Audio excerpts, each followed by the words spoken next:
Even as August drew to a close, the relentless heat of summer refused to wane. The air hung heavy and still, as if the very atmosphere was holding its breath. A soft breeze swept through, though it did little to alleviate the oppressive heat. It drifted over the bustling Jiangbin city and into a residential home in the eastern district. Ugh. A young man slumped over a computer desk massaged his throbbing head as he slowly opened his groggy eyes. He blinked in confusion at his surroundings. At that moment, three timeless philosophical questions emerged in his mind. Who am I? Where am I? What am I supposed to do? Oh, right. My name is Jiang Xiao. Jiang Xiao rubbed his head, wincing from the pain. Ah, my head really hurts. Looking around, he began to take in the state of the room. Whose room is this? Is this a pigsty? Clothes were scattered everywhere, and, were those crumpled balls of paper? Wow, this place is a disaster. His gaze fell on a nearby trash can, overflowing with a mountain of crumpled paper. This messy, seriously? But in the next moment, Jiang Zhao's playful thoughts vanished without a trace. His attention was suddenly drawn to the faintly moving silhouette on the dark computer screen in front of him. The black screensaver reflected a shadow, his own shadow, of course. Jiang Xiao knew the reflection was himself, but he was startled to see that the blurry figure looked like a child. Unconvinced, he leaned in closer to the screen, and the shadow mirrored his movements. Gulp. Jiang Zhao's Adam's apple bobbed as he swallowed nervously. He cautiously tapped the mouse. The screensaver disappeared, and now the screen displayed a young man with a dumbfounded expression, staring blankly at the monitor. It was Jiang Xiao, at least, it was the Jiang Xiao of this very moment. What kind of video software is this? Jiang Xiao blinked in confusion. This didn't seem like a video chat application, it looked like it was recording. Looking upward, he noticed a webcam perched above the monitor. What had the owner of this body been doing just before this? Recording videos? Apparently, the video was still being recorded. This realization sparked a thought in Jiang Zhao's mind. If this body's owner had been recording the entire time, could the process of his transmigration have been captured as well? Could such a thing really happen? Eagerly, Jiang Xiao stopped the recording and opened the file to play it back. A few seconds later, the computer screen displayed a slightly immature face staring back at him. The boy had a buzz cut and wore a plaid shirt, looking about 15 or 16 years old, with a rather clean and delicate appearance. His tidy-looking kid doesn't seem like the type to leave crumpled paper all over the floor. Hi everyone. My name is Jiang Xiaogo, Jiang little dog. The boy in the video finally spoke, his voice a bit nasally. Unfortunately, I've got a bit of a cold, so you can't hear my usual magnetic and manly voice today. Jiang Xiao. In the video, Jiang Xiaogo casually pulled out a tissue, blew his nose, crumpled it into a ball, and tossed it onto the floor. So that's where all the crumpled paper came from. Jiang Xiao instinctively reached for a tissue from the box on the desk. Only now did he realize that he, or rather, this body, really did have a cold. In the video, the boy who called himself Jiang Xiaogo continued. I'll say it again, my name is Jiang Xiaogo. Remember this name, a name you will one day revere for the rest of your lives. Jiang Xiao felt a sudden urge to punch himself. How did this kid grow up to be like this? How has he even survived this long? Taking a deep breath to calm himself, Jiang Xiao reluctantly resumed the video. On screen, Jiang Xiaogo shifted gears. Let me introduce myself briefly. You know, kids always ask their parents where they came from. Parents come up with all kinds of answers. Some say the kids were picked up from the trash. Others say they were rewards for topping up a phone plan, and some say they came as gifts during holidays. Jiang Xiaogo suddenly looked into the camera with a serious expression. But me? I'm special. I really was picked up from the trash. My mom is a total beauty, gentle and stunning. Her name is Jiang Hongye. Just listen to it, what a beautiful name. That's the kind of name a person should have. Then look at my name, Sai. On screen, Jiang Xiaogo pouted, clearly dissatisfied, and began muttering. The day I was picked up, my mom's dog had just died. And so I was named, well. Jiang Xiaogo's expression turned sour, but his eyes suddenly lit up. Looking straight at the camera, he added, thankfully, that dog was cute,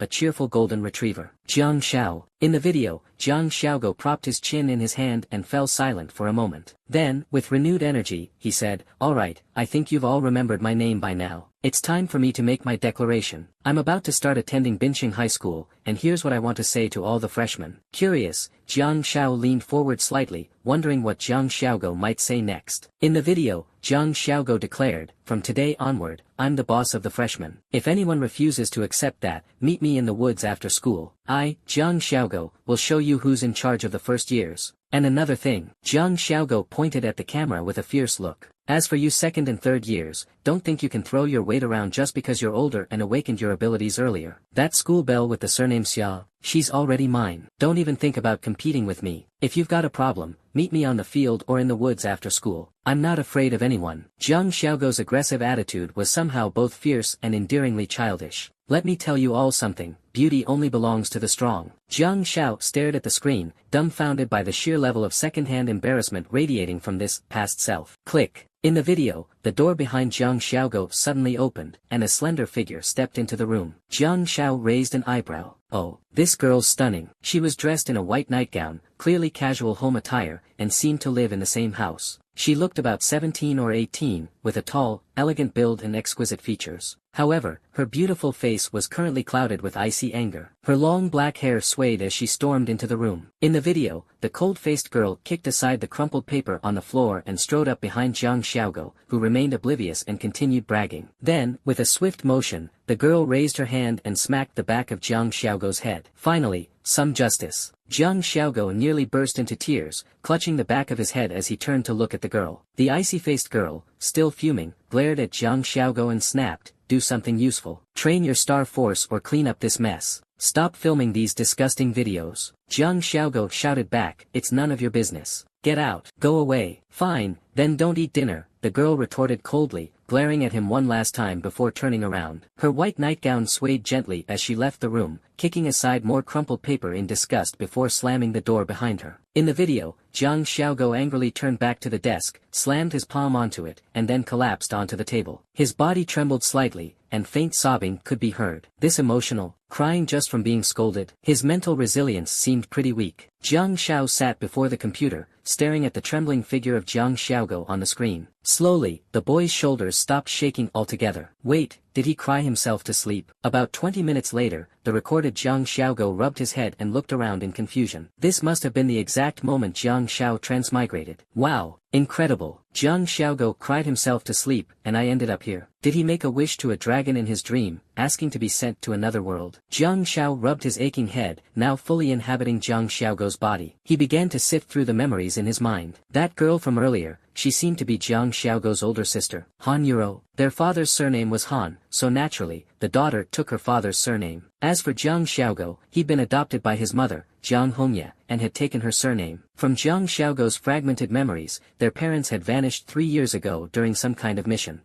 So the siblings had been relying on each other ever since. His older sister was as beautiful as a goddess, and they weren't related by blood. Time to take note of the key points here. Take note of my foot. Jiang Xiao was entirely overwhelmed at this point, far too disoriented to focus on key points. The real issue was that Jiang Xiao had gone from being a 25-year-old man to a 16-year-old boy, from a fresh-faced working adult to a high school student. And on top of that, this world. Jiang Xiao moved the mouse cursor to the bottom left corner of the computer screen and checked the date. The timeline matched his original world, but the terms the siblings had used earlier, awakening, and star force, what did they mean? Frowning, Jiang Xiao dug deeper into Jiang Xiaogo's memories, only to discover, to his astonishment, that this world was not his Earth. This was a world filled with extraordinary powers, awakened individuals, and dimensional spaces. Due to the existence of dimensional space gates, this world was vastly different from the Earth he knew. Behind the countless dimensional space gates lay bizarre worlds filled with strange and unusual creatures. Unfortunately, most of the beings within these portals were anything but friendly. Throughout human history, mankind has not only faced internal conflicts and wars but also the invasions and disruptions brought by these extradimensional creatures. Star Force, a mysterious energy, emerged alongside the opening of these dimensional gates, fundamentally altering human physical capabilities and lifestyles. With the appearance of the first wave of Star Force Awakeners, humanity finally found a new means to combat these extradimensional threats. Of course, while this new energy brought significant changes to Earth's destiny, it didn't change everyone's fate. In truth, the vast majority of people remained ordinary, their bodies unable to withstand the burden of Star Force. Attempting rash cultivation often led to severe physical damage. Over time, humanity's understanding of Star Force deepened. Through extensive study and validation, the age of 16 was internationally recognized as the optimal stage for awakening. 16 became a critical threshold, the age at which the chances of awakening were highest and when artificial intervention to trigger awakening was safest. Awakening too early or too late could harm the body. Naturally, there were always a few geniuses who didn't need any external intervention. They would one day feel the omnipresent star force on Earth and awaken naturally, their potential boundless. Some even began their awakening journey as early as 10, 8, or 6 years old, gaining several years of cultivation advantage over normal awakeners. But life, as always, wasn't fair. Beyond this rare group of prodigies, the majority of awakeners achieved their status through external intervention, forming the bulk of the awakening population. Jiang Xiaogo clearly belonged to this majority. At 16, with the help of experienced awakeners, Star Force was guided into his body, marking the start of his awakening journey. However, the process had to be conducted with strict precision. Only a qualified mentor could safely facilitate the awakening. Many who couldn't awaken naturally were unwilling to accept this fate. They tried every conceivable method to succeed, but most met unfortunate ends. Forced awakenings often led to injury or death, and many who failed became frail, sickly individuals. 2 months ago, during the junior high graduation ceremony, a dozen awakeners stood among the students, assisting them with their final graduation assessment. The principal's speech was accompanied by enthusiastic cheers, a reaction so predictable that even a fool could tell it was meant for the awakened students. That ceremony marked the beginning of Jiang Xiaogo's professional journey. His body was suitable for cultivating star force, and he successfully activated his star chart. Fascinating, Jiang Xiao thought as he carefully sifted through the memories in his mind. Though he was a newcomer to this world, he was already deeply intrigued by its wonders. In his original world, he had no family, no ties, and nothing to hold on to. But this world was brimming with strange and extraordinary abilities. Wow, this was something else. Jiang Xiao stood up, looking around at his pigsty of a room. The sight was unbearable. After much deliberation, he sighed and began picking up the scattered clothes, hanging them back in the closet with surprising familiarity, thanks to the memories he'd inherited. The sea of crumpled tissue balls on the floor triggered a sudden urge to blow his nose. Damn it, how could an awakener still catch a cold? Shame on you, Jiang Xiaogo. While muttering complaints about Jiang Xiaogo, Jiang Xiao gathered the paper balls into a trash bag. By the time he was done, he had filled 2 large bags of garbage, leaving his spirit on the verge of collapse. How could someone with such a clean-cut, sunny appearance be this messy? Was this neat outfit chosen by your sister or something? As he cleaned, Jiang Xiao frowned. From the memories he had inherited, it seemed Jiang Xiaogo had always been this, obnoxiously carefree. Especially after their parents' disappearance 3 years ago, Jiang Xiaogo's personality had taken a turn for the worse. Without proper guidance, his behavior had only grown more unruly. Still, it was tolerable, until 2 months ago. After awakening at the graduation ceremony, Jiang Xiaogo's cool and overbearing persona had spiraled out of control. Maybe his newfound status as an awakener had thrown his mindset into complete disarray. This mental imbalance seemed to have reached its peak 3 days ago. Jiang Xiao paused, slowly placing the trash bags at the door. He had found something important in Jiang Xiaogo's memories.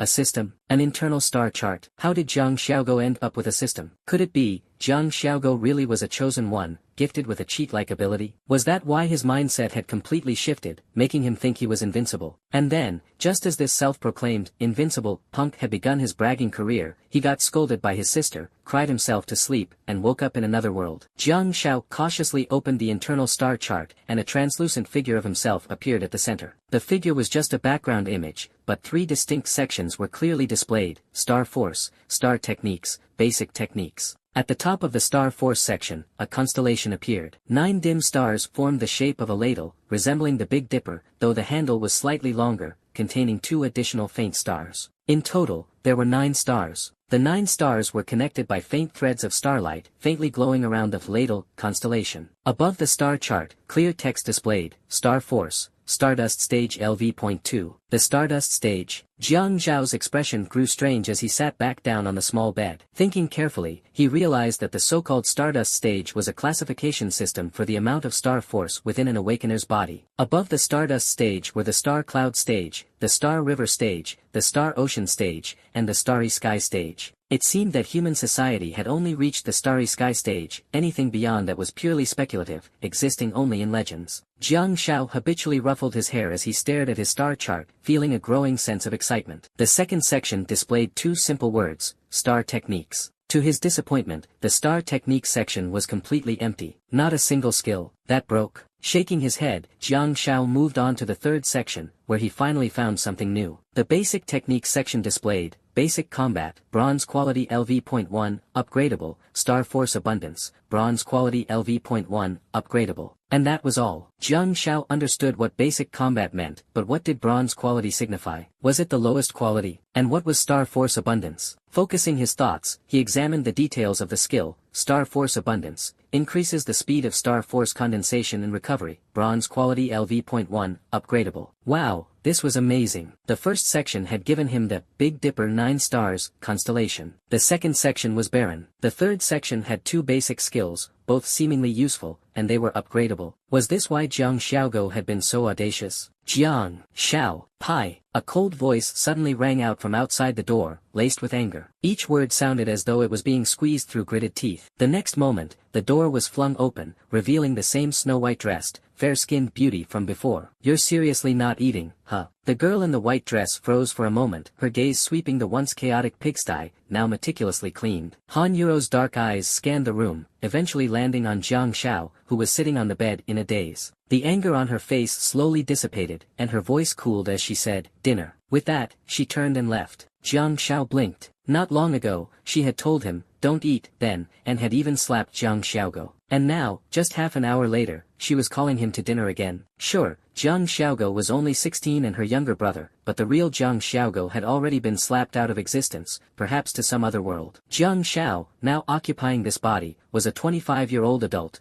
and from the girl's behavior, he could see a hint of her tsundere nature. That said, her appearance was undeniably stunning. The only flaw in her entire demeanor was the 116-square-meter apartment, with 3 bedrooms and a living room, was quite decent. Apart from Jiang Xiaogo's pigsty of a room, the rest of the place was clean and elegantly decorated, reflecting the homeowner's refined taste. After placing the 2 large trash bags by the door, Jiang Shao headed to the bathroom to wash his hands thoroughly before entering the kitchen. Han Yuro was tying her long black hair into a ponytail, her expression still frosty as she glanced at him. Though her face remained cold and uninviting, she was quietly puzzled. What had gotten into Jiang Xiaogo? Had her slap earlier actually knocked some sense into him? In truth, Han Yuro wasn't a violent person. She had never hit Jiang Xiaogo before. Though her aloof personality rarely allowed for warm expressions or words, her actions spoke of her care, silently looking after his daily needs. 2 months ago, she had been genuinely happy about Jiang Xiaogo's awakening. But after the awakening, disaster struck. Since their parents' disappearance 3 years ago, Jiang Xiaogo had become increasingly difficult to deal with. And after his awakening 2 months ago, his personality shifted even more dramatically, especially 3 days ago, when he seemed to have completely changed, becoming unbearably arrogant. Han Yuro had endured Jiang Xiaogo's childish and laughable remarks and actions,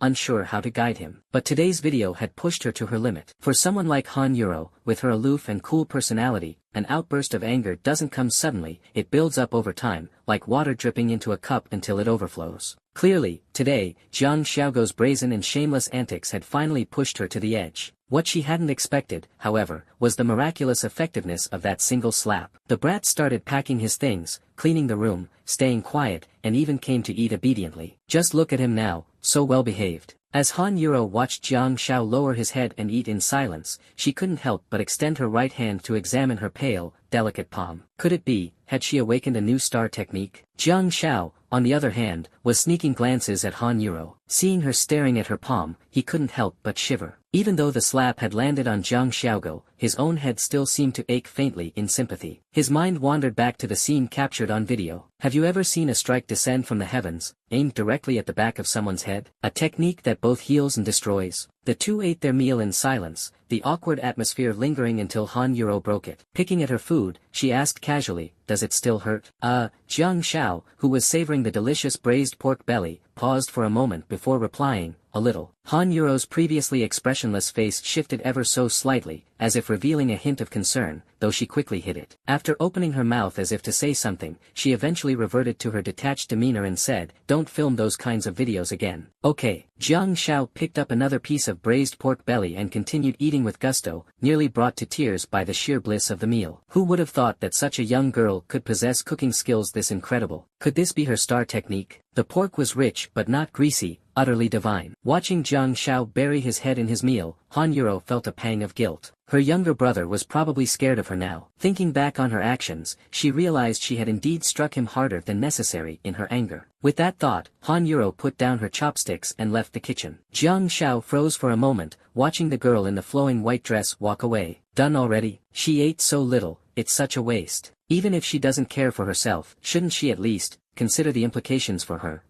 flat terrain? After finishing his bowl of rice, Jiang Xiao hesitated briefly before reaching over to grab Han Yuro's unfinished bowl, continuing to devour its contents. As time passed, the memories in his mind began to merge, and he gradually felt more at ease. Logically, he knew he had no real connection to this family. Emotionally, however, he was starting to immerse himself in the role. And with immersion came certain behaviors, like leaving the dishes unwashed after eating. Washing dishes? No way. Jiang Xiao dismissed the thought. After all, he wasn't Jiang Xiaogo. Differences in personality, behavior, and speech would inevitably be noticed sooner or later. If that was the case, why not start making changes with small actions? Washing the dishes would be a good beginning. Where's my rice? A cold voice suddenly sounded behind him. That voice always felt somewhat jarring to Jiang Xiao. The ethereal, otherworldly aura of its owner clashed starkly with the mundane, domestic nature of her words. I thought you weren't going to eat it, Jiang Xiao replied, pausing as he gathered the plates. Han Yuro, true to her personality, didn't offer any argument or explanation. Instead, she gestured for Jiang Xiao to sit down. Oh. Jiang Xiao sat back down. Was she about to hold a meeting? Adopting a go-with-the-flow mindset, he prepared himself to play the part as best he could, obediently sitting and waiting. Here. Han Yuro opened her pale hand, revealing a small, shimmering bronze-colored bead. This is a star bead. Jiang Xiao's eyes lit up. He wasn't unfamiliar with star beads. Jiang Xiaogo's memories told him that Han Yuro had given him 3 before. Those beads were the reason Jiang Xiaogo had managed to reach Stardust Phase Level 2 in star power. Unfortunately, Jiang Xiaogo's aptitude was poor, and most of the energy in those 3 bronze-quality star beads had been wasted. Of course, Han Yuro's primary intention in giving him the star beads hadn't just been to boost his star power, she had hoped he might gain a star technique from them. Star beads were formed within dimensional creatures, but not every such creature would produce one. Absorbing the energy from these beads to gain their abilities was the only way to acquire star techniques. The disheartening part, even with a star bead in hand and knowing the abilities it contained, the chances of successfully extracting a star technique were depressingly low. Acquiring a star technique was no easy feat. Moreover, there was another crucial point: only those who had advanced their star power could absorb star techniques. Star power levels were divided as follows: Stardust Phase, Nebula Phase, Galaxy Phase, Starsea Phase, and Starry Sky Phase, with the possibility of even higher levels. No matter how many star slots or how much potential someone had, during the Stardust Phase, they could only embed a maximum of 4 star beads in their star map, meaning they could only possess 4 star techniques. When star power advanced to the Nebula Phase, an additional 4 techniques could be absorbed. Upon reaching the Galaxy Phase, a qualitative transformation occurred, allowing for 8 more techniques to be added, and so on. For Jiang Xiao, however, these milestones were still far off. Jiang Xiaogo had already absorbed 3 star beads, but naturally, as an ordinary individual with poor aptitude, he hadn't gained a single star technique. I encountered a pack of white ghosts on the snowy plains yesterday. This star bead belonged to a white ghost witch, Han Yuro said, speaking more than usual. After explaining, she fell silent and gently placed the tiny, fingernail-sized star bead on the table in front of Jiang Xiao. A white ghost pack. And this bead wasn't from an ordinary white ghost but from the rarer white ghost witch. Go ahead and absorb it. Everyone's physique is different. Some people, even after unlocking their star maps, might never gain a star technique in their lifetime, Han Yuro said again, her tone uncharacteristically long-winded. Is that supposed to comfort me? Jiang Zhao's expression grew peculiar. Knowing how precious this star bead was, he sighed inwardly. Sensing his hesitation, Han Yuro continued, trying to ease his pressure. Your aptitude isn't great. Your star map only has 9 stars, which already limits your potential. Even if you don't gain a star technique, it's fine. Don't be too upset about it. Jiang Xiao finally lifted his head, looking at Han Yuro with a mix of helplessness and exasperation. He knew she meant well, but why did her words have to sting so much? Indeed, Jiang Zhao's star map was the Big Dipper 9 stars, a map of 9 faint stars representing 9 potential star techniques and his growth ceiling. In essence, 9 stars meant 9 skill slots. Even if Jiang Xiao worked miracles, he could only ever possess 9 star techniques at most. Typically, the number of stars in a star map indicated a person's aptitude, distinguishing not only how many techniques they could acquire but also their potential for growth. This was a standard established through countless experiments in human society. A star map with 16 slots would allow its owner a far greater chance of acquiring star techniques than one with just a single slot. Jiang Zhao's star map was the Big Dipper 9 stars, while Han Yuro's star map took the form of blazing white flames. During combat, Han Yuro's star map was awe-inspiring, its 30 interconnected star slots glowing fiercely. This represented both her capacity for acquiring star techniques and her immense potential. Jiang Xiao picked up the star bead from the table. Before he had even absorbed it, a screen suddenly flashed in his mind. White Ghost Witch Star Bead, bronze quality, contains star techniques, 1. Blessing, gradually restores target's vitality. Bronze quality, upgradable, 2. Decoy, creates an illusion to confuse enemies. Bronze quality, upgradable, would you like to merge and absorb? What was this? Merge and absorb, what did that mean? Could he embed 2 techniques in 1 star slot? Others could spend their whole lives trying and failing to gain a single star technique, yet he could directly absorb 2. And the upgradable tag, wasn't that unheard of? For everyone else, a star technique's quality was fixed upon acquisition, with no possibility of improvement. But Jiang Xiao could enhance his techniques. What kind of cheat-like ability was this? Was this the golden finger granted by the system that had been introduced 3 days ago, right before Jiang Xiaogo's breakdown? This was truly the mark of the chosen one. Don't overthink it, just absorb it. I can always hunt for more, Han Yuro said impatiently, waving her hand dismissively. She was well aware of Jiang Xiaogo's aptitude, or lack thereof, and considered him to be a bottomless pit. Han Yuro added, the White Ghost which has 2 star techniques, one for healing teammates' injuries and another for creating illusions.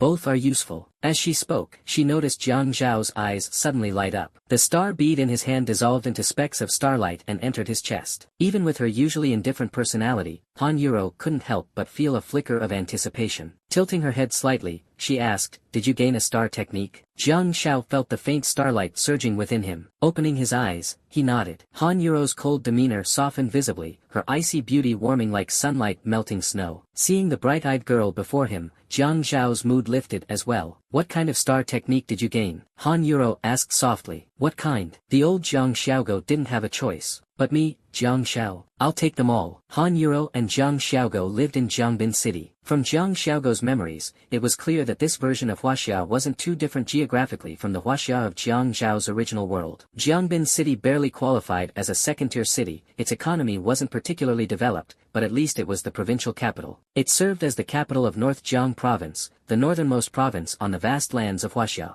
Everyone knew that the expanse of the Shenzhou lands was immense, with vastly different geographical environments from south to north and from east to west. And in this northernmost province of Huaxia, the dimensional gates that had opened here carried a peculiar regional characteristic, as if it were some sort of cosmic joke. Beyond the dimensional portals of North Jiang Province were usually snowfields, barren, bitterly cold, and covered in perpetual snow. The most common and populous species inhabiting these snowfields were the white ghosts. Covered in white fur, they walked upright like humanoid apes, standing anywhere from 1.5 to 2 meters tall. They were robust, fierce, and intimidating. Their thick, snowy white fur contrasted starkly with their horrifyingly black faces, giving them the appearance of malevolent demons and sending shivers down one's spine. The 3-star beads Jiang Xiao had absorbed before were all of the lowest grade, from ordinary white ghosts. Today, however, perhaps as an unspoken apology, Han Yuro had brought out a star bead from a white ghost shaman. Compared to ordinary white ghost shamans were much rarer. There was usually only one shaman within an entire group of white ghosts. They possessed mysterious magic, which, to earthlings, was collectively referred to as star techniques. At this moment, Jiang Xiao, whose star technique panel had been empty until now, finally acquired the first star techniques of his life, or rather, the first 2 star techniques, blessing and decoy. Jiang Xiao activated his star map. In the next instant, a phantom version of himself suddenly appeared, forming the background. On the chest of the phantom figure, the Big Dipper 9 stars constellation lit up, with the first star, previously dim, now glowing brightly. Countless tiny points of light hovered around the star like fireflies dancing in the dark night, creating a stunningly beautiful sight. Star power, Stardust phase, level 2. Star power was still at level 2. Absorbing star beads was supposed to be the most effective way to increase star power, yet despite absorbing a bead, his star power hadn't improved. This required some explanation. Star beads could indeed solidify the star techniques within a person's body and even increase the upper limit of their star power. However, star power was intrinsically linked to physical fitness. An increase in star power would enhance one's physical attributes, making the body stronger and faster, improving overall constitution in all aspects. Conversely, the human body, like a bucket, had to continuously improve its capacity, its physical fitness, to hold more star power. The two aspects were complementary. Star power boosted physical fitness, and improved physical fitness allowed the absorption of more star power. At this moment, Jiang Zhao's physical fitness had become a bottleneck. His body, akin to a small bucket, was already filled to its capacity with star power and could hold no more. This was why his star power hadn't increased on the star map. What Jiang Zhao needed most now was physical training, to digest and absorb the star power, enhance his physical strength, and transform into a bigger bucket. Sitting around at home, idly waiting for the star power to automatically improve his physical fitness, wouldn't work. Without active effort, it might take him 10 years to advance a single level. But this could be set aside for now. Jiang Zhao turned his attention to the second panel. Star Techniques. 1. Blessing. Slowly restores the target's vitality. Bronze Quality. Level 1. Upgradable. 2. Decoy. Creates an illusion to confuse enemies. Bronze Quality. Level 1. Upgradable. Sure enough, activating just 1 star had granted him 2 star techniques. Who said that Big Dipper 9 stars could only hold 9 star techniques? Not only could he have 9, but he might even have 9 more. The most critical point was that, unlike others who were stuck with the quality of their initial star techniques for life, Jiang Zhao could improve the quality of his star techniques. In this world, there was a common belief: once a star slot was activated, its star technique could neither be replaced, upgraded, nor removed. In other words, even if someone were a legendary figure with a star map containing 1,000 slots, the bronze level star technique they first absorbed would remain bronze forever. Bronze was stubborn like that. Jiang Zhao focused his thoughts and looked at the upgradable option behind his star techniques. Upgrade requirements: 10 white ghost shaman star beads or 10 skill points. Wow, now that was motivating. Jiang Zhao then looked at his second star technique, Decoy, which required the same type of star beads or skill points for upgrading. But now a new question arose: how were skill points obtained? Jiang Zhao was clueless. Back when the internal star map had been connected to Jiang Xiaogo's body, it should have explained this to him, right? System. Jiang Zhao called out tentatively. Han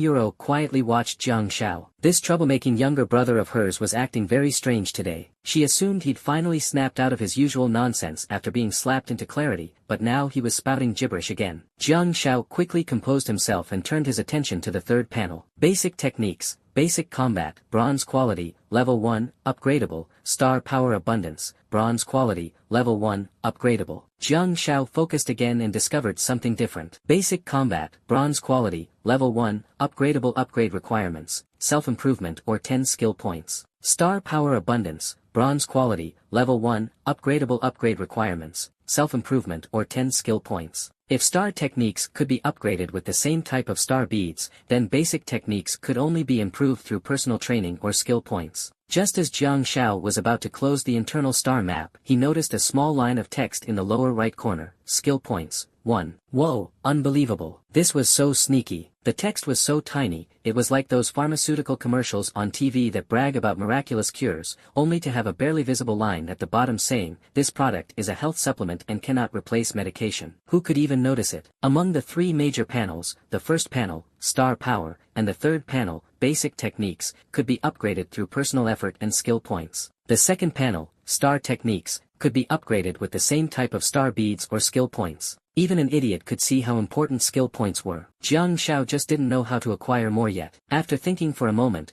Jiang Zhao decided not to use his sole skill point recklessly. There was no rush. He could upgrade after figuring things out. For now, he wasn't in any danger. "I asked you a question." A cold, stern voice brought him back to reality. The girl's sharp black eyes were fixed on him, with a hint of displeasure. Jiang Zhao snapped out of his thoughts and looked at the girl across from him. TSK. She had quite the presence. Although she had just turned 18, the existence of star power in this world had exposed young women like her to battles far beyond the reach of ordinary people, giving her a commanding aura. Unfortunately, her imposing demeanor didn't intimidate Jiang Zhao. "Show me your star map," Han Yuro said, frowning. Jiang Zhao shrugged, allowing the energy within him to flow. The Big Dipper 9 stars constellation quietly appeared on his chest. Han Yuro nodded slightly. Though her face remained cold, her heart was brimming with excitement. The first star had lit up, and it was bronze in color. Which star technique? Han Yuro asked casually, maintaining her composure. Jiang Shao activated his internal energy. A pitifully small amount of stardust swirled within him as he waved his right hand. A beam of white light enveloped Han Yuro. Star technique, blessing. In the next moment, bathed in the white light, the high and mighty young woman in her snow-white dress, who seemed untouched by worldly affairs, let out a soft,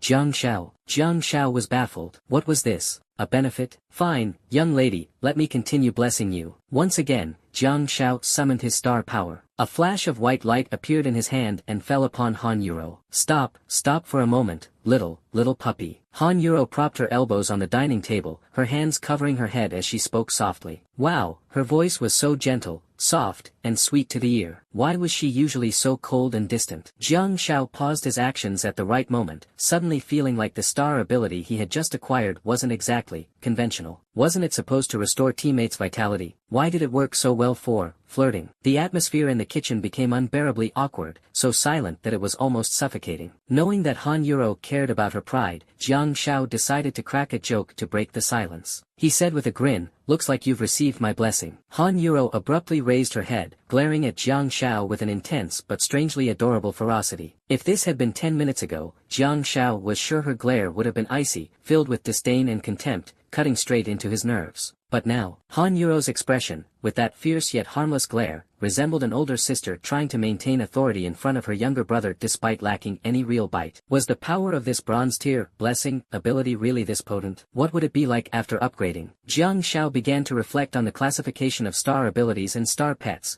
based on the memories of the original Jiang Xiaogo. Above bronze, there were silver, gold, platinum, and the highest tier, diamond. According to Jiang Xiaogo's memories, there were 5 known tiers, with bronze being the lowest and diamond the highest. Online sources suggested there might be levels beyond diamond, but humanity remained unaware of them. Only godlike figures might know. Unaware. Well, Jiang Shao, having transmigrated here, knew the answer. Wasn't it obvious? Beyond diamond was master, and beyond that was king. How fortunate, it's a healing ability. Han Yuro's face lit up with joy, her usual cold voice softening considerably. In northern Zhang's lands, where white ghosts roam, it's rare for awakened ones to obtain a blessing skill. Jiang Shao, realizing he might have been a little cheeky earlier, nodded obediently. After all, this girl was the head of the household and needed to maintain a facade of authority.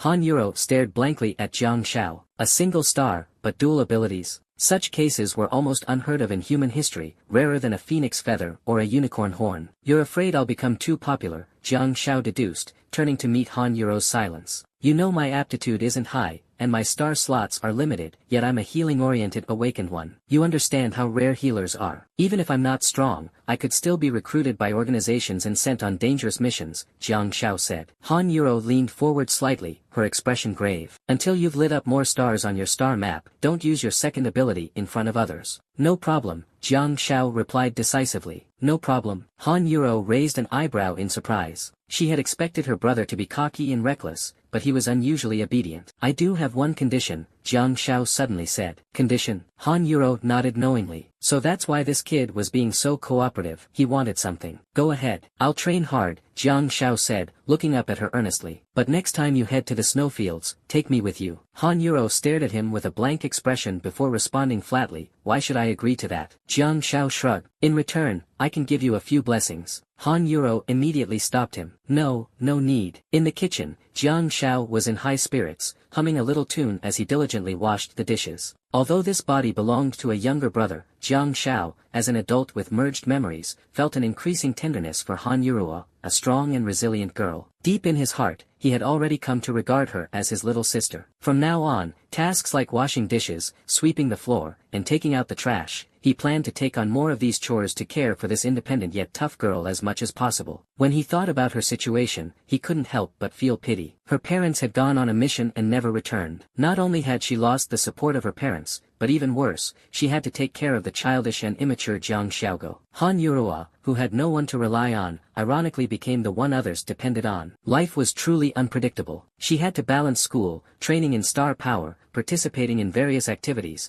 and then come home to care for Jiang Xiaogo. If it were a middle-aged adult in her place, they might have already been physically and mentally exhausted. The fact that this family had held together until now was thanks to the help left behind by their parents. Her father, Han Cheng, and her mother, Jiang Hongye, were awakened individuals. However, Jiang Shao didn't know what rank or level of awakened powers they had. Though they were gone, they had left behind a significant sum of money for the family. The financial reins were in Han Yurua's hands. While Jiang Shao didn't know how much money was left, the fact that today's lunch included braised pork suggested they could still manage for a while. However, no matter how vast a fortune might seem, if one only spends without earning, it will eventually run out. As an adult, Jiang Shao felt that since he had joined this family, he had a responsibility. This was the duty of a man. With his hands and feet intact, earning money was never a challenge for someone physically and mentally capable. The real difficulty lay with those who were overly ambitious yet incapable or too prideful to lower themselves. Working at a restaurant as a server, delivering food, or manning a gas station, all these could be called part-time jobs or life experiences and could earn an income. Yet now that he had awakened star techniques, Jiang Shao realized he had more options. He considered stationing himself outside a hospital and offering treatment to patients with minor injuries. For example, if someone had a deep cut from a kitchen knife requiring ointment, stitches, bandages, and healing,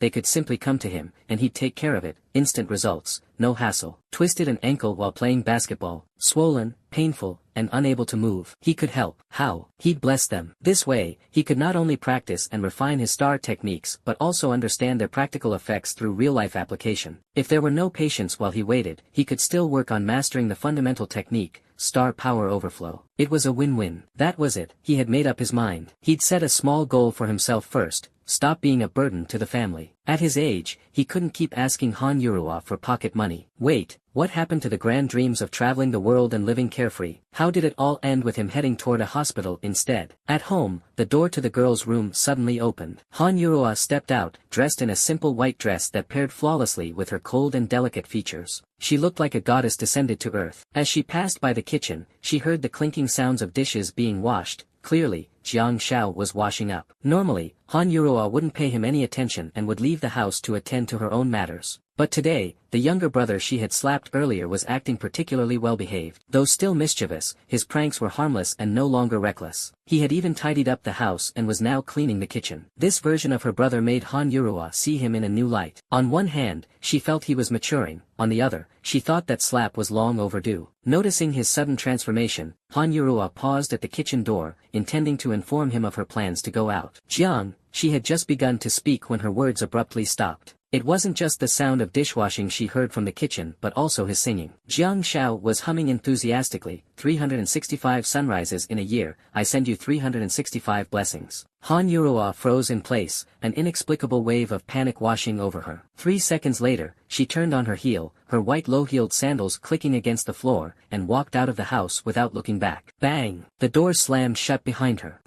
Jiang Shao, hearing the sound of the door, put down the dishes he'd just washed and dried his hands with a paper towel as he walked out. Han Yurua, he called out, puzzled, but the large house offered no response. Han Yurua, he called again, twice more, searching around, but there was no sign of her. This girl, leaving without saying a word. Jiang Shao muttered helplessly, no, I'll have to set some ground rules. It's fine to go out in the afternoon, but at night she must notify me. So young, she can't be this careless. The slightly juvenile tone of his voice made the words seem oddly fitting despite their mature content. He then took the damp paper towel he had used to dry his hands and blew his nose loudly into it. Wait, could he speed up the healing of a cold? Jiang Shao froze in place, considering this possibility. He activated the meager amount of star power within him, placing his right hand on his forehead. A white light enveloped him. His expression shifted, and he felt a warm, soothing sensation course through his body. His tense muscles relaxed as if a faint, miraculous vitality was being infused into him. It felt like standing in the gentle breeze of early spring or lazily basking in the warm sunlight of late autumn. Unable to resist,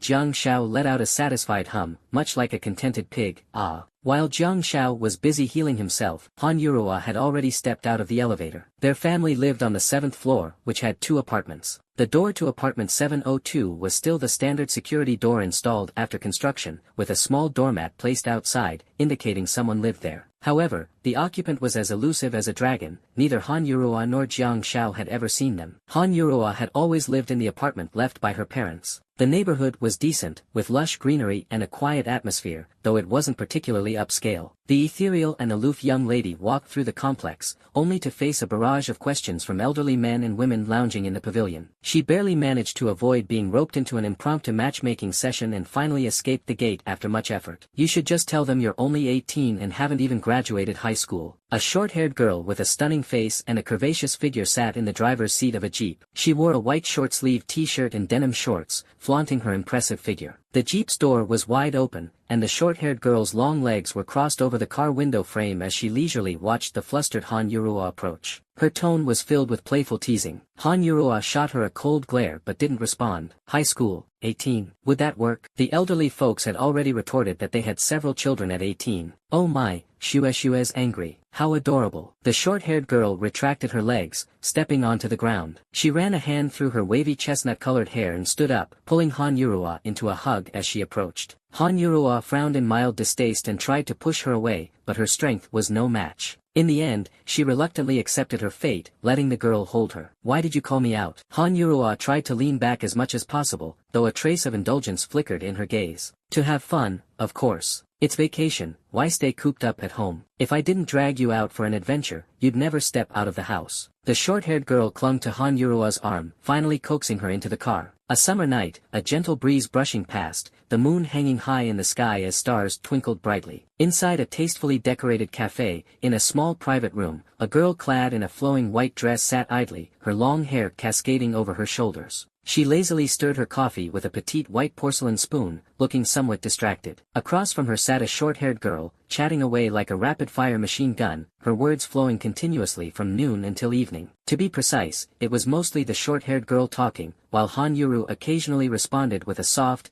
or ah, her attention clearly elsewhere. The short-haired girl didn't mind. She knew Han Yuru's personality well. After all, they'd grown up together and understood each other deeply. Truth be told, the short-haired girl felt content just having Han Yuru sit there and listen to her vent all afternoon. Cuckoo. The sound of a cuckoo bird suddenly interrupted the air. Han Yuru, resting her chin in her hand, finally paused her stirring motion. Reaching into her bag, she pulled out her phone, her expression turning a little peculiar. What's up? Something happened. Did someone confess to you again? The short-haired girl immediately perked up, her eyes lighting up as she leaned closer to Han Yuru with great curiosity. Han Yuru glanced at the message on her phone, then quickly put it away. Xiaoyu, I need to head home. Home already. Xiaoyu, the short-haired girl, stopped mid-sentence. Realizing it was almost 8 p.m. and that Han Yuru had spent hours listening to her grievances, she relented. Alright, I'll walk you back, but you have to tell me who sent that text and what it said. Walk me back if you want, but as for the message, that's none of your business, Han Yuru replied bluntly, standing up and heading for the door. Hey, what a fiery temper you've got there, Xiaoyu muttered to herself as she quickly got up to follow, pretending to complain. 3 minutes earlier, in the East District of Jiangbin City, at the Garden Community, Building G7, Apartment 701, Jiang Xiao stood by the window, gazing at the night sky with a hint of worry in his heart. From the memories he had fused with, Han Yuru never stayed out this late. He didn't know where she had gone. He had already called her twice, and both times she'd brushed him off with a casual before hanging up. On the third attempt, she told him to go downstairs and buy some instant noodles. Jiang Xiao shook his head helplessly. If not for the fusion of memories making him care, he wouldn't bother with this girl. Han Yuru was an awakened, so she should be fine, right? But then again, the world had become more dangerous, and what if a criminal turned out to be an awakened too? Leaving danger aside, he was also worried she might be out drinking or singing karaoke and end up in trouble. But thinking about it, Han Yuru didn't seem like the type to frequent nightclubs. Ugh, being a younger brother but worrying like a dad. Jiang Xiao had spent the entire afternoon digging through information at home to deepen his understanding of this world and its concept of star energy. It wasn't until now that he remembered an important task, deleting his dark history, specifically the Weibo account of his predecessor, Jiang Xiaogo. Using his memories, he logged in with the username and password. Thankfully, the previous Jiang Xiaogo had only just created the account today, so there wasn't much activity. There was no trace of the midday video either. However, there was a single post. I'm going to be a dad. Jiang Xiao nodded to himself. Bold, indeed.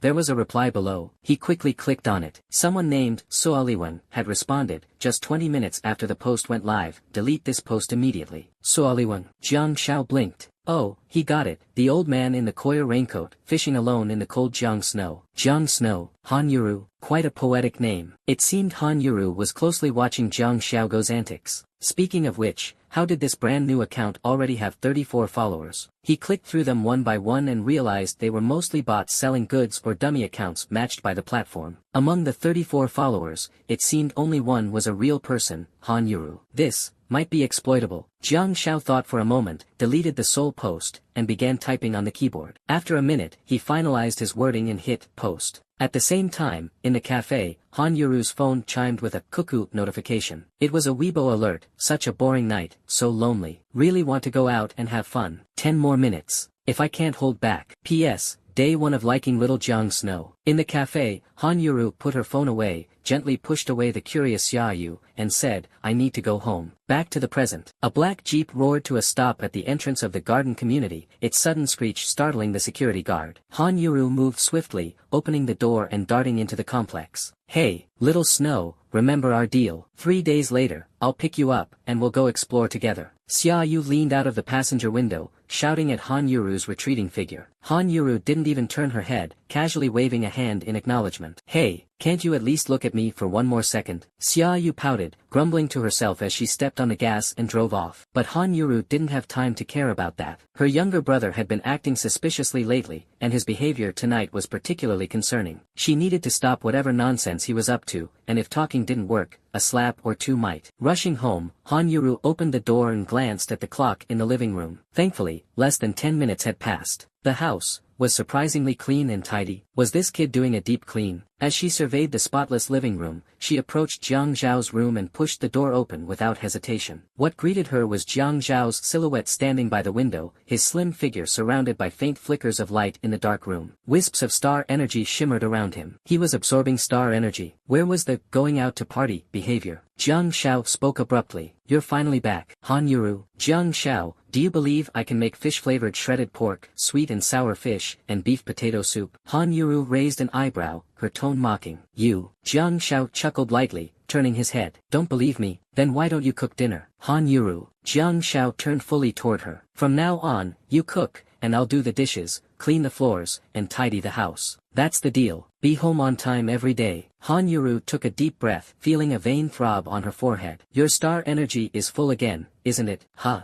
Han Yuru walked over to the wardrobe and pulled out a set of sportswear. Change into this. Jiang Zhao eyed her warily. What are you planning? Han Yuru's voice turned cold. Your body is too weak to hold much star energy. You need to build up your physical strength. Now. Yes, now. We're going for a night run. Han Yuru turned and headed out of the room. You've got 5 minutes. I'll be changing too. But I'm starving, Jiang Zhao muttered in frustration. You're skipping dinner. Time to lose some weight. Han Yuru's voice drifted back. Weight loss. With my stick-thin body, lose weight? Are you a devil? By the time dawn broke the next morning, Jiang Zhao was sound asleep in bed. Click. The door creaked open, and a slender figure slipped inside. Han Yuru stood by Jiang Zhao's bed, looking down at him. She lightly nudged his leg with her foot. Get up. Huh? Jiang Zhao groggily opened his eyes, startled to see his daughter, actually his sister, Han Yuru standing there with a stern expression, as if he owed her millions. Morning training, Han Yuru said curtly before turning and walking out. From the hallway, her voice echoed, 5 minutes. Jiang Zhao sat up, his whole body tingling with soreness. His muscles felt as if they had been wrung out. Last night, he had run a full 3 kilometers. For a high schooler and an awakened, 3 kilometers should have been a piece of cake. But Han Yuru had run so fast, her strength almost superhuman. He had gritted his teeth and barely managed to keep up under her guidance. What time is it? Jiang Zhao muttered, glancing at the clock. 4:30. You're a devil. I'm your sister. Han Yuru's voice floated in from outside the door. If you don't want to be a doctor, then get up and start training. I think you've misunderstood the sacred profession of being a doctor, Jiang Zhao mumbled under his breath. Enough nonsense. Han Yuru's irritated voice snapped back. In response, Jiang Zhao let out a contented sigh, his blessing skill activating as he gave himself a small recovery boost. Ah, Han Yuru. Feeling slightly rejuvenated, Jiang Zhao's legs were still sore but steady enough to stand. He quickly got dressed and left his room. No matter what he said, Jiang Zhao knew his goals. If he was going to live in this world, he had to make something of himself. Last night, he had set his first objectives: improve his physical strength, enhance his star energy reserves, and prepare himself before school started in 10 days. Han Yuru was surprised. She had expected her brother to laze around and abandon the idea of morning training. Yet here he was, ready and willing. For a young man, waking up at 4:30 a.m. was no easy feat. Staying up all night until 4:30 might have been simpler. And so, the siblings jogged to a nearby park, passing groups of elderly folks doing their morning exercises. The bird calls accompanied their training as they began a new day. However, Han Yuru felt mildly embarrassed by the strange noises Jiang Shao kept making. The more exhausted he became, the more his blessing skill soothed him, making such occurrences inevitable. After finishing their run, they performed some stretching exercises under Han Yuru's guidance before wrapping up their morning workout. On the way home,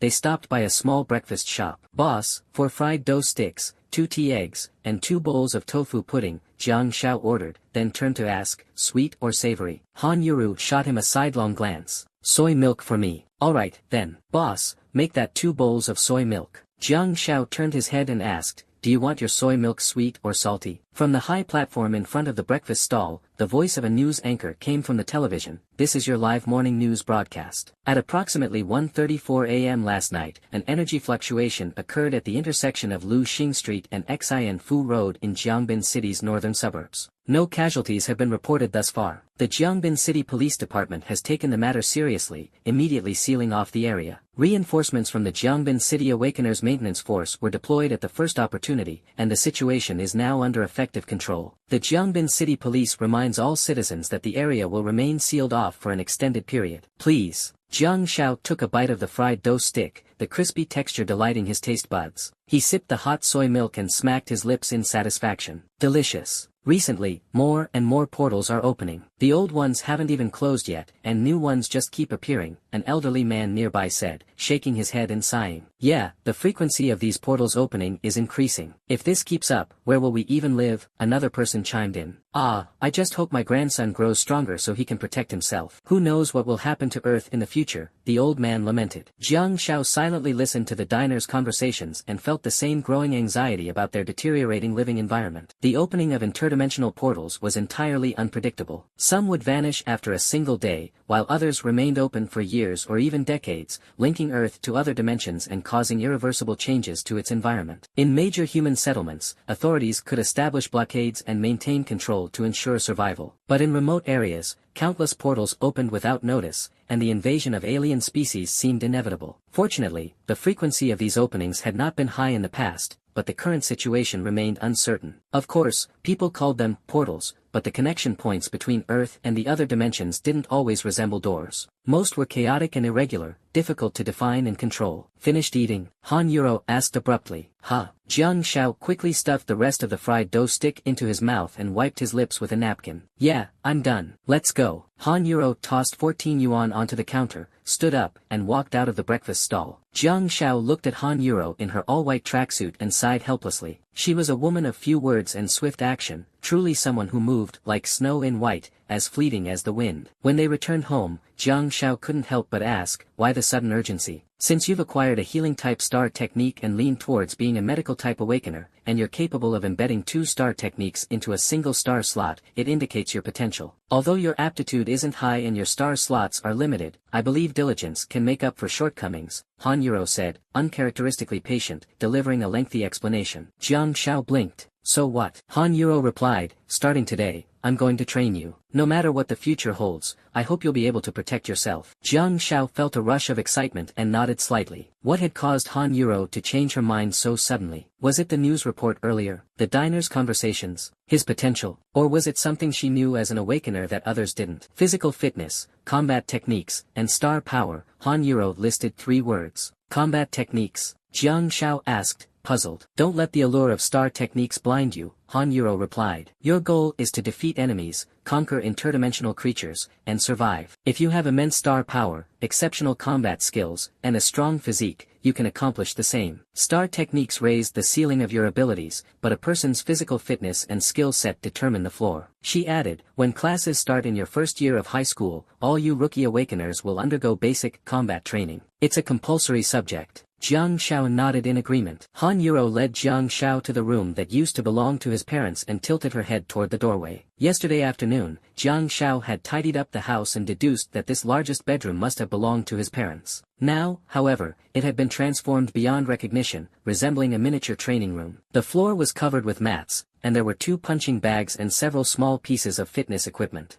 The only thing left unchanged was the enormous wedding photo hanging on the wall. Looking at the wedding photo of the parents he had never met, Jiang Shao stepped inside. I like training here because they're always watching me, Han Yuro said softly from behind him. Jiang Shao felt a surge of emotion as he listened. Turning around, he saw Han Yuro closing the door behind her and locking it. Staring at Han Yuro, who now stood in front of the door, Jiang Shao asked in confusion, "What's going on?" In a low voice, Han Yuro replied, "You're going to hate me for this." Jiang Shao. Half an hour later, Jiang Shao sat in the corner of the training room, his face bruised and swollen. He watched Han Yuro, who remained full of energy and was now practicing with the speed bag. Her movements were swift and precise, and her tall, athletic figure was drenched in sweat. Jiang Shao couldn't help but sigh. A true awakener's physical capabilities were indeed far beyond those of ordinary people. "Delete your Weibo posts," Han Yuro said, still striking the speed bag while wearing fingerless boxing gloves. "Which ones? The first or the second?" Jiang Shao asked, his right hand glowing faintly as he rubbed his bruised face. Han Yuro paused mid-strike and turned to glare coldly at Jiang Shao. "What do you think?" Jiang Shao shrugged nonchalantly. "How would I know?" Han Yuro felt the veins on her forehead throb as she glared at him fiercely. "Looks like you've rested enough." Wait.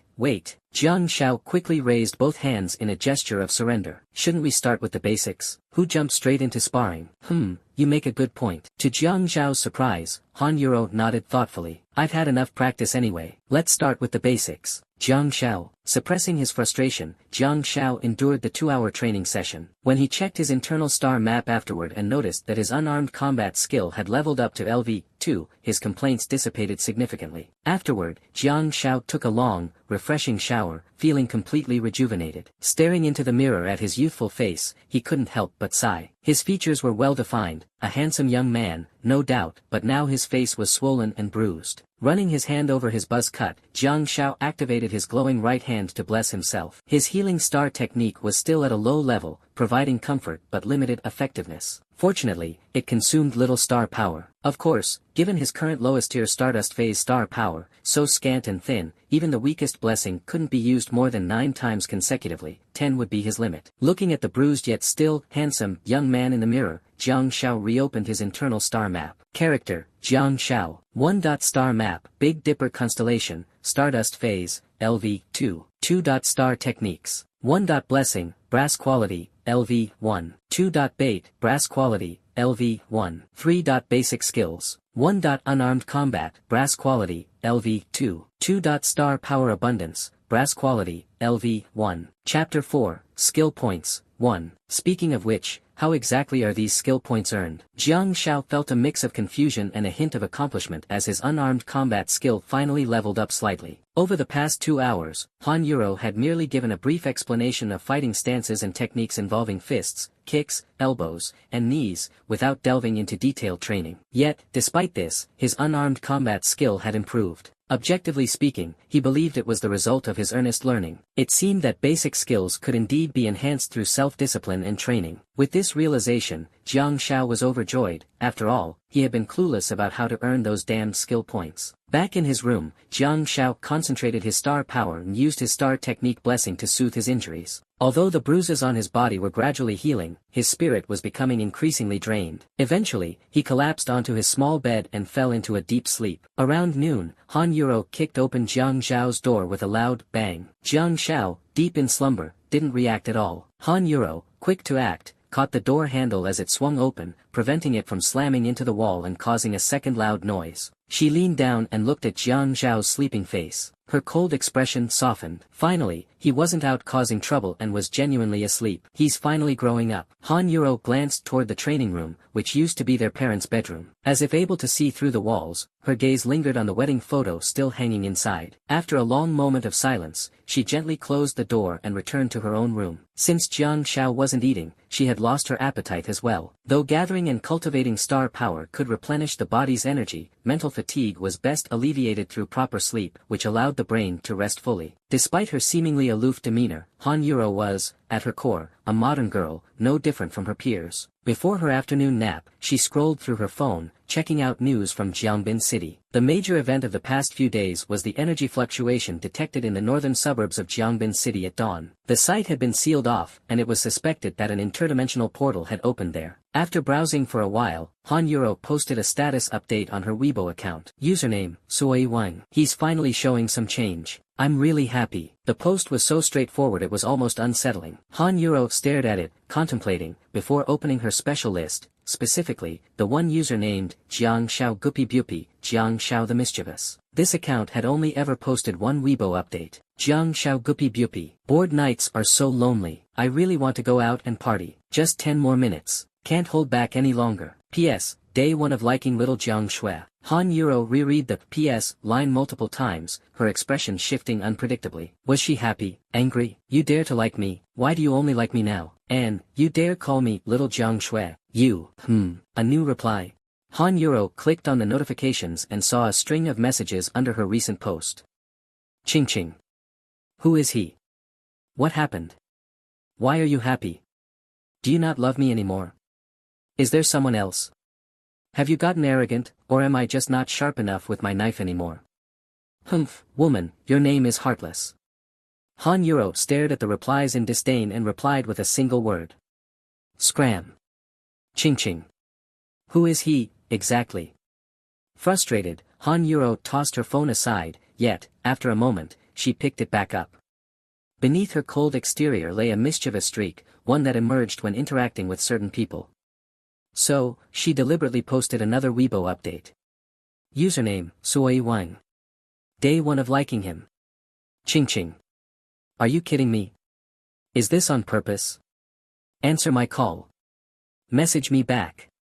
If you hang up again, I'm going to be angry. Roasted pork sprinting. Caught the live drama. Breakup showdown, senior, I love you. Ching ching. You. Pick. Up. The. Phone. All the world's pigs. Front row seat to the drama. Oh yeah, pass the popcorn. Jiang Xiao Guppy Buppy. At Ching Ching she's already asleep. Han Euro froze, her actions halting abruptly. What was this strange thing she just saw? Jiang Xiao Guppy Buppy. That brat was pretending to sleep. Han Euro shot to her feet. Meanwhile, Jiang Xiao was staring at his phone in shock. Did Red Flame herself just reply to him? Ching ching.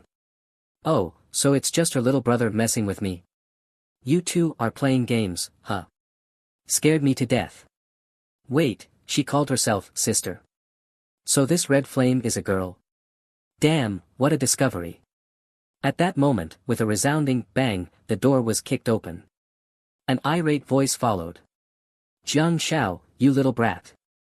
That evening, Jiang Xiao snuck into the house carrying 2 kilograms of braised beef. As he slipped the key into the lock, the door opened from inside.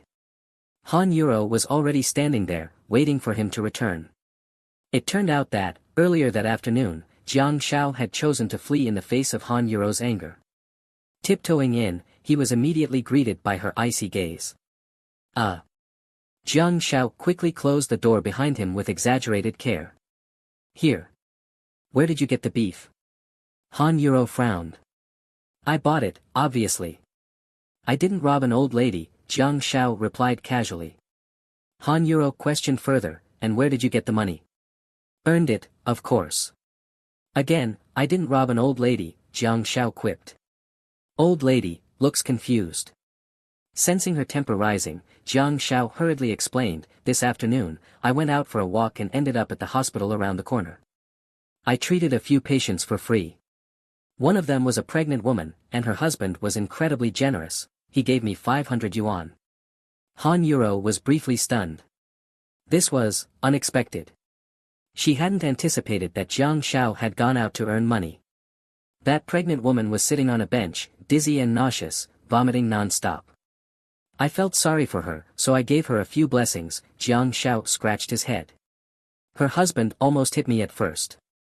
But then his wife felt better and had an appetite again.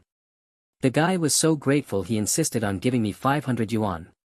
He even said I should come to their house and, become their nanny or maternity nurse. Han Euro raised an eyebrow. He said what? Jiang Xiao scratched his head sheepishly. He said I should work as a nanny for his wife, and that I'd make a great maternity nurse. Speechless, Han Euro took the braised beef from him. Don't mess around like that in the future. It's fine if you help, but what if something goes wrong? True. Jiang Shao nodded, realizing she had a point. Still, he couldn't help but reflect on the day's experiences. Among the small tasks he'd taken on, one successful case involved healing the scraped elbow of a child who had fallen off a bicycle. When the kid came in crying, blood dripping from his arm, the injury turned out to be a minor scrape with a bit of torn skin. Through repeated blessings, Jiang Shao managed to stop the bleeding. He then directed the child to consult a proper doctor to prevent infection. Once the kid returned, Jiang Shao dragged him to a corner and continued using his star power, healing in 10-minute intervals. In less than an hour, the wound was completely healed, leaving no scar after a quick rinse with clean water. This gave Jiang Shao a new idea: could his blessing skill remove scars? Women would pay a fortune for scar removal. They'd spare no expense in their pursuit of beauty. Compared to traditional medical treatments, his star technique was faster, safer, painless, and even pleasant. Still, the greatest gain over the past couple of days was a deeper understanding of his blessing skill. Though its description was vague, the ability could restore physical stamina, like during his own training runs, improve overall well-being, as with the nauseated pregnant woman, and heal physical injuries, like the wounded child. Life force was a broad concept, and while this was merely a bronze-tier star technique, it felt almost like a divine skill. The only downside, it couldn't restore mental stamina. Overuse of star power left him exhausted. "Dinner's ready," Han Yuro's voice called from the kitchen, signaling that the tension from earlier had passed. Han Yuro placed the braised beef on the table and said, "If you want something, just tell me. I'll buy it for you." Jiang Shao, his heart stirred. For a moment, he felt like he was being spoiled. It was a happy feeling. He asked, "Do you have enough money?" Han Yuro replied curtly, "That's none of your business." Jiang Shao pressed on, "You're in your final year of high school, about to go to college. Do we have enough for tuition?" Surprised, Han Yuro looked at him. After a moment of silence, she simply said, "Don't worry about it." "Jiang Shao, we can." Han Yuro interrupted him, "Eat quickly, and continue the combat training." Jiang Shao sighed, "All right. I've told you before, awakeners with medical abilities are rare and valuable. You should try to keep a low profile." Han Yuro paused, considering something. "But you won't be able to hide it for long. Once you start high school, it'll be exposed. To get resources allocated to you, you'll need to demonstrate your abilities." Jiang Shao nodded and mentally noted her words. The dinner passed uneventfully. Jiang Shao thought the tension from the afternoon had dissipated, but to his dismay, the evening combat training turned out to be another brutal session. Beyond teaching him punching techniques, power application, and stances, Han Yuro introduced him to footwork. For the latter half of the training, Jiang Shao essentially became a punching bag to enhance his defense and dodge capabilities, and to develop his resilience. Unfortunately, his unarmed combat skill remained at bronze quality LV2 and had yet to level up. This grueling daily routine repeated itself over the past 2 days. Jiang Shao repeatedly asked why he hadn't unlocked a physical fitness skill, but he received no answers. All he could do was train tirelessly day and night. Though it was tough, Jiang Zhao's frail body in his star power, still at Stardust LV2, meant he couldn't overuse his abilities. Overexertion left him dizzy and disoriented, forcing him to patiently gather and refine his star power before attempting to use it again. Just 2 days into this monotonous yet arduous routine, Han Yuro delivered a surprising new order one evening. "No morning training tomorrow," she said. "What? No morning training?" Jiang Shao was taken aback. Han Yuro threw down her fingerless gloves and left without another word. "She really is a woman of few words," Jiang Shao muttered helplessly.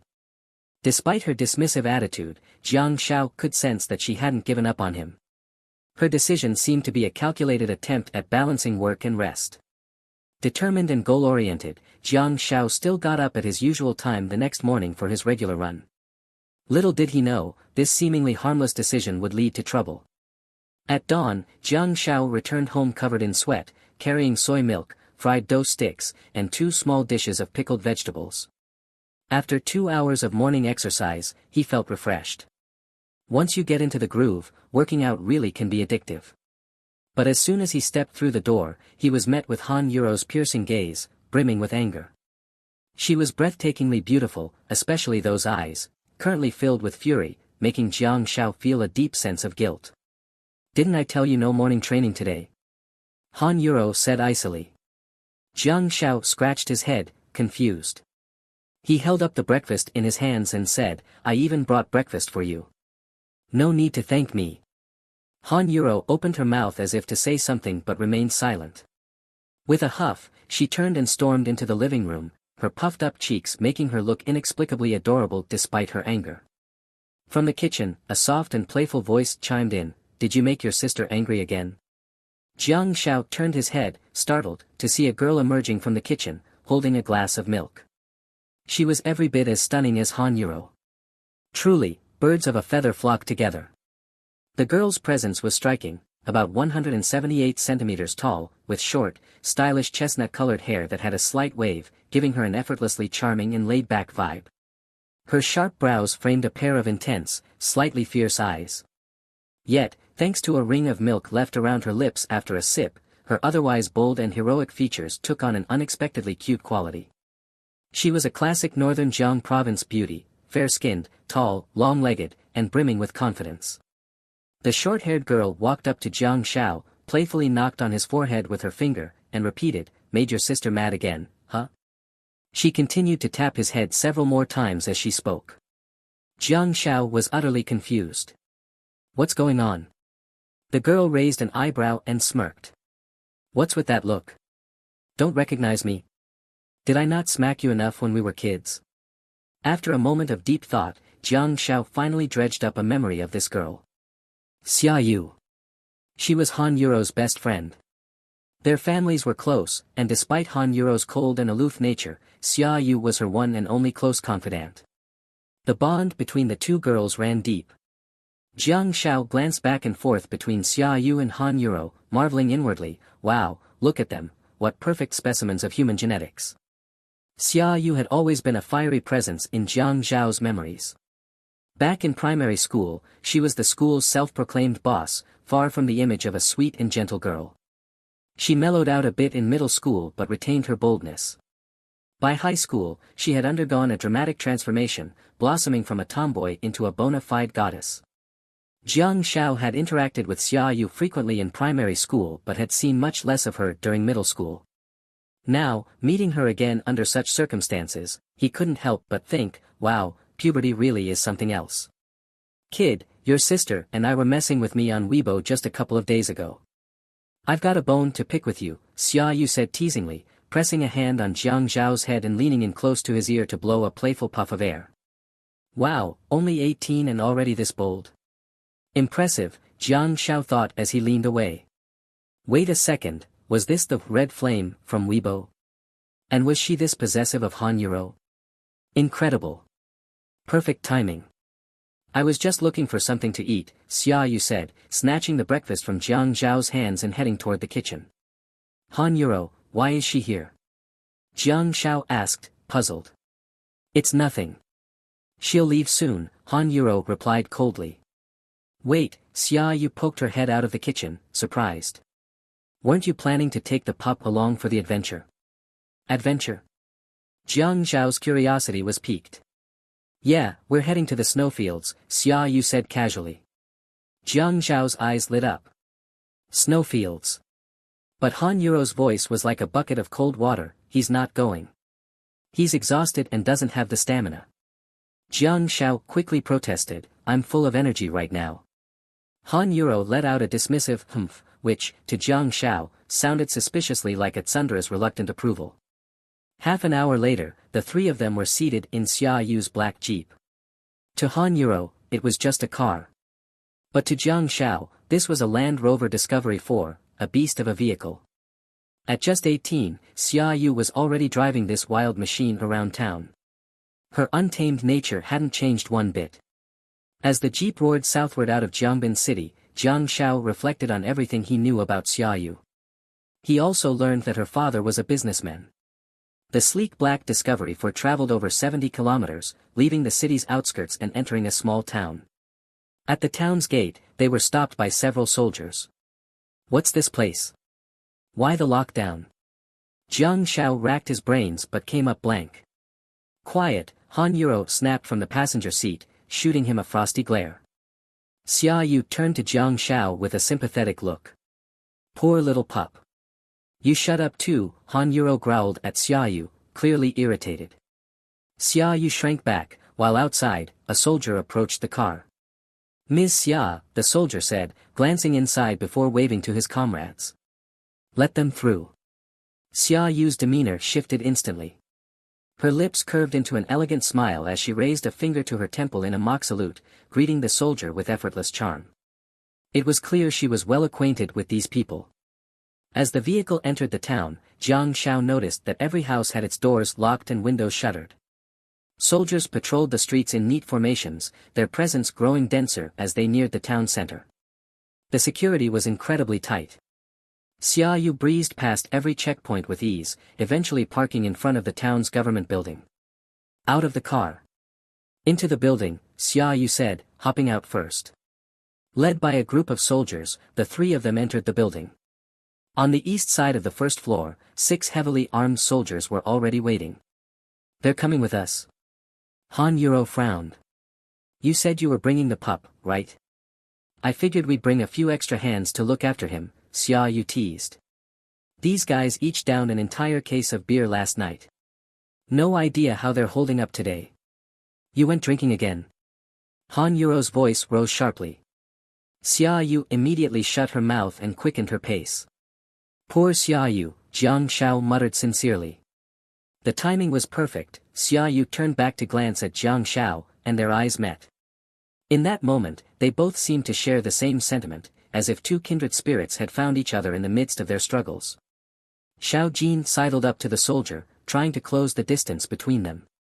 Pinocchio gave a slight nod in acknowledgement. Is there anything I should pay attention to? Anything I need to prepare in advance? Jiang Shao asked, standing shoulder to shoulder with Pinocchio. At 172 centimeters tall, Jiang Shao only came up to the soldier's chest. This burly man, who was easily over 2 meters tall, had such an adorably cutesy name, it was almost laughable. Maintain formation, stay close to Ms. Han at all times, and remain in the center of the group.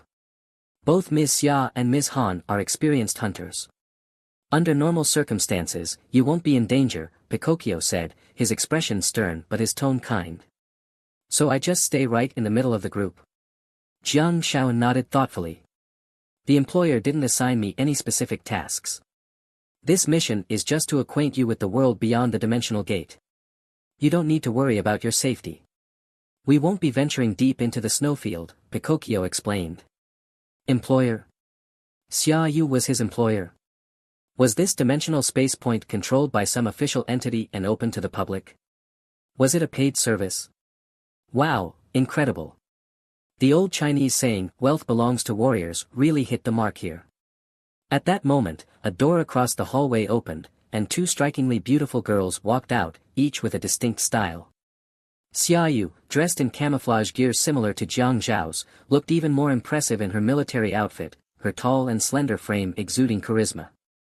Meanwhile, Han Yuro was bundled in a thick white down jacket, wearing a white knit hat and deep blue ski goggles, resembling a casual skier. Here.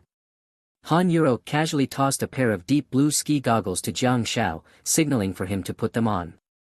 However, Jiang Zhao's attention was drawn to the long blade handle protruding from Xia Yu's shoulder. Heh, stop staring. Xia Yu walked over and patted Jiang Zhao's head. Don't gawk at me like that, you'll fall for me, and then your sister will get jealous. With that, she strode ahead with long, confident steps. It was only then that Jiang Shao got a clear look at the weapon on Xia Yu's back.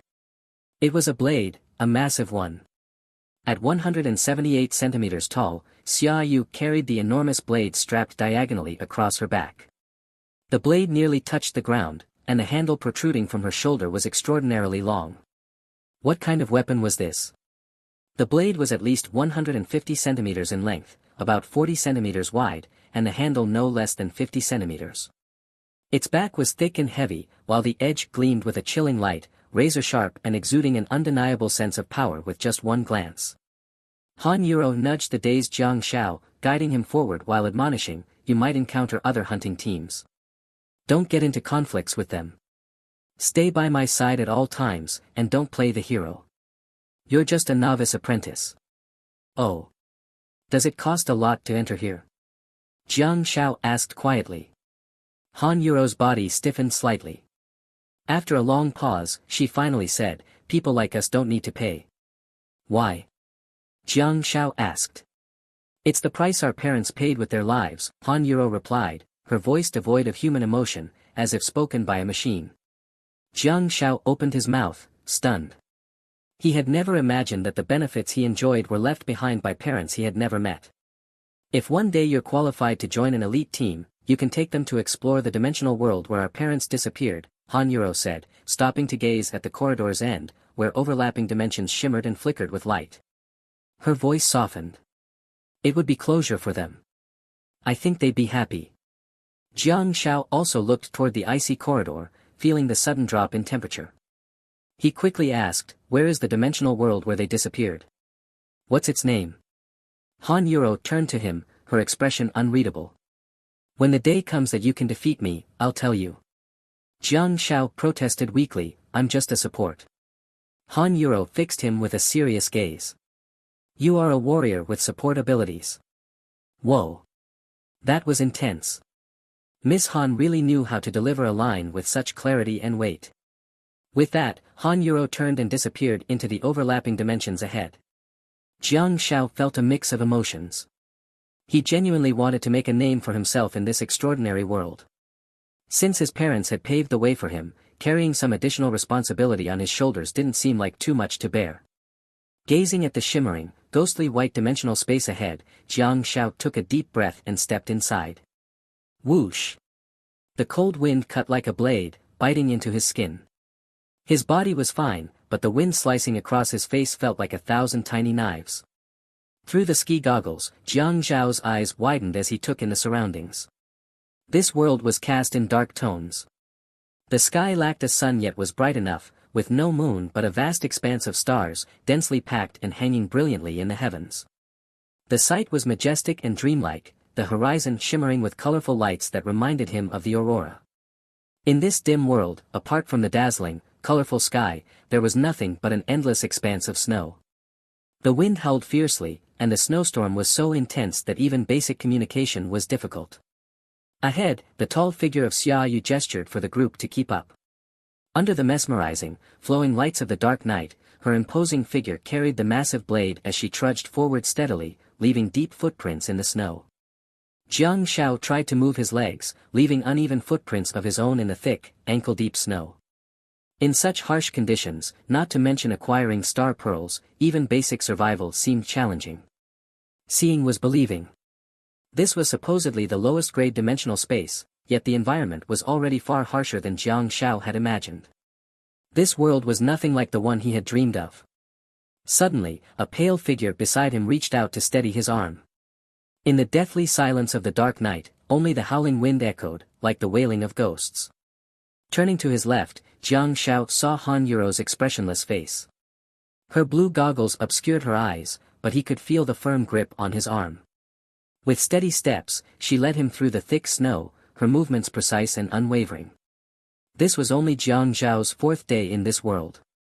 Yet, from this simple act of support, he understood how he should treat this person beside him for the rest of his life. Xia Yu led the way, Han Yuro and Jiang Shao stayed in the middle, and Pinocchio brought up the rear. The 4-person team moved closer together, less than a meter apart, and trudged through the snow for nearly half an hour before Jiang Shao finally spotted a high-flying flag in the distance. In such a desolate and harsh dimensional space, after walking aimlessly for half an hour, spotting signs of human civilization was an indescribable relief. Jiang Shao began to understand why Han Yuro hadn't made him wake up early for training. This journey required immense stamina. The bright red star flag ahead fluttered proudly, radiating a dazzling red glow, like a beacon in the dark night, guiding them home. Ahead, Xia Yu stopped and turned to shout, should we go in and take a break? Jiang Shao and Pinocchio naturally didn't have the authority to decide, so they waited silently for Han Yuro's call. She shook her head and, covering her mouth and nose, replied loudly, we were just here a few days ago. The information hasn't changed much. Let's head northwest. That area has been explored more by human teams and is suitable for our current team's goals. As they continued, Jiang Shao began to piece things together. The team had walked for half an hour without encountering any signs of dimensional creatures. It seemed this area had been thoroughly cleared by the guardian teams stationed here. Beneath the fluttering red flag was a natural cave, serving as a human outpost where teams could rest, eat, and exchange information. Only by venturing deeper into the snowfield would they encounter dimensional creatures. The northwest route, explored extensively by awakened human teams, was populated with dimensional creatures but wouldn't put their small team in grave danger. Alright, pick up the pace. My feet are about to freeze, Xia Yu said loudly, turning to lead the way again. Jiang Shao glanced at Han Yuro beside him, curiosity in his eyes. But through her deep blue goggles, she couldn't decipher his expression. Jiang Shao raised his voice. Maybe I can help warm you all up and get your blood flowing a bit. Han Yuro hesitated for a moment before nodding slightly. Letting Jiang Shao contribute wasn't a bad idea. The next moment, a white beam of light descended on Xia Yu ahead. Her body froze for a split second, and as the cold wind howled around them, her slightly darkened lips parted to let out a long, drawn-out sigh. Ah. Jiang Shao shivered involuntarily. Yes, it must be the cold. The white beams of light continued to fall. Han Yuro clenched her jaw, determined not to make a sound, while Pinocchio behind them let out a deep, guttural noise. The scene was oddly comical. Tisk, TSK, little pup. Your sister always said you were an awakened healer, but I didn't expect you to handle your star techniques so skillfully, Xia Yu shouted without turning around. Oh, Jiang Shao replied politely. Xia Yu's face was full of amusement. My body feels all warm and toasty now. After this mission, how about you come back to my place and warm my feet for me? Jiang Shao. I'm here to conquer the stars and seas, and you want me to warm your feet? You must have misunderstood me. At the rear, the soldier Pai Kachio silently observed Jiang Shao, his eyes filled with envy. Awakening to a medical attribute was incredibly rare. Even Jiang Zhao's lowest-grade bronze-quality medical star technique was enough to warm Pai Kachio's body noticeably. If Jiang Shao could acquire a higher-quality medical star technique, he would undoubtedly become highly sought after. If only they could recruit him into the military, Pai Kachio hoped to have a comrade with medical abilities among their ranks. With a few simple words, the small team's morale was lifted. 15 minutes later, the howling winds began to calm as the group reached the edge of a snow-covered forest. 11 o'clock direction, Xia Yu suddenly spoke. The group continued walking while looking ahead. At the edge of the snow forest, there were several unidentified objects sprawled haphazardly on the ground. As they approached, Jiang Shao saw clearly that these were corpses, not human, but rather the bodies of white ghosts. He had never imagined that his first encounter with extra-dimensional creatures would be with 3 lifeless bodies. Xia Yu led the way, approaching one of the frozen white ghosts. She knelt down, bit off her glove, and reached out to touch the coagulated blood. The heads haven't been harvested yet. These must be the spoils of another exploration team, who haven't had the chance to claim their reward, Xia Yu said, pulling a dagger from her waist and skillfully starting to sever the white ghost's head.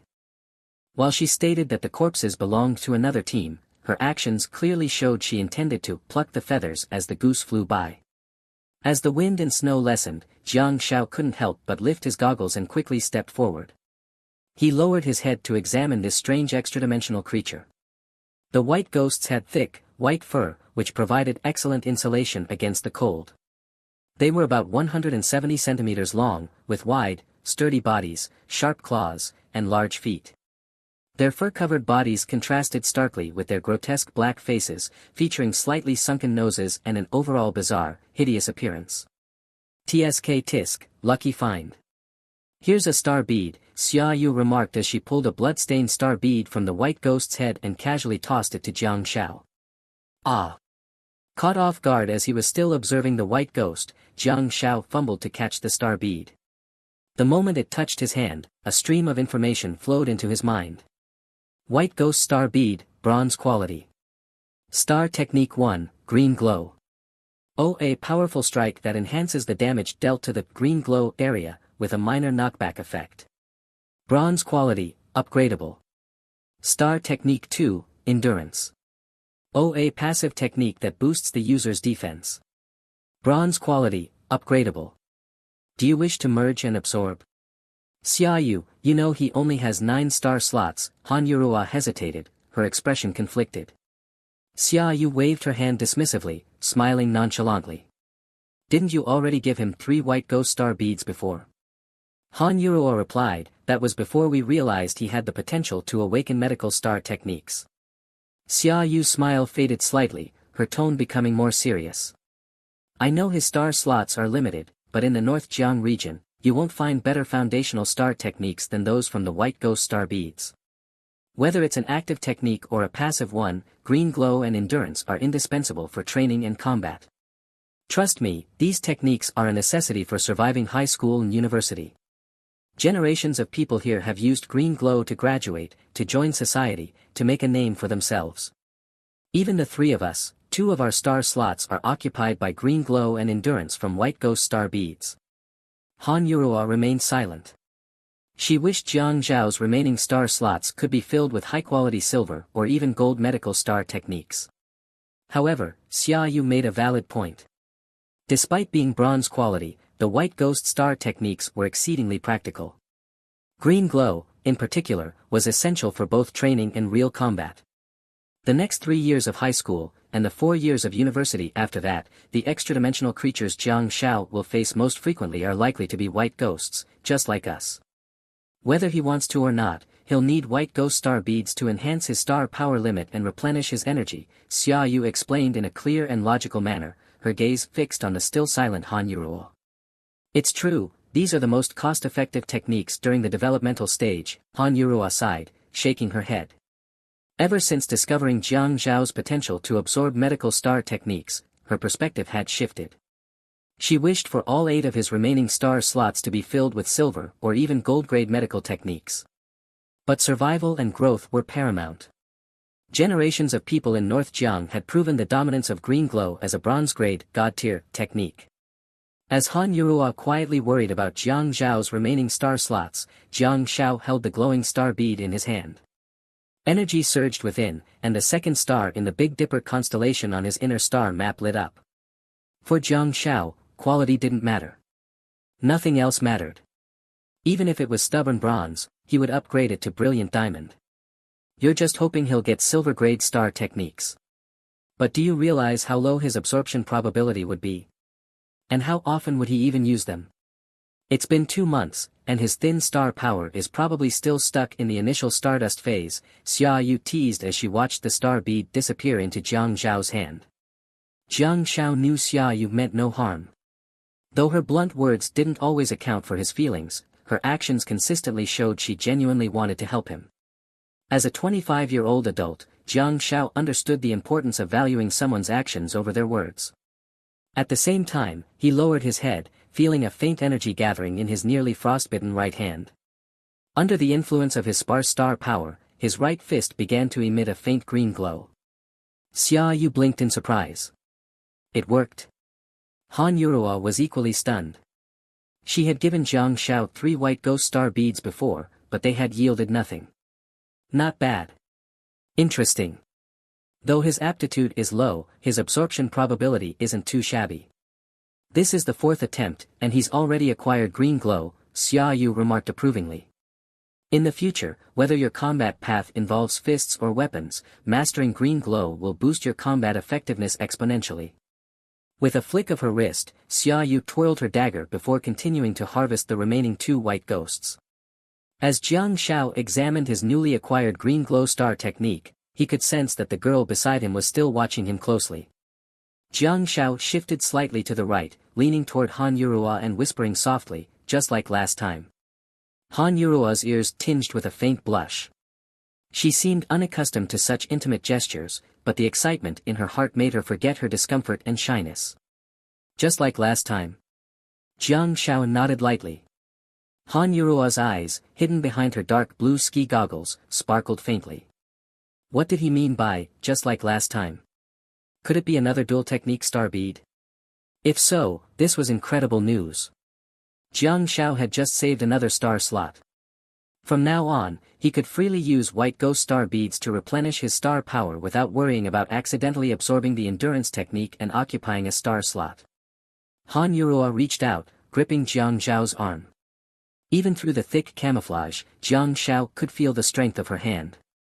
Hey! What are you two doing, playing at sibling affection over there? Let go right now. Xia Yu stood up, glaring at Han Yuruo's hand in disapproval. Jiang Zhao froze for a moment. Could it be jealousy? She couldn't be serious. Han Yuruo had just been supporting him along the way earlier. There's nothing in this white ghost's head, Xia Yu complained, kicking the corpse with disdain before tossing a star bead to Han Yuruo. 2 star beads from 3 white ghosts. Not bad. Take it, Snow. Han Yuruo caught the star bead and immediately handed it to Jiang Zhao. Xia Yu. Jiang Zhao. Ugh. You ungrateful traitor. Xia Yu pointed at Han Yuruo, stomping her foot in frustration. Watching Xia Yu's fiery temper and animated behavior, Jiang Zhao didn't hesitate. He raised his hand and cast a blessing. Xia Yu's expression shifted rapidly. After holding out for a few seconds, her body trembled slightly, and she let out a soft, alluring hum, mmm. At the same time, Jiang Zhao finally had the chance to experiment with what it meant to upgrade a star technique. Without hesitation, he opened his inner star map and embedded the white ghost star bead into the second star that had already been lit. As the star bead dissolved into shimmering starlight and flowed into his body, the second segment of his star map underwent a transformation. Star Techniques. 1. Blessing, gradually restores the target's vitality. Bronze quality LV.1. 2. Bait, creates illusions to confuse enemies. Bronze quality LV.1. 3. Azure Glow, delivers a powerful strike to the enemy, enhancing damage to the targeted area with a slight knockback effect. Bronze quality LV.2. 4. Endurance, passive star technique that increases the user's defense. Bronze quality LV.2. Great. Just 8 more white ghost star beads, and both Azure Glow and Endurance can be upgraded to silver quality. People were used to the bronze quality Azure Glow, but who had ever seen its silver counterpart? After upgrading, would the enhanced strikes be even more devastating? Would the knockback effect become more pronounced? Wait a second. Jiang Zhao suddenly realized a critical issue. If his star techniques could be upgraded by absorbing star beads from the same species, then he shouldn't absorb star techniques from rare creatures. Take a simple example, in this snowy plain, the white ghosts were the lowest tier, most common creatures. Both his Azure Glow and Endurance could be upgraded to silver or even gold quality without much difficulty. But what about the white ghost shamans? As rare creatures, their star beads were much harder to obtain. When could his healing star techniques, Blessing, and Bait ever be upgraded? For Jiang Zhao, the path to absorbing future star techniques had become clear. From the perspective of upgrading quality, dimensional creatures could be high level and high quality, but the only requirement was that they must not be rare. From this angle, absorbing star techniques from white ghosts was the most reliable and rewarding choice. Of course, skill points could also be used to upgrade the level and quality of star techniques, but the problem was, he had no idea how to acquire skill points. Take them. Sell them for some extra cash when we get back, Xia Yu said impatiently, still glaring at Han Yuruo as if holding a grudge. Sure, Han Yuruo replied casually, completely ignoring Xia Yu's resentful gaze. With a flick of her hand, the space ahead overlapped and intertwined. She barely needed to activate her star techniques, no need to deploy her star map, just like how Jiang Zhao had casually tested Azure Glow earlier. Of course, in a proper full-force battle, activating the star map was essential. Xia Yu kicked the white ghost corpses into the layered space one by one. Spatial star techniques. Han Yuruo actually possessed such an incredible ability. Noticing Jiang Zhao's dazed expression, Han Yuruo, rarely, offered an explanation. White ghost pelts are excellent for insulation. They're worth some money. Jiang Zhao scratched his head. Was I questioning the value of white ghost pelts? I don't even go online, how would I know their market value? I was wondering about your spatial star technique. Also, since you have spatial abilities, why am I still carrying this ridiculously heavy military pack? Jiang Shao adjusted the straps of his backpack and looked at Han Yuro. Han Yuro returned to her usual emotionless demeanor and said, "Carry it. I won't always be around to help you. Once you enter the academy, your instructors will lead you into the snowy plains. I want you to experience all of this now." Xia Yu nodded sympathetically. "Exactly. Every year, plenty of people die out there." Jiang Shao nodded in understanding and said, "Thank you." Jiang Shao wasn't someone who failed to appreciate kindness, nor was he someone who took advantage of others. Once he realized the intention behind Han Yuro's actions, he naturally followed her guidance. Han Yuro was momentarily taken aback. Over the past few days, she had noticed Jiang Zhao's changes, but hearing him say, "Thank you," still stirred complex emotions within her. "You have Azure Glow now, so you have some combat ability. Don't think of yourself as just a healer who needs the entire team's protection. While you'll always be a key member in any group, you still need the ability to protect yourself," Han Yuro said, gently patting Jiang Shao on the shoulder. "Ha, kid, don't stress too much.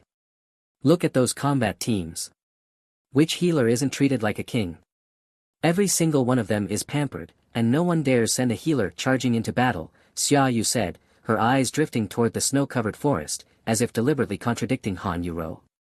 "Just like your current position in this team, you only need to stand in the safest spot and ensure the team's survival. As long as the healer is alive, that's the greatest contribution to the team," Xia Yu continued.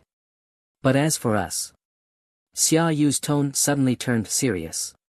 She sheathed her dagger into the scabbard on her thigh and gripped the long hilt of the blade resting on her shoulder, ready to draw the massive weapon and unleash chaos at any moment. Han Yuro quickly glanced ahead. From within the snowy forest, several crimson lights flickered ominously. "Don't charge in recklessly. Let them come to us," Han Yuro quickly instructed. She pushed Jiang Shao back while stopping Xia Yu, who was itching for a fight. Xia Yu hesitated briefly, counting the glowing red eyes in the forest. Realizing the team still had a burden to protect, she reluctantly retreated.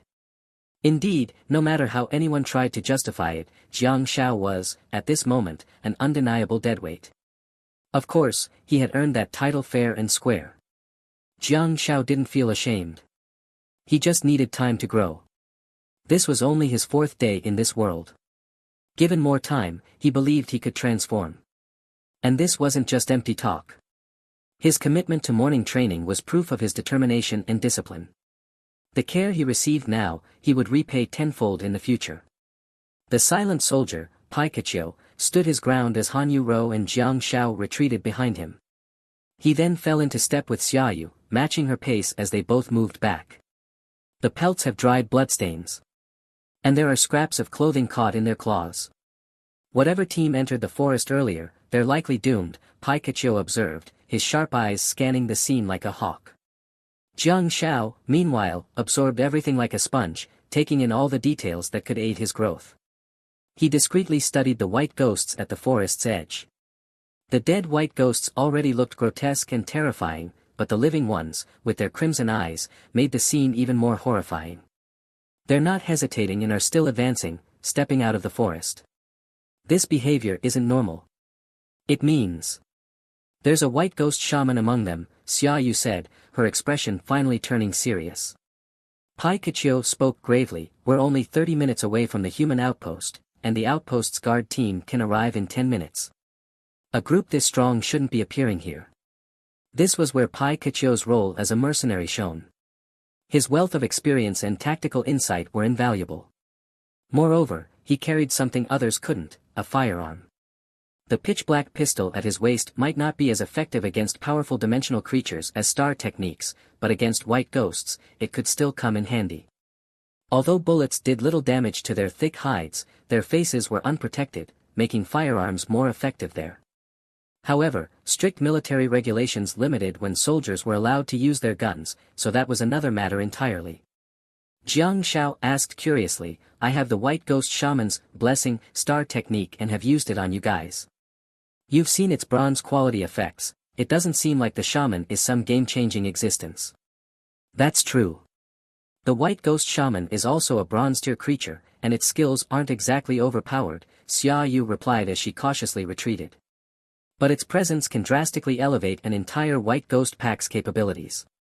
Combat isn't as simple as 1 plus 1 is equal to 2.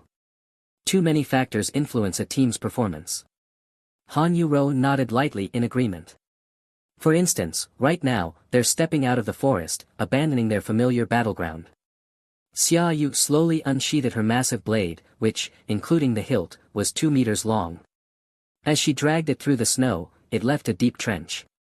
These white ghosts are as agile as monkeys in the forest, yet they've given up that advantage to fight on the relatively flat snowfield. Kid, tell me, what does that mean? Jiang Xiao thought for a moment before replying. The white ghost shaman's presence has boosted their confidence. Close, but not quite. Xia Yu's sharp eyes locked onto the white ghost at the forefront. The shaman's presence has given them a leader. A once scattered group now moves with unity and confidence, unleashing astonishing combat power. Jiang Xiao raised an eyebrow. So you're saying they've found purpose and direction? Exactly. The white ghost shaman is this group's commander, Xia Yu said, stopping in unison with Pikachu. These extraordinary creatures' instincts have long been a model for humans to emulate. In a team, healers are often the most suitable commanders. Positioned in a relatively safe spot, they can oversee the battlefield, focusing not on individual skirmishes but on the team's overall success or failure. Whoa. That's intense. I thought upgrading my star techniques would let me enjoy being a carefree healer. But now you're telling me I have to become a commander. However, this was no game. Melee Awakeners charging into battle didn't have the luxury of a god's eye view and couldn't effectively grasp the entirety of the battlefield. Thank you for your guidance, Jiang Xiao said sincerely. No need, just remember to warm my feet when we get home, Xia Yu said casually. Jiang Xiao.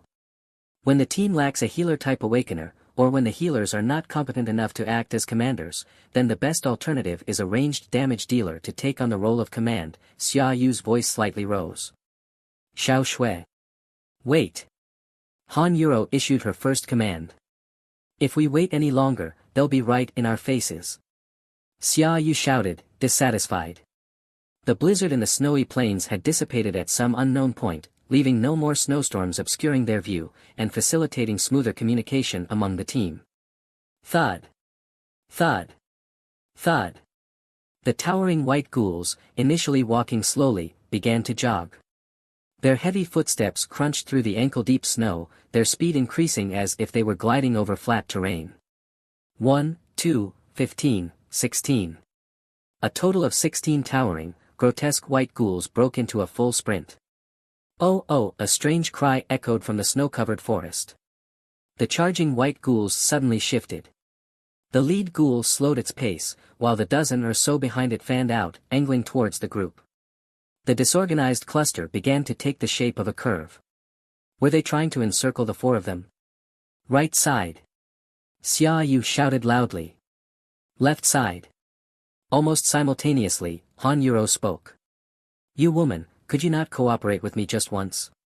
Xia Yu grumbled but didn't hesitate. She dragged her massive blade and dashed to the left. Follow her, Han Yuro gave Jiang Xiao a gentle push and continued, Pikachu, cover the rear. The 4 immediately formed a straight line, charging quickly to the left, hoping to break through before the white ghouls could fully encircle them. But how could their speed compare to the white ghouls, who moved effortlessly across the snow? As it turned out, there was one person who could keep up. It was none other than the phantom sprinting ahead, Xia Yu. In Jiang Zhao's line of sight, the tall figure ahead darted through the snow, her long legs displaying their clear advantage.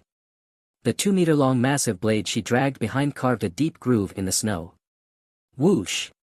In the next moment, Xia Yu's tall and slender figure suddenly erupted with radiant light.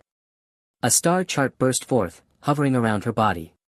Jiang Zhao's star chart was the Big Dipper 9 stars, but Xia Yu's star chart was a 2-handed sword. 7 stars in her star chart lit up, their brass and silver glow shimmering. 2 brass, 5 silver. Awakeners in the Starcloud phase could absorb at most 8 star techniques. This woman was nearly maxed out. She had 7 star techniques, but the key was her star slots. There seemed to be 28 of them. 28 star slots. That was more than 3 times the number Jiang Xiao had. In the next moment, the silver star slot on the left blade of her star chart suddenly lit up. Her right hand, gripping the massive blade, burst into roaring flames, the searing fire spreading along the weapon. The 2-meter-long blade was instantly engulfed. Silver star technique, scorching flame. The deep groove in the snow left by her blade melted into puddles of water, steam rising in white plumes. The swirling vapor mixed with the remnants of snow carried by the wind, creating an imposing and dramatic scene. For a moment, snowflakes danced wildly, and the atmosphere turned electrifying. Finally, Xiaoyu lifted the massive blade high. Her long legs tensed, and with a fierce stomp on the snow, her entire body shot forward like an arrow leaving the bowstring. Screech! Jiang Shao, running behind, felt his face twist into shock. In his 25 years of life, he had never witnessed such a brutal and blood-soaked scene. Xiaoyu collided head-on with the lead white ghoul on the left, her blazing blade slicing downward like a bolt of deadly lightning. It cleaved the tough-skinned ghoul in two, sending a geyser of blood spraying into the air. The crimson droplets splattered across Xiaoyu's face. But Xiaoyu seemed utterly unfazed. She nonchalantly flicked her short, wavy chestnut hair and even playfully extended her tongue to lick a drop of blood off her lips. The wild, primal allure of her beauty, both sexy and violent, was undeniable. One white ghoul fell, slain, but it didn't halt Xiaoyu's relentless slaughter. Her massive blade clashed with the ground, carving out a deep crater as the scorching flames burned away the snow. Amid the thick fog of steam, Xiaoyu spun gracefully, swinging her blade horizontally like a ferocious tiger lunging at its prey. The nearest white ghoul, sprinting madly toward her, leaped high into the air. Ordinarily, it could have easily avoided the slash aimed at its midsection. But behind Jiang Shao, Han Yuro's figure suddenly erupted with a dazzling white flame star chart. 2 brass, 2 silver, and 1 gold shone brilliantly. Gold! Jiang Shao's heart trembled in shock. He was well aware that not even the Awakener instructors at his high school possessed gold-tier skills. What kind of extraordinary encounter had Han Yuro experienced to gain such a powerful gold-tier skill? In an instant, Han Yuro thrust a hand forward, and a silver star slot flared to life. Silver star technique, wild gale. Above the airborne white ghoul, a sudden violent wind surged as if an invisible giant hand forcefully shoved it downward. Screech! The blade's light flashed, flames roared. Blood splattered, and the ghoul was severed in half at the waist. Brass level first kill, skill point +1. The sudden mental notification stunned Jiang Shao slightly. A brass level first kill. So skill points were earned through slaying enemies. And judging by this, kills made in team combat could also count as one's own. Meanwhile, Xiaoyu, with her explosive surge of star energy in blazing flames, unleashed a storm-like ferocity. The sheer force of her attack sent the 2 white ghouls behind her flying. Even though they were 4 or 5 meters away from the first slain ghoul, they were caught in the shockwave of her strike, a testament to its terrifying power. The 2 ghouls tumbled backward, crashing heavily to the ground and rolling in agony. They seemed utterly shaken by the blast of star energy. Oh oh! Accompanying the eerie cries from the snowy forest, 2 streaks of white light descended like lightning onto the white ghouls. The anguished wails of the 2 ghouls abruptly ceased, replaced by furious roars. White ghoul shamans, watch out for the shamans. Xiaoyu dragged her massive blade forward, her eyes gleaming with determination, as if declaring that any attempt to surround them was a pipe dream. Understood. Han Yuro calmly surveyed the battlefield, her heart racing. The white flame star chart around her flared again as a second silver star slot lit up. Dear heavens, Jiang Shao muttered, feeling as though a mighty gust of wind had lifted him off the ground. His body floated forward uncontrollably, swaying like a fallen leaf in the air. As Jiang Shao arced through the air, he glanced behind him. The 2 pursuing white ghouls were sent flying again by Han Yuro's repeated use of the same skill. Meanwhile, Pai Kachio, the soldier, had already engaged the white ghouls in melee combat. Pai Kachio's star chart was a spherical design with 16 star slots. 3 of them were brass tier, and now the first slot glowed brightly. His right fist emitted a greenish glow as he crouched low, deftly dodging a white ghoul's razor-sharp claws. Then he delivered a ferocious punch to its chest. Boom! A dull thud echoed. The white ghoul's hefty body was sent flying 3 meters back like a cannonball. This wasn't just Pai Kachio's raw strength, it was the added effects of his green glows, power strike, and minor knockback. The airborne ghoul hadn't even hit the ground yet when Han Yuro, still sprinting ahead, activated her second silver star slot. With a backward motion, she flung a fireball. Silver star technique, explosive flame. The fireball struck the white ghoul's dark, leathery face with pinpoint accuracy. It detonated instantly with a deafening boom. Arg! The white ghoul let out a guttural wail. Its exposed skin, devoid of fur, was scorched and blistered by the explosion, and it howled in agony. Oh oh! Whoosh! A beam of white light descended from the sky, landing on the ground where the wailing white ghoul writhed. From the snowy forest, a tall, slender humanoid figure emerged, revealing a chillingly cold visage. Its body was wrapped in thick white fur, but its face was deathly pale, bloodless, and eerily gaunt, as if mummified. Come out, Han Yuro skidded to a halt in the snow, her swift motion sending up a spray of powder. Her long finger pointed toward the humanoid figure at the edge of the forest, and with a delicate flick upward, she issued her command. At the edge of the snowy forest, the white ghost shaman's face contorted dramatically. A fierce gust of wind swept through, and his body was flung uncontrollably outward. Xiaoyu, her hand pressed firmly on the burning blade, gripped its hilt tightly with the other. She held the massive weapon before her as a white ghost with razor-sharp claws charged at her. Its claws emanated a faint green glow as they smashed down on the flaming blade, forcing Xiaoyu to step back half a pace.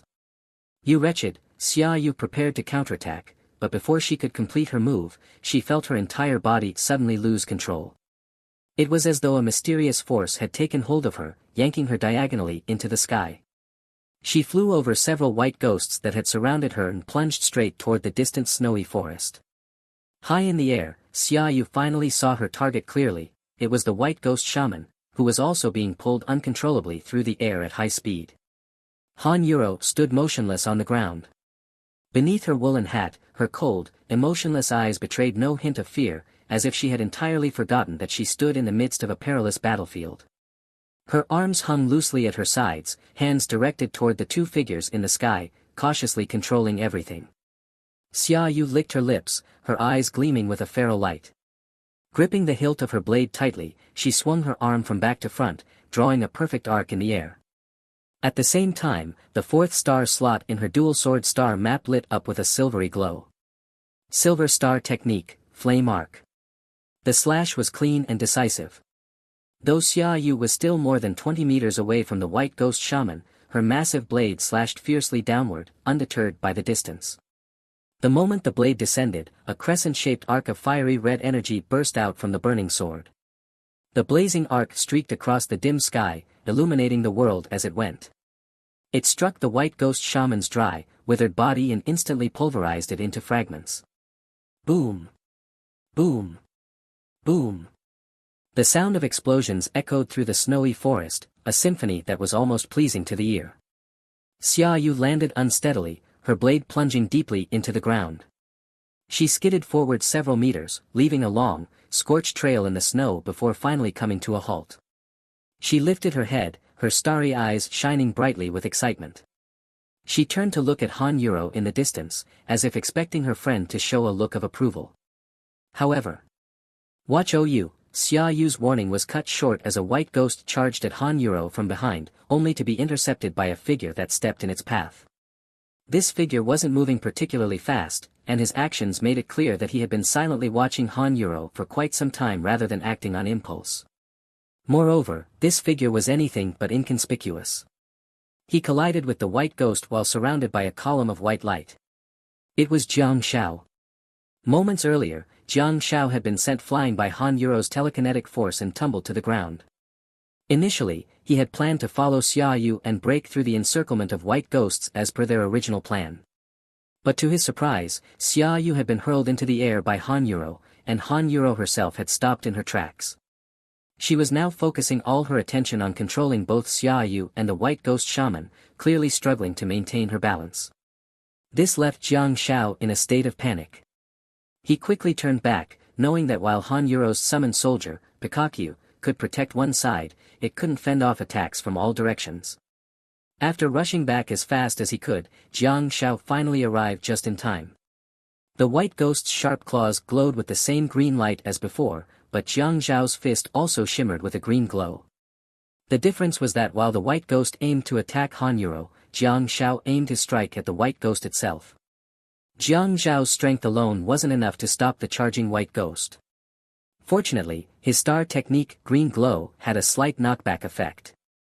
With one solid punch, Jiang Shao struck the white ghost square in the kidney.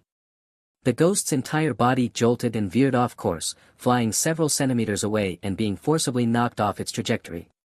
With a sharp whoosh, the white ghost flew past Han Yuro, narrowly missing her. It was a textbook example of the close call. As Xia Yu battled the white ghost shaman, Han Yuro suddenly snapped out of her trance. She turned her head just in time to see Jiang Shao sprawled on the ground, his once cold gaze softening. "Don't just stand there. There are still plenty of white ghosts around." Jiang Shao urged from his position, bathed in white light. Prepared to fight with all his might, he was eager to contribute. But to his dismay, the white ghosts seemed to have eyes only for the young women, completely ignoring Jiang Shao, the small fry. "The white ghost shaman is dead. They'll soon realize and stop attacking. They'll retreat into the snowy forest," Han Yuro said softly, glancing down at Jiang Shao. "Oh." Jiang Shao scratched his head, clearly anxious. He didn't want them to escape. After all, those white ghosts were potential star orbs. Yet he felt too embarrassed to ask Han Yuro to go after them, given his current state of uselessness. Jiang Zhao's pupils contracted as he noticed the white ghost he had just kidney-punched charging at Han Yuro again like a reckless fool. "Behind you!" Jiang Shao shouted. Han Yuro didn't even turn her head. The fourth golden star slot in her star map glimmered faintly. With a casual wave of her hand, the space behind her shimmered and layered over itself. The charging white ghost plunged headfirst into the warped space and vanished instantly. Golden star technique, spatial shatter. The layered space behind Han Yuro quickly disappeared as she silently looked at Jiang Shao. "You saved me," Han Yuro said softly. Jiang Shao scratched his head, unsure of how to respond. After hesitating for a moment, he said, "Are you finally going to confess your feelings, Han Yuro?" Seeing the frosty look returning to Han Yuro's face, Jiang Shao quickly changed the subject. "Is that spatial star technique of yours really golden ranked?" Han Yuro replied with a nod. She then turned to look at Xia Yu in the distance. "How's your star force? Do you have enough left?" Xia Yu, fending off a fleeing white ghost with her massive blade, replied, "Enough to finish them off. We'll need to return to the base to recover afterward." "Hey, small fry, stop standing there like a fool. Go harvest some star orbs to recharge." Jiang Shao quickly sent Xia Yu a blessing and ran toward the bisected white ghost, asking Han Yuro along the way, "That spatial star technique of yours is amazing. Even if you're surrounded, it wouldn't be so bad, right? The space is small. It can only fit 4 corpses at most," Han Yuro replied, following him closely, seemingly guarding him. Her hands weren't idle either, as she used her star technique, Wild Winds, twice to blow the 2 furthest white ghosts back toward her. "For corpses. So anything alive that goes in becomes a corpse." Jiang Shao caught onto the key detail. "It's not suitable for living beings," Han Yuro said, shaking her head. "My goodness, it even has that kind of property. Does that mean the white ghost just now is dead? This star technique is incredible. Where did you get it? It's so practical." Jiang Shao marveled as he reached into the head of the white ghost, suppressing his disgust. After a moment of silence, Han Yuro said, "This star orb was originally meant for you. It was left behind by our parents." Jiang Shao froze mid-action. After a few seconds, he pulled out a bronze star orb and smiled. "We're both their kids. It doesn't matter who gets it." Han Yuro's voice softened as she repeated, "It was meant for you." Jiang Shao squatted beside another white ghost corpse that had been cut in half and, while extracting its star orb, said with a grin, "You're better suited to use it. I'm not that talented. I might not even be able to absorb it." Han Yuro silently tossed another white ghost towards Xia Yu before quietly saying, "Over the past few days, you've been absorbing white ghost and white ghost shaman star orbs. They've all been single-star dual technique orbs. You can definitely absorb this golden star technique. Jiang Xiao stood up, locked eyes with Han Yuro, and said seriously, I didn't understand things before. Giving it to me would have been a waste. You made the right decision. Han Yuro opened her mouth to speak, but the truth was exactly as Jiang Xiao had said, and deep down, she felt the same. Jiang Xiao lightened the mood with a joke. Besides, you're the biological child, and I'm the adopted one. Han Yuro's lips curled into a slight smile as she said, what biological or adopted? To them, we're both their own. Don't. Jiang Xiao quickly waved her off. I'm definitely not biological. We're not related by blood. Han Yuro's smile faded, and her brows furrowed slightly. What do you mean by that? If we were related by blood, how could I make a move on you? Jiang Xiao said, pulling his hand out of the white ghost's head. Unfortunately, this one didn't have a star orb. Han Yuro's beautiful eyes widened in shock, her lips slightly parted. This brat, he dared to flirt with her. Before Jiang Xiao could react, he found himself sent flying by a swift kick. The orderly attack formation of the white ghosts was entirely different from the chaos of their retreat. With the white ghost shaman dead, the group lost its leader, and their morale crumbled. Jiang Xiao's four-person team had the advantage of terrain. If the fight had taken place deeper in the snowy forest, the white ghosts wouldn't have fled so easily. Even without the shaman, they wouldn't have collapsed so quickly in their familiar territory. Out of 16 white ghosts, 5 managed to escape back into the forest. The team didn't give chase, as everyone had expended a significant amount of star force and needed to replenish it. Absorbing star orbs was the fastest way. The remaining 11 white ghosts yielded 7 star orbs, and the white ghost shaman provided 1 more. The team had made a significant profit. Jiang Xiao also gained an additional skill point, completing his Bronze 10 Kills achievement. His internal star map now showed 3 skill points. Han Yuro took out 2 white ghost star orbs and offered them to Pikachu, but the soldier refused decisively. His strict discipline wouldn't allow it. These soldiers were official personnel, akin to hired guards, tasked with escorting awakened individuals like them. Awakened students like Han Yuro and Xia Yu were rare. Though they were only high school seniors, their reputation extended across Jiangbin City and even the entire northern province of Jiangbei, not just because of their backgrounds, but also due to their formidable strength. Both wielded silver star techniques, a rarity compared to the bronze skills most students had. For Jiang Xiao, this was his first real battle, and joining such a high-level team was an extraordinary starting point. Without his internal star map, he likely wouldn't have even acquired a star technique yet, and if he had, it would have been a bronze one at best. Silver star techniques were incredibly rare, encountering one was like winning the lottery. After the organization collected the employer's payment, they distributed it to the soldiers in the form of money and star beads. Both Xia Yu and Han Yuru were familiar with the rules here, having visited often, and they could only give up helplessly. Han Yuru had not forgotten the purpose of this trip. Once the task was completed, she planned to return and rest, not to the human stronghold, but home. Pikojo wanted to find the endangered team but couldn't go in alone because of Han Yuru and Xia Yu's presence. Following Han Yuru's suggestion, Xia Yu, as the employer, prepared to return home. Pikojo, left with no choice, fired a signal flare for awakened protectors to investigate the team. During this process, Jiang Xiao observed how Han Yuru was unwilling to risk herself for unrelated people. Perhaps this was just her nature, only familial ties could move her to care for him. In Han Yuru's void fragment space, there were 4 corpses. Each person dragged 2 bodies, beginning their journey back home. Xia Yu, though not short of pocket money, helped drag the corpses due to Han Yuru's family situation. Pikojo, fulfilling the employer's request, hauled 4 white ghost corpses back to the city. Everyone worked together, and Han Yuru even used her wild wind ability to throw the corpses further, saving much effort. The return trip was joyful for Jiang Xiao. He had broadened his horizons, encountered a strange world, and gained 2 bronze star skills. Passing by a human stronghold, everyone felt relieved. Pikojo, still uneasy, went to report the situation before rejoining the group. The journey had begun amidst snowstorms but ended without any trouble. Up ahead, Xia Yu bumped Han Yuru's shoulder, saying, "Not bad. That moment showed he cares about you, he has courage." Han Yuru responded. Even in such a tricky situation, he risked his life. He's just earned his green light star skill and is essentially a tourist. If I didn't like you, I wouldn't have come along, Xia Yu continued. You know what he was like before, these few days, he's changed. I hope this trip makes him hold on to those changes.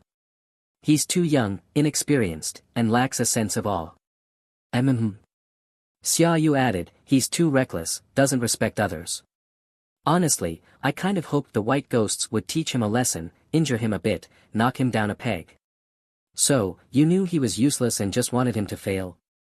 Han Yuru asked. Xia Yu was caught off guard. Han Yuru nodded, it's not about strength, it's about character. Xia Yu laughed, and yet, when he was in danger, you wanted to blow him back to safety. Han Yuru replied sharply, shut up. Half an hour later, they arrived at the town's government building. Jiang Shao counted the 1,500 currency units with a conflicted expression. White ghosts are full of treasures, selling them for just 100 units is such a loss. Han Yuru extended her hand, and Jiang Shao reluctantly handed over the money. Noticing the soldier's unfriendly gazes, he quickly changed his tone, a conscientious enterprise, great for growth and hiring bodyguards for extra income. Xia Yu chuckled, while Han Yuru rubbed her forehead and pushed Jiang Shao to hurry along. After changing their clothes and receiving military rations and water, Jiang Shao felt like they'd been exploited by shady merchants, though he wasn't sure if the organization was officially affiliated. As they got into a Range Rover, Jiang Shao asked Xia Yu where her knife was. Xia Yu replied that it was left behind. When Jiang Shao asked if she wasn't afraid of losing it, Xia Yu said there was a dressing room. Suddenly, Xia Yu suggested dropping Jiang Shao off at Flower Garden District and then taking him home with her. Jiang Shao scratched his head and asked why. Xia Yu replied, to warm my feet. Jiang Shao looked dejectedly at Han Yuru, but Xia Yu explained it was for training him. Jiang Shao retorted that he was someone to be pampered, not ordered around. Xia Yu quipped that anyone who wanted to be pampered had to endure 1,000 cuts first. Jiang Shao was speechless. Xia Yu then asked about Jiang Zhao's knife techniques. Jiang Shao explained they were a family tradition, not to be shared with outsiders. Xia Yu remarked that family members could share, eyeing Han Yuru. Han Yuru inwardly scoffed. Jiang Shao hesitated but was interrupted by Han Yuru, who stated, traditional martial arts are weak compared to Star Force combat. Only after the emergence of Star Force did they regain some relevance. Xia Yu added that her family's knife techniques were available online and weren't as secretive as they seemed. If you really want to learn, I can teach you, but on one condition, Xia Yu said with a mischievous glint in her bright eyes, looking through the rearview mirror. What condition?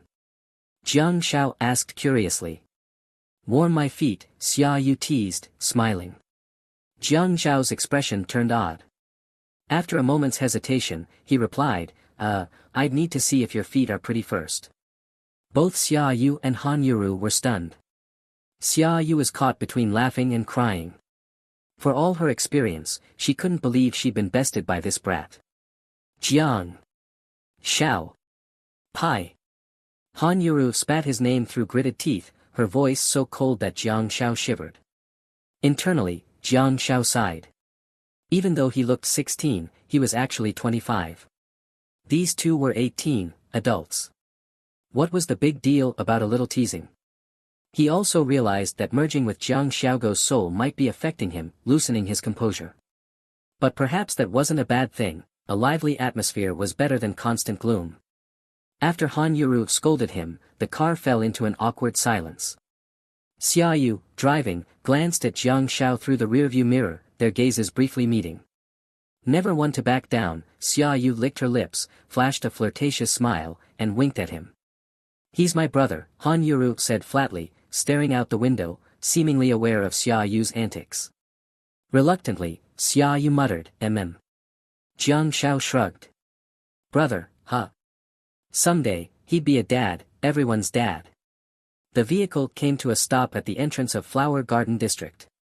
Han Yuru turned around and handed Jiang Shao 500 units. Don't ask Xia Yu for pocket money. Speechless, Jiang Shao stared at her. Her close combat skills are undeniable. Don't be afraid to endure hardship, Han Yuru added, pulling out a star bead from her pocket and giving it to him. During their earlier battle, the group had obtained 7 white ghost star beads and 1 white ghost shaman star bead. Jiang Xiao received 1 white ghost star bead, Xia Yu got 4, and Han Yuru kept 2 white ghost star beads and the shaman star bead. Don't skimp during training. That's when your body absorbs star force most efficiently.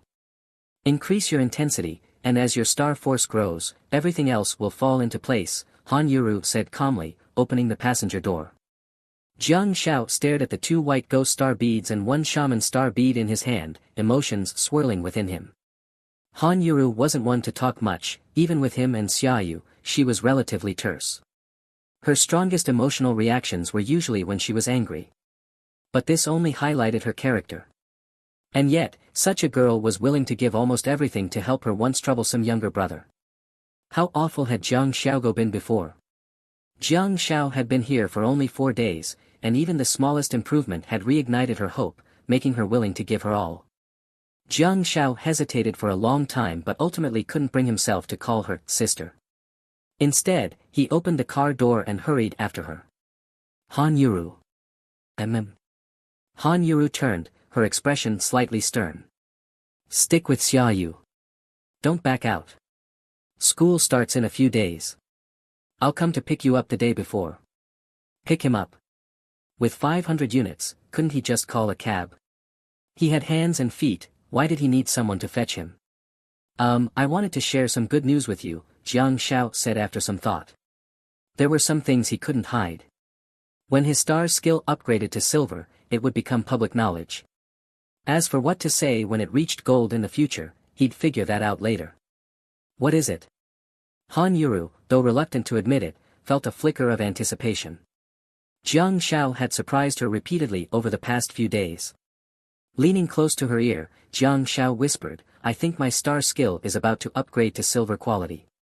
Han Yuru's expression darkened as she stared at him coldly. But Jiang Xiao's gaze was sincere, unwavering. Are you serious? She asked softly. Jiang Xiao nodded firmly. After absorbing the white ghost star bead, I can vaguely sense my star skill's power deepening. Impossible, Han Yuru shook her head. It's good to want to grow stronger, but countless people in Huaxia absorb low-level star beads daily, and none of them have ever had their star skills upgrade in quality. Both Xiaoyu and I have the bronze star skills, green light and endurance. We've absorbed more white ghost star beads than you, and it's never happened. Jiang Xiao nodded. I know it sounds ridiculous. I just wanted you to know that if, one day, you find my star skill has truly upgraded to silver, remember, it was you who pulled me back from the edge. It's you who cultivated me. Han Yuru was momentarily stunned. Jiang Xiao didn't argue or try to prove himself. Instead, he said this, surprising her. Before school starts, Jiang Xiao said softly, stepping backward. Wait and see. Watching his retreating figure and those deep black eyes, Han Yuru's tense expression slowly softened. A faint, almost imperceptible smile appeared on her lips as she nodded. Well, well. Xia Yu propped her elbow on the center console, resting her chin on her hand as she gazed out the window, clicking her tongue in amazement. Hey, kid, what did you say to your sister? She actually smiled. Xia Yu asked curiously as Jiang Xiao climbed back into the car. While organizing his money in star beads, Jiang Xiao replied, flirting doesn't work. You've got to use sincerity. Got it? Sincerity. Xia Yu shifted gears and stepped on the gas. Kid, you do realize you'll be stuck with me for the next few days, right? What do you mean? Jiang Xiao froze mid-motion. Nothing, just saying, Xia Yu said with a grin, suddenly in high spirits. Let's go eat spicy hot pot. There's a place in the northern part of the city that's amazing. An hour later, in the heart of Jiangbin City, inside an ordinary residential building. A middle-aged couple had just finished dinner and were comfortably watching TV on the sofa. The phone suddenly rang. The middle-aged woman nudged her husband, her eyes still glued to the TV, engrossed in a show about resolving conflicts between daughters-in-law and mothers-in-law. The man picked up the phone, glanced at the number, and walked toward the study. A deep male voice came through the phone, Sir. The middle-aged man closed the study door and asked, what's the matter? Miss has returned home safely from Jiannan village. The man responded with a simple, She came back with a boy. The middle-aged man paused, then asked, a boy? Yes, it's the one from the Han family. The man's expression turned sour. That useless brat, Jiang Xiaogo?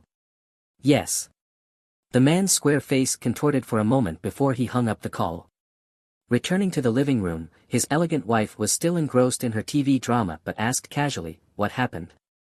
Your precious daughter brought a boy home, the man replied. The middle-aged woman sat upright, her attention now fully on her husband. In a gentle voice, she asked, what's the boy like? His looks, his personality. The man spoke the name with distaste, Jiang Xiaogo. Her eyes widened slightly, and after a brief moment, her demeanor shifted. She abandoned her gentle tone and declared loudly and decisively, Xia Shanhai. I absolutely do not agree to this match. Xia Shanhai.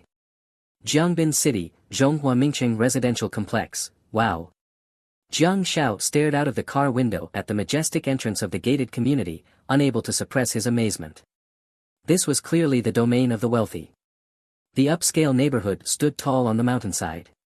As the car drove in, it wound its way up a tree-lined road, passing orderly villas and vibrant flowers blooming along the path. They passed an intricate rock garden and a fountain in the community park. Before reaching the summit, Xia Yu finally steered the car into a private courtyard. As the private garage next to the small villa slowly opened, Jiang Xiao shook his head in mild exasperation.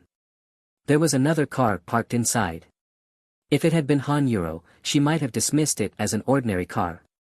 But to Jiang Xiao, it was a dazzling Porsche 911. Looking again at the Land Rover Xia Yu had been driving, it suddenly seemed understated and modest in comparison. Jiang Xiao stepped out of the car, trying to suppress the lingering smell of spicy hot pot clinging to him. Looking around, he remarked, you're seriously loaded. Just how rich are you? By this time, Xia Yu had also gotten out of the driver's seat. Casually, she replied, you think money guarantees happiness? Jiang Xiao looked puzzled. Huh? Xia Yu walked over, placing a hand on his shoulder and speaking as though imparting great wisdom, you're wrong. The happiness of the rich is beyond your imagination. Jiang Xiao stared at her in disbelief. From Xia Yu's home and her car, it was evident her family was wealthy. Of course, in the eyes of true elites, these cars weren't worth mentioning, worth mere millions at best, far from the 8-figure luxury, god-tier, vehicles. But for someone like Jiang Xiao, who earned a meager living treating pregnant women, even a low-tier rich person was a rich person in his eyes. And yet, Jiang Xiao muttered while brushing off his shoulder, you made me pay for the 7 yuan bowl of spicy hot pot you dragged me to. You call that Spartan living? I call it variety. I'm tired of the food at home. I wanted to try something different, Xia Yu said, twirling her car keys around her slender fingers and humming a tune as she walked out of the garage. Watching her graceful figure, Jiang Xiao shook his head helplessly. Truly, with gain comes loss. Xia Yu stopped, turning back with a not-so-friendly expression. What did you just say? Jiang Xiao shook his head with a sigh. You've gained wealth but lost certain things. Xia Yu. Jiang Xiao, big sis, how about dating me? Xia Yu impatiently waved him forward. You sure talk a lot. With your scrawny frame, maybe try again in a couple of years. Just now, I didn't dare lean on you too hard, I was afraid I might knock you over. Jiang Xiao nodded silently. That, kind of made sense. Maybe playing the victim could work out for him someday. Following Xia Yu into the villa, Jiang Xiao was greeted by a middle-aged woman as soon as they stepped inside. Zhou auntie, go fetch a sleeping bag from the basement. He's called Jiang Xiaogo, and he'll be staying in the basement from now on, Xia Yu said casually as she placed her car keys on the tray by the door. Jiang Xiao looked over the woman, guessing she was the housekeeper. All right, miss, the woman replied before walking off. From this brief exchange, Jiang Xiao could tell their relationship was purely professional, with no familial ties. You said you lived alone here, Jiang Xiao remarked, surprised. I do. Oh, right, Zhou auntie lives here too. Her cooking is great. Didn't you say you wanted lamb soup and lamb meat? I'll have her make it for you tomorrow, Xia Yu replied with a nod. You have a mansion with 1,000 rooms, and you're making me sleep in the basement. Jiang Xiao looked at her, exasperated. You're too naive. You need the right environment to grow strong. For the next few days, you'll be completely cut off from the outside world, Xia Yu said with a cheerful demeanor, though Jiang Xiao had a hunch she had a plan in mind. Before Jiang Xiao could process his new surroundings, Xia Yu suddenly covered his eyes with her hand. Don't look. These are fantasies you'll never achieve in your lifetime, she teased, pushing him forward. Jiang Xiao. After a series of twists and turns, they reached a staircase. Careful with the steps, came Zhou Auntie's voice. Zhou Auntie. Don't tell him that. Xia Yu stomped her foot in frustration. Jiang Xiao carefully descended the stairs, muttering under his breath, "Humph, women." When Xia Yu finally removed her hand from his eyes, Jiang Xiao found himself in the so-called basement. It wasn't the dark, damp place he had imagined. Instead, it resembled a professional training facility, far better equipped than any gym Jiang Xiao had ever seen. The basement spanned at least 100 square meters, with training equipment neatly arranged on one side and an octagonal cage on the other. This wasn't just an ordinary boxing ring. It was a cold, steel octagon, something Jiang Xiao had only ever seen in TV broadcasts of UFC-style mixed martial arts competitions. The lighting was dim, with only a few bulbs casting a faint yellow glow. In Jiang Xiao's northern dialect, he thought, can't this place be brighter? Why make it so gloomy? Most importantly, and unsurprisingly, there were no windows. Faced with the heavy fitness equipment, the imposing octagonal cage, and the dim lighting, Jiang Xiao felt a wave of suffocation. For the next few days, you'll stay here. Meals will be delivered. There's even a private bathroom, Xia Yu said, hands on her hips, clearly proud of the setup. School starts on September 1st. If you're in good shape by then, I'll help you apply for leave so you can skip the military training. Jiang Zhao's eyes lit up. Skip the military training. Xia Yu chuckled. That depends on your progress here. Go ahead and let your sister know you'll be staying here for a while to train. All right. Jiang Xiao pulled out his phone. Despite being in the basement, the signal was surprisingly strong. Not bad. After quickly informing Han Euro, her response was a simple, followed by her abruptly ending the call. How cold. Before Jiang Xiao could put his phone away, Xia Yu snatched it from his hands. What are you doing? Jiang Xiao asked, confused. Holding the phone, Xia Yu pointed at the equipment in the basement. From now on, these are your toys. She confiscated my phone. I haven't even started school yet, and I already feel the oppression of a teacher's control. Tomorrow morning, a coach will come to train you in physical fitness and basic skills. Clothes, food, and water will all be delivered on time. Don't even think about running away, you won't get far. This door will stay locked. And don't try smashing it with your qingmang, you can't afford to replace it, Xia Yu said, turning to climb the stairs. At the top, she paused, that's it. Good luck. Oh, right. She suddenly remembered something. Reaching into her pocket, she pulled out 2 white ghost star orbs and tossed them to Jiang Xiao. Back in the snowy plains, Xia Yu had obtained 4 white ghost star orbs, 2 of which she had absorbed to replenish her star power. She'd kept the remaining 2, but now she was giving them to Jiang Xiao. Thank you, but why are you so good to me? Jiang Xiao asked, looking up at Xia Yu standing at the top of the stairs. Your sister's like family to me, so her brother is my brother too. Besides, these don't do much for me, Xia Yu said nonchalantly, closing the door behind her. Hearing the sound of the lock clicking into place, Jiang Xiao sighed deeply. Just because I'm Han Euro's brother? Is that really all there is to it? Above, at the door to the basement, Xia Yu didn't leave immediately. Leaning against the door, she shook her head with a smile. I hope you can help me with my plan. This plan involved her senior year, her team, the school, and her future.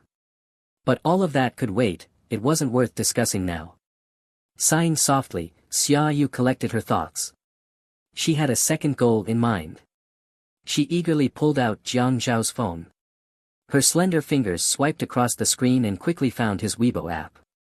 Opening it, she grinned mischievously. No login credentials were needed, it was already signed in. A devilish smile spread across her face as if imaginary horns had sprouted from her head. Jiang Xiaogo's Weibo post. Just came back from her place. So happy. P.S. Day 1 of liking Xia Yu Jie. Jiang Xiao. Go. Han Yuro clenched her phone tightly, nearly crushing it. 7 days later. Humph, don't bother me, Xia Yu said lazily, nestled comfortably on the sofa. Her long, slender legs were crossed and propped up on the coffee table in front of her, occasionally swinging playfully. Her face was filled with an expression of pure delight. On the other end of the phone, Han Yuro felt the veins in her temples throbbing and struggled to suppress her rising anger. Alright, don't call me unless it's important, Xia Yu said decisively, hanging up the phone without hesitation before tossing it carelessly onto the sofa. The next moment, she couldn't help but burst into a fit of giggles, clutching her stomach as she rolled around on the sofa. In the distant kitchen, Aunt Zhou glanced at the young lady's unladylike behavior, shook her head helplessly, and returned to stir-frying without a word. Serves you right for playing hard to get, for ignoring me, for pretending to be so cool, Xia Yu muttered to herself cheerfully. She was in a great mood. Usually, Han Yuro barely acknowledged her, and Xia Yu had to take the initiative to invite her out, only for Han Yuro to reluctantly agree. But now, after Jiang Xiao had been in the basement for a week, Han Yuro had called her 7 times, averaging once a day, and hadn't even called during the first 3 days. Xia Yu picked up Jiang Zhao's phone, which was lying nearby. Every time she held the old, outdated device, it felt like she was handling an antique. With practiced ease, she opened Weibo on the phone. Jiang Zhao's account now had 8 new posts. Every single post flirted dangerously close to the edge of offense, and each one ended with a P.S. section that vividly illustrated the deepening admiration of an underage boy for a charming older sister. Maybe I went a little too far. Xia Yu pondered as she reviewed the latest post she had made under Jiang Zhao's name. Jiang Xiao the Mischief Maker. 2 hours ago via Huawei Meimong C199. Even if torrential rain turns this city upside down, I'll still offer you a warm embrace. P.S. Day 8 of liking Sister Xia Yu. Buzz. Buzz. Xia Yu turned to glance at her own phone on the sofa. Smiling mischievously, she picked it up and answered, her tone instantly turning impatient. What now? Oh, you want to ask me out? But I don't have time, I'm busy training a puppy. Him. Oh, he's fine, won't die or anything. Alright, I'll go. Women are so troublesome. Xia Yu hung up, and the impatient expression on her face vanished without a trace. Like an excited husky, she twirled around the living room with glee, waving her arms as if she were on top of the world. In the kitchen, Aunt Zhou, spatula in hand, shook her head again, this time with a sigh, such a good girl, what a pity. Meanwhile, in the basement. 2 men were locked in intense combat inside an octagonal cage. To be precise, it was a burly man against a scrawny teenager. The burly man was tall and muscular, his frame like forged steel. His black tank top was soaked with sweat, as if it could be wrung out. Standing about 175 centimeters tall, his skin was dark, and his stern face was framed by protective gear and fingerless gloves. He calmly coached the boy in front of him on how to throw punches. The boy was none other than Jiang Xiao, also dressed in full protective gear. Through repeated sparring, he was continuously correcting his combat stance. For Jiang Xiao, the greatest accomplishment of the past few days was managing to force the burly man opposite him to wear headgear during their sessions. The two had been eating, sleeping, and training together in the basement for an entire week. Isolated from the outside world, Jiang Xiao hadn't let down Han Yuro's expectations, or his own. The sweat he shed during these days hadn't been in vain, and the time spent away from the sun wasn't wasted either. In fact, Jiang Xiao wasn't sure if it was due to his natural talent or the system's capabilities, but his combat skills had improved at a shocking pace over the past 7 days. In the basic skills section, his previously bronze-quality unarmed combat skill had already risen to level 5. 3 small levels in just 7 days, this speed astonished not only Jiang Xiao but also his coach, Lei Jin. After all, when Lei Jin had first started training Jiang Xiao, he'd been a complete novice. Though Jiang Xiao was still technically a novice, his movements were now starting to look polished and professional. Lei Jin also believed Jiang Xiao had some aptitude, but unlike Jiang Shao, he attributed this progress to sheer effort. For a 16-year-old to be confined to a basement day after day might drive most people insane. But Jiang Zhao's determination and perseverance had left Lei Jin deeply impressed. Every day, from 4:30 in the morning to 9:30 at night, Jiang Shao followed Lei Jin's training plan without fail.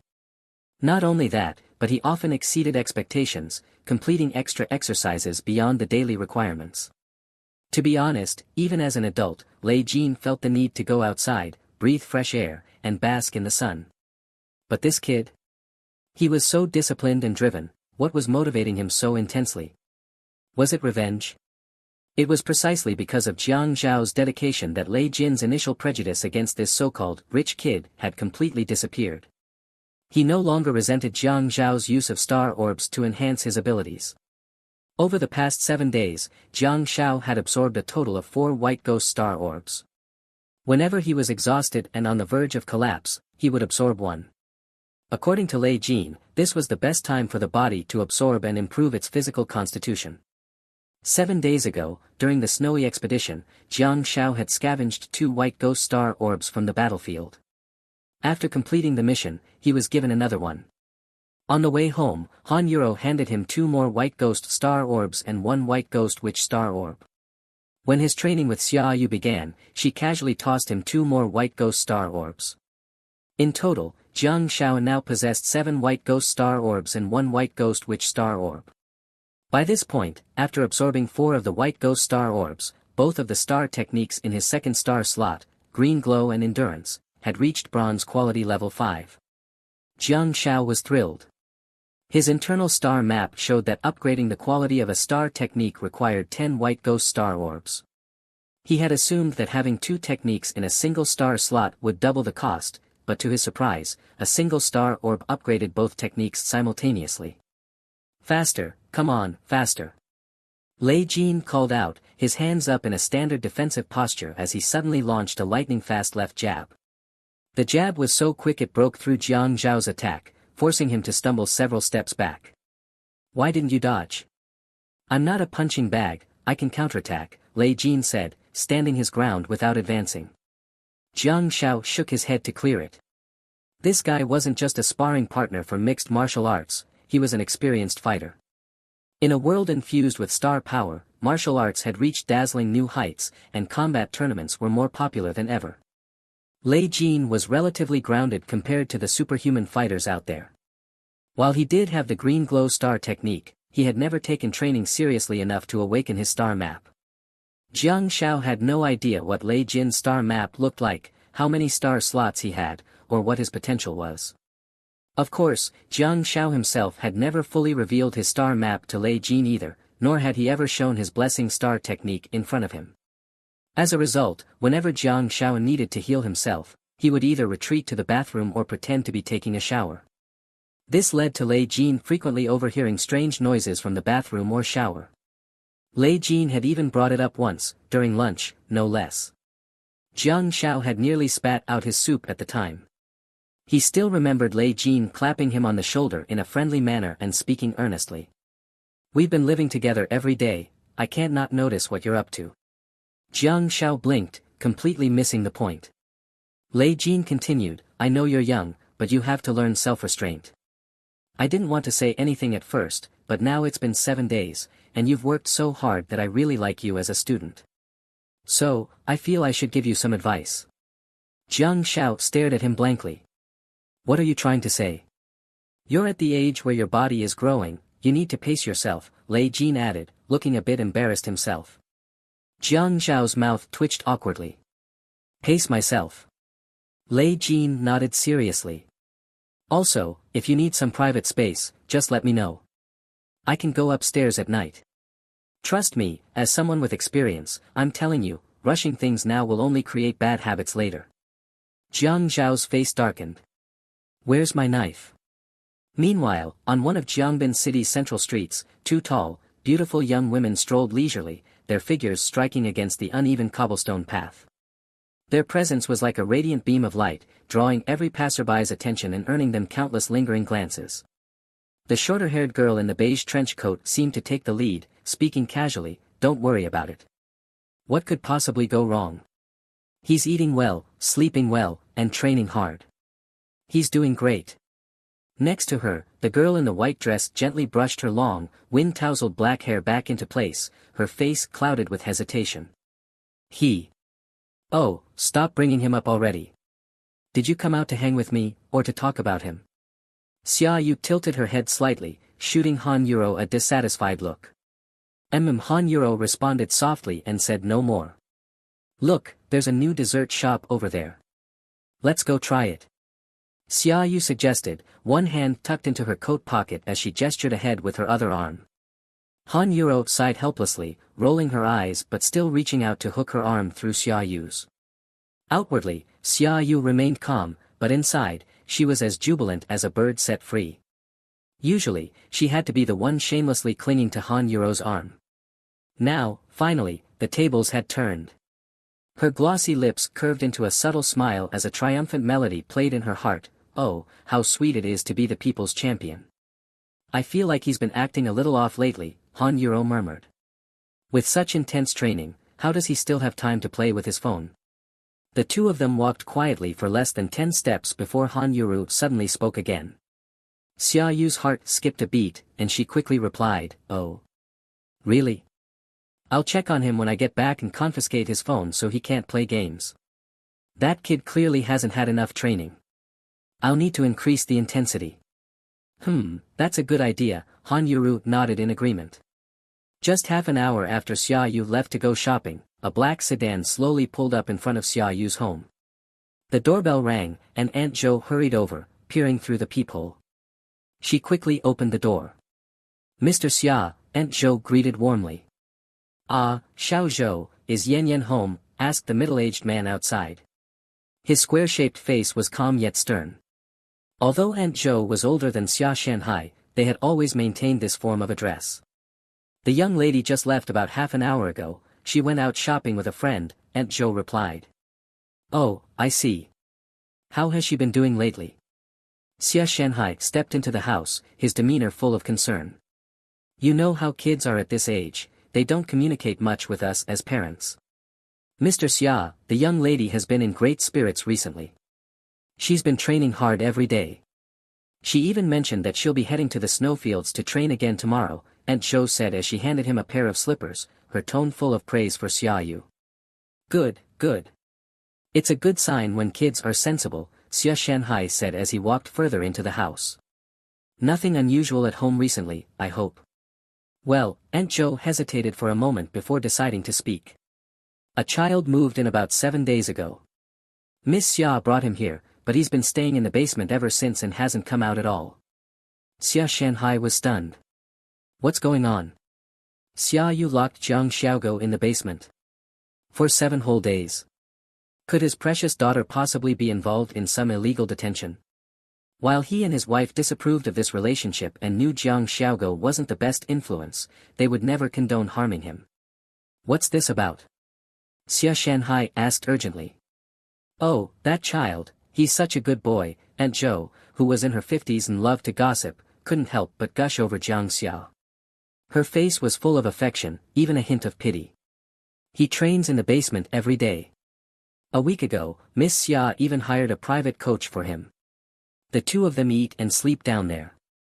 I deliver their meals and water every day. You wouldn't believe it, every time I see him, he's drenched in sweat, as if he just stepped out of the shower. Sometimes, he even has bruises all over his face. It's truly heartbreaking to see. Xia Shanhai paused in surprise. Everything happening at home was completely different from what he had imagined. Jiang Xiaogo is training in the basement. Yes, Mr. Xia. Would you like to take a look? Aunt Zhou suggested. It's almost dinner time anyway. We could call them up to join us. Sir, why don't you stay for dinner too? The sun hasn't set yet, let the child come out and see some daylight. Let the child come out and see some daylight. See some daylight. These words struck a chord in Xia Shanhai's heart. All right, he nodded, though inwardly he was quite dissatisfied with the lookout he had stationed. How could they have missed this? They saw Jiang Xiaogo and Xia Yu coming home but failed to notice a private coach entering the house. What kind of surveillance was this? As the basement door lock clicked open, Xia Shanhai stepped inside. Descending the stairs, he was greeted by the sound of ventilation ducts humming and the rhythmic pounding of fists and feet. In the distance, a robust man named Lei Jin stood wearing kick pads, skillfully moving back and forth as he drilled Jiang Xia. He allowed Jiang Xia to strike the pads with punches and kicks while occasionally countering with his own strikes. Jiang Xia, wearing protective gear, was drenched in sweat. His eyes were locked firmly on his target, filled with resolve and determination. That kind of intensity in such a young face was truly admirable. Before the two could continue much longer, Aunt Zhou interrupted, breaking the rhythm of their training. If they waited any longer, the sun really would set. Xiaogo, take a break, Aunt Zhou called out, gesturing toward the man beside her. This is Mr. Xia, Miss Xia Yu's father. Jiang Xia froze for a moment, looking at the tall, stern-faced middle-aged man in the distance. No wonder Xia Yu was so tall, her father must be nearly 1.9 meters. He racked his brain, trying to recall this face. In his blurry memories, he vaguely remembered meeting Xia Shanhai once or twice during primary school, perhaps at a family dinner or when his own parents were heading off on missions. But those memories were old and infrequent. Uncle Xia. Jiang Xia hesitated, testing out the address. For a 25-year-old adult, it wasn't hard to call a man in his 40s uncle. Especially since this was Xia Yu's father.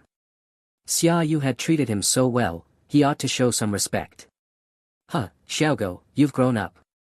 Seeing how hard you're working gives me great comfort, Xia Shanhai's stern face softened into a smile of approval. Come upstairs and rest. Over the years, I've truly neglected you. That's on me. Jiang Xia scratched his head and glanced at Lei Jin.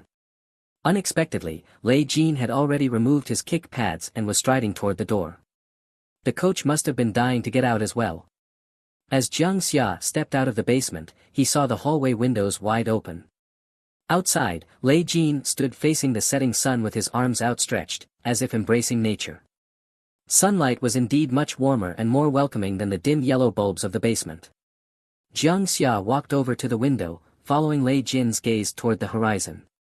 The sunset's afterglow painted the clouds in the sky a stunning deep red. He took in a deep breath of the fresh air outside, and suddenly, a notification flashed in his mind. Star Power Upgrade. Star Power, Stardust Stage LV.3. The upgrade from Stardust Stage LV.2 to LV.3 didn't bring a dramatic change. The increase in quantity was minimal. On Jiang Xia's Beta 9 Stars star map, the line connecting two bright star slots remained faintly filled with star power, as thin as dust. But this was good news for Jiang Xia. He had absorbed an abundance of star beads and wasn't lacking in star power. The real issue had always been his fragile body. Now that his star power had leveled up, even a small increase meant his physical strength had improved over the past 7 days. His body was becoming stronger. In essence, he was now a bigger bucket, capable of holding more star power. An increase in total star power meant more magic and the ability to use star techniques more frequently in a short time. At Stardust Stage LV.2, Jiang Xia could use his blessing technique 9 times before depleting his star power. Now, his endurance had undoubtedly improved. Though it wasn't a giant leap, Jiang Xia was overjoyed. He appreciated this steady, incremental progress. It gave him a sense of security. Under the care of 2 powerful guardians, Jiang Xia wasn't lacking in star beads. If his body allowed it, his total star power could have skyrocketed long ago. Over the past 7 days, Jiang Xia had worked hard, maintained a regular routine, and poured his sweat and energy into improving his physical strength.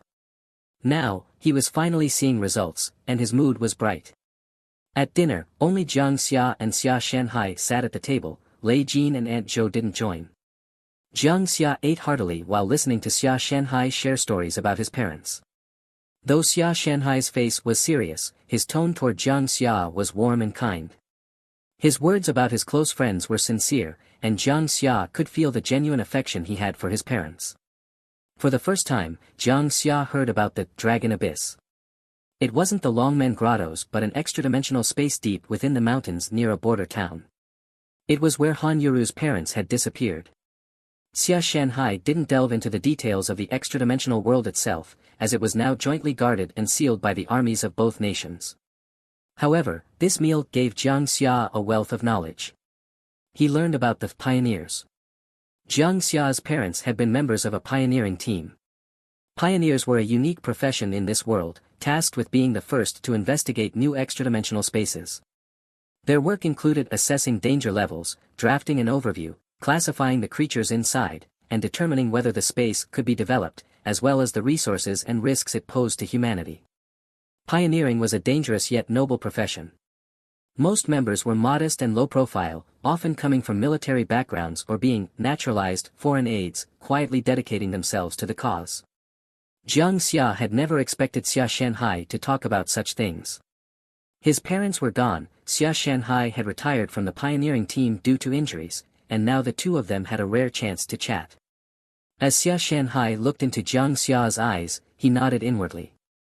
These 7 days of training had given him a new understanding and expectation of Jiang Xia. If he could help Jiang Xia solidify his future path through the memory of his parents, it would be a deed well done. Looking at Jiang Xia's expression, Xia Shanhai felt a pang of emotion. He hadn't cared for the child in years, yet Jiang Xia seemed to have changed, he had grown up. Before leaving, Xia Shanhai reminded Jiang Xia not to share their conversation and then shifted the topic. Jiang Xia hurriedly explained that Xia Yu had been helping him a lot and that he would never speak ill of her. Feigning a sigh, Xia Shanhai lamented how little he communicated with Xia Yu and how he could only follow her updates online. Before Jiang Xia could respond, Xia Shanhai continued, saying that Xia Yu seemed to have a good impression of him, even replying to his posts on Weibo. Jiang Xia scratched his head and said that after training, he would collapse on the ground and fall asleep without even the energy to play with his phone. Xia Shanhai froze for a moment, then asked with confusion, "Is your Weibo account Jiang Xiaogo really you?" Jiang Xia nodded, saying it was indeed him. Xia Shanhai almost laughed in exasperation, thinking Jiang Xia had been posting about love and romance. But Jiang Xia clarified that his phone had been confiscated by Xia Yu. Xia Shanhai's face was filled with disbelief. The next morning, after a refreshing night's sleep, Xia Yu drew open the curtains, closed her eyes, and basked in the warm sunlight streaming over her. After a while, she tidied her slightly wavy chestnut-colored short hair and began her morning routine. An hour later, having finished breakfast, Xia Yu headed to the basement. There, she saw Jiang Xia drenched in sweat, sitting on the floor with faint starry glimmer surrounding him as he absorbed star power. "Are you ready?" Xia Yu called from outside the basement. Even though the ventilation here was decent, the smell wasn't great. She had spoken with Lei Jin last night to inform him that she would be taking Jiang Xia out today. Lei Jin had immediately approved the leave, likely off to grab some skewers now. He'd been craving street food barbecue these past few days. Jiang Xia withdrew his star power and looked up at Xia Yu, smirking lightly. "All set. Oh, by the way, give me my phone, I need to let Han Yuru know." Xia Yu panicked internally, quickly masking her unease with an irritated tone. "I already told your sister. Just follow me." "Alright, fine." Jiang Xia thought for a moment, then got up and headed toward the bathroom. "Give me 10 minutes. Xia Yu let out a long sigh of relief, turning to leave. Jiang Xia chuckled and shook his head. This girl's thoughts and actions were quite amusing. Before leaving yesterday, Xia Shanhai had specifically told the three at home not to mention his visit to Xia Yu. Jiang Xia could guess what Xia Yu had been doing with his phone. From Xia Shanhai's words, it wasn't hard to infer that she had been using it to post confessions under his name. "I confessed my love to myself. Are you scared?" Most actions in this world had a purpose. So, what was Xia Yu's purpose in doing this? Jiang Xia pondered. A goddess like her didn't lack admirers, she didn't need an extra Jiang Xiaogo to boost her vanity. The only remaining benefit seemed to involve Han Yuru. If Han Yuru discovered that Jiang Xia had confessed to Xia Yu, she would either confront him or apologize to Xia Yu. And since Han Yuru hadn't shown up yet, the situation was clear. As Jiang Xia showered, he contemplated how to handle this. He could endure such small matters, but it was unfair to Han Yuru. She was probably softening her stance in front of Xia Yu for his sake. Imagining the aloof young lady compromising for him made him feel guilty. That being said, Xia Yu wasn't a bad person at heart. Perhaps she'd been frozen into mischief by Han Yuru's cold demeanor. No, he had to make sure Han Yuru didn't suffer any more. This woman needed a lesson. When Jiang Xia finished showering and stepped out wearing fresh athletic wear, he was surprised to be handed a phone. It was his.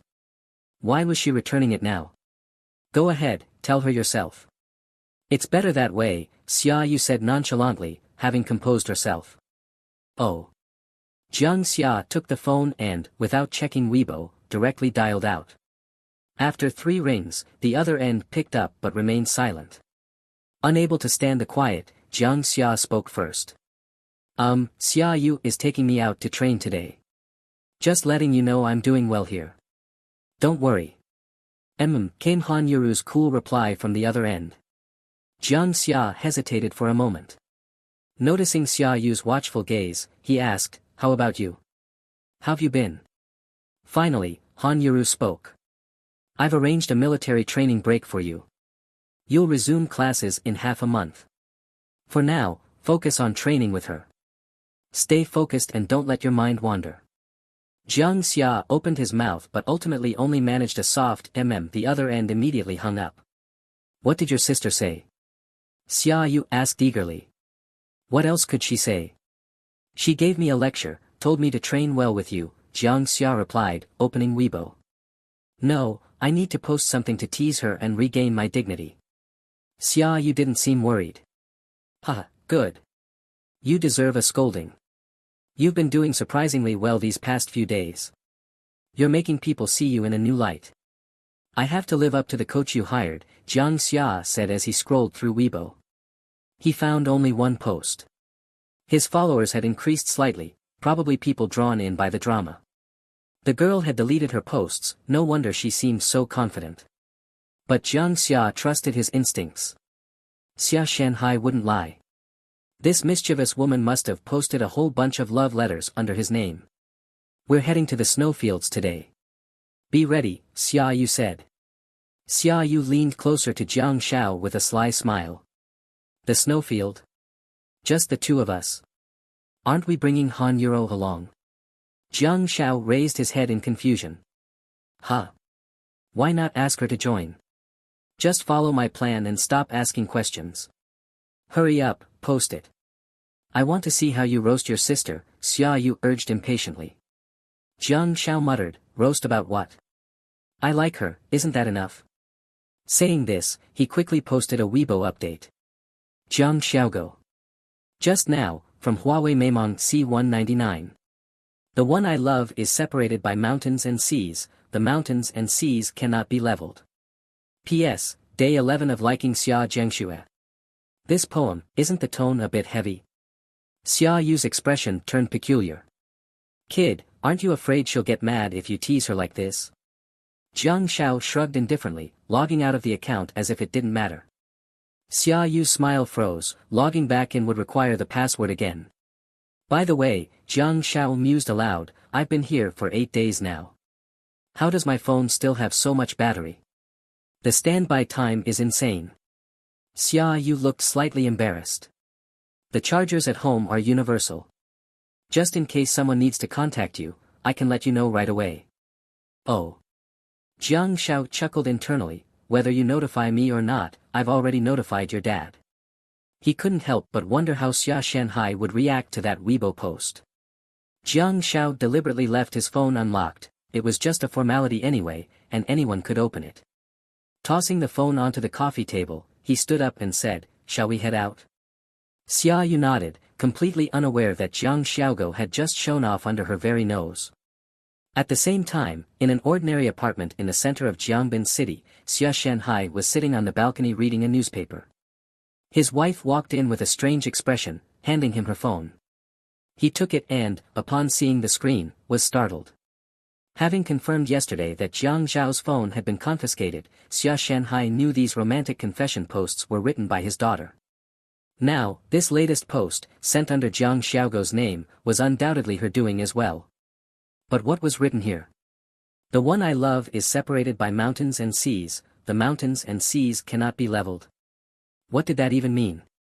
Reading the words again and again, he could sense the lingering resentment in the poem. His mind began to imagine his daughter's tone. Could it be that her whereabouts had been exposed yesterday? Was she angry, realizing he had interfered? Even though it said, cannot be leveled, Xia Shanhai couldn't shake the feeling that his daughter might be planning to level him. With a heavy sigh, Xia Shanhai resolved to have an open and honest conversation with her. He couldn't allow his daughter to remain trapped in her fantasies. Even if he agreed to this marriage, her mental health had to come first. Happiness could be built, after all. If Jiang Xiaogo were to marry into their family and dared to cross his daughter, well, breaking his legs wouldn't be out of the question. Meanwhile, over in a residential complex, the sound of a cuckoo bird echoed through the air. Han Yuro frowned. She heard this sound every single day, and each time it only worsened her mood. What was her brother up to now? Opening her phone, she was momentarily taken aback. Different people interpreted the poem in different ways. Xia Yu thought it was a reflection of her relationship with Han Yuro. Xia Shanhai believed his daughter was venting her frustration. But Han Yuro? She concluded that Jiang Xiao had been struck by a harsh reality and finally come to his senses. Good. It was better for him to realize the truth sooner. Xia family's eldest daughter would never take a liking to someone like him. Yet when her gaze landed on the PS note at the end, her breath hitched slightly. He really kept count. Fine. Let's just assume he's given up and come around, she muttered, tossing her phone aside. Gazing out at the forest beyond her window, she whispered coldly, men. Leaders should sit in the back seat. When it's just two people traveling, it's polite to sit beside your friend, Xia Yu said, her voice deliberate as she glanced at Jiang Xiao through the rearview mirror while sitting in the driver's seat. Jiang Xiao shrugged, opened the car door, got out, and climbed into the passenger seat. You and I are such a pair, I'm worried people might mistake us for a couple if I sit here. Xia Yu froze for a moment, almost rendered speechless by his cheeky remark. It took her a while to recover before she snapped angrily, you and I, a pair. Jiang Zhao's nonchalant attitude was as if he were humoring a clingy girlfriend. MHM, got it. No need to shout. Xia Yu, %UN hashtag. The black Range Rover roared down the road, speeding straight into Jiannan village. Along the way, Jiang Xiao dared not act up again, fearing this troublesome woman might actually kick him out of the car. What surprised Jiang Xiao, however, was that this time, as they ventured into the snowfield, Xia Yu hadn't called Han Yuro or even hired any soldiers from the organization. This was unusual. Normally, it was standard protocol to have at least one soldier accompany Awakened teams to act as both a guide and a bodyguard for their safety. Whether Xia Yu's strength was genuinely sufficient or she had paid an exorbitant price, this time, it was just the two of them entering the snowfield. Jiang Xiao didn't dare to question her decision but couldn't shake the feeling that going in as a duo felt like marching straight to their deaths. Still, considering Xia Yu's relationship with Han Yuro and her inherently decent nature, she probably wouldn't deliberately harm him. Thinking this, Jiang Xiao wasn't sure if he should feel reassured or worried. Fortunately, Xia Yu offered some explanation. She claimed that the situation they encountered last time was highly unusual. Normally, the odds of running into a white ghost shaman were slim, and encountering such a massive horde of white ghosts was even rarer. In essence, white ghosts were not social creatures. They were natural-born hunters, and what made them even more terrifying was that their prey often included their own kind. If a group of white ghosts was spotted in the snowfield, it was either because a white ghost shaman had gathered them or because an exceptionally powerful individual within the group had subdued the others through sheer force. In short, hierarchical suppression. But in most cases, white ghosts operated alone. These strange creatures bore a resemblance to Earth's mammals, but they were incredibly energetic, perpetually in a state of heightened aggression. Normally, female white ghosts would kick their male counterparts away after mating, raising their offspring alone. A mother's instinct might restrain a female white ghost from killing and consuming her young, but paternal instincts were unreliable. When hungry, male white ghosts would not only devour their offspring but even their mates. Of course, cases of infanticide by female white ghosts weren't unheard of either. Generally speaking, their intelligence was low, and their blood was filled with the instinct to kill. Even maternal instincts often couldn't overcome their bloodthirsty nature. Thankfully, their reproductive capabilities were strong. Otherwise, the white ghost species might have driven itself to extinction. S had tried to apply their own social theories to make sense of this, and while it helped explain some behaviors, the truth remained that this was a bizarre otherworldly dimension. Many things defied explanation. The ecosystem here was peculiarly simple, as if it couldn't support a complete biological chain. Anyway, back to the point. Jiang Xiao, clad in snow-patterned camo, wearing deep blue ski goggles, and carrying a military pack, followed Xia Yu into the snowfield. Xia Yu wore similar snow-patterned camo, her back adorned with a massive 2-meter-long blade, leading the way confidently. Returning to this strange world once again, Jiang Xiao felt a surreal sense of déjà vu, as if a lifetime had passed since his last visit. It was still the same snow-covered world, still the same dim sky. Stars twinkled above, and in the distance, the horizon shimmered with dreamlike auroras. The scene was magnificent, more breathtaking than any science fiction blockbuster. What exactly is our mission this time? Is it to test my progress from the past week? Jiang Xiao asked as he caught up to Xia Yu, his voice carrying a hint of curiosity. Compared to their last outing, the weather on the snowy plains was much better this time. There was no howling wind, and the place was eerily quiet. Xia Yu walked ahead, her boots crunching on the snow, producing a rhythmic crunch, crunch sound that was oddly pleasing. She replied casually, pretty much. Jiang Xiao probed further, don't you think this might be a bit too aggressive? I've only trained for a week. I've barely grasped the basics. I think your fundamentals are very solid, more solid than mine were back then. Don't be so modest, Xia Yu said, turning back to glance at Jiang Xiao. Her beautiful eyes, under the shimmering starlit sky, looked particularly enchanting. Jiang Xiao hesitated. Maybe it was because of his inner star map, but even though his unarmed combat skill was only at bronze quality level 5, he had indeed mastered the core movements quite well. Reading thousands of books is important, but so is walking thousands of miles, Xia Yu said, picking up her pace, finally sounding a bit like a teacher. Previously, you were a complete rookie, clueless about anything. If all you had was book knowledge, you'd still just be a glorified courier.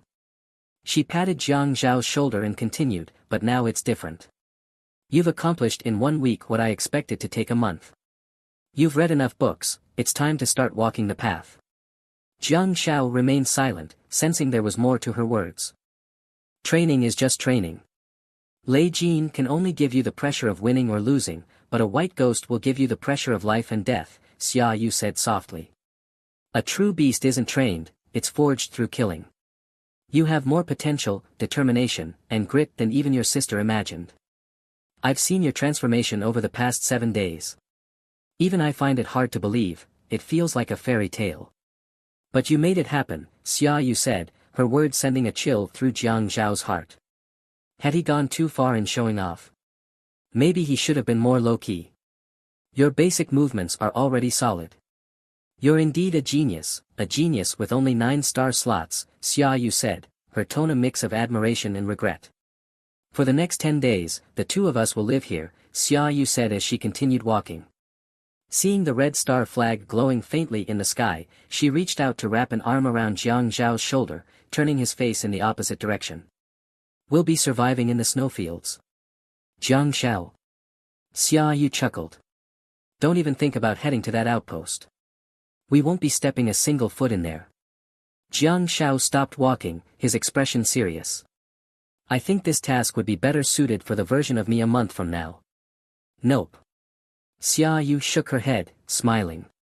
10 days from now, you'll return to school to finish the final phase of military training. 15 days from now, you'll shine during the graduation assessment. After that, you'll bypass all the usual steps and join my squad. Jiang Xiao remained silent for a long time before speaking. Xia Yu, I truly appreciate everything you've done for me. But I'm just a high school freshman. My body's still developing, and my star power is weak. For me to take on outdoor missions with you top-tier seniors, it's not exactly ideal. Then let me put it another way, Xia Yu interrupted firmly. You'll be joining your sister's squad. Her team needs a support specialist. You know how rare medical awakeners are, and you know how crucial support roles are to a team. Jiang Xiao hesitated, clearly struggling. I'm just a minor figure with a bronze-quality blessing star technique. I'm not stupid, I've seen your level of skill. Even if you gathered all the high school students in Beijiang province, you'd still be the best of the best. I wouldn't last a single round against you. Having a basic medical star technique already proves your potential. As for acquiring a higher quality one, leave that to me, Xia Yu said, shaking her head and dismissing his concerns. Medical awakeners are different from other types. You don't need to last a round against anyone, because I won't let anyone get close to you. Hearing that, Jiang Shao couldn't help but feel a little moved. Looking at Xia Yu in front of him and thinking about Han Yuro, who had given her all for him, Jiang Shao finally sighed in resignation. I have one condition. Xia Yu raised an eyebrow. Let's hear it. Jiang Shao said, for all the white ghosts we kill, the star beads are split 80 to 20. I get 80, you get 20. Xia Yu laughed. I don't even need 20. Just 10% is fine. Jiang Shao grinned. You said it yourself. Xia Yu smiled brightly as well. And one more thing, don't get the wrong idea. I'm not helping you kill enemies. I'm just here to protect you. Jiang Shao. Didn't you just say you wouldn't let anyone get close to me? How quickly you've changed your tune. Women's words, completely unreliable. Are you blind or something? Xia Yu's voice rang out, tinged with frustration. She stood leaning against a tree with her arms crossed, glaring at Jiang Shao, who was crouching under another tree not far away. We'll be teammates in the future, Xia Yu. Could you be a little nicer? Jiang Shao crouched cautiously behind the tree, trying to grasp her meaning. If she was saying that a white ghost was already within his line of sight, then, where was it? This was embarrassing. But right now, I'm your teacher, Xia Yu snapped, clearly exasperated, as if she couldn't believe how dense he was. And I'm starting to think I made the wrong decision. Well, that's great. I'm not exactly dying to join your squad anyway, Jiang Shao muttered as he furrowed his brow, scanning the forest ahead for any sign of the white ghost. Where was it?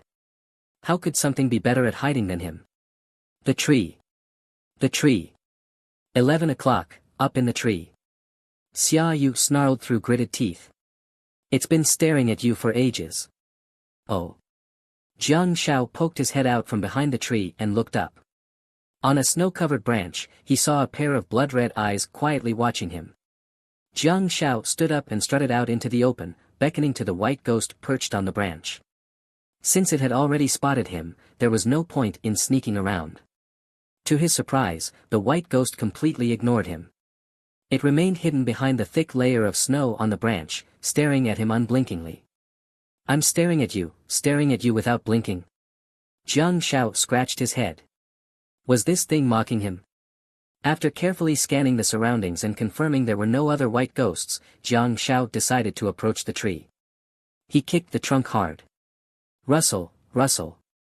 A thick layer of snow came cascading down. Fortunately, Jiang Shao reacted quickly, or he might have been buried alive. Xia Yu slapped her forehead and shouted, "Behind you! Behind you!" Jiang Shao spun around as he ran, a layer of green light appearing on his right hand. He swung his glowing fist backward with all his might. Time to act. But just as he moved, his foot slipped, and he ended up face first in the snow. Whoosh! The white ghost, its eyes gleaming with malice, leapt over him, landing a few paces away.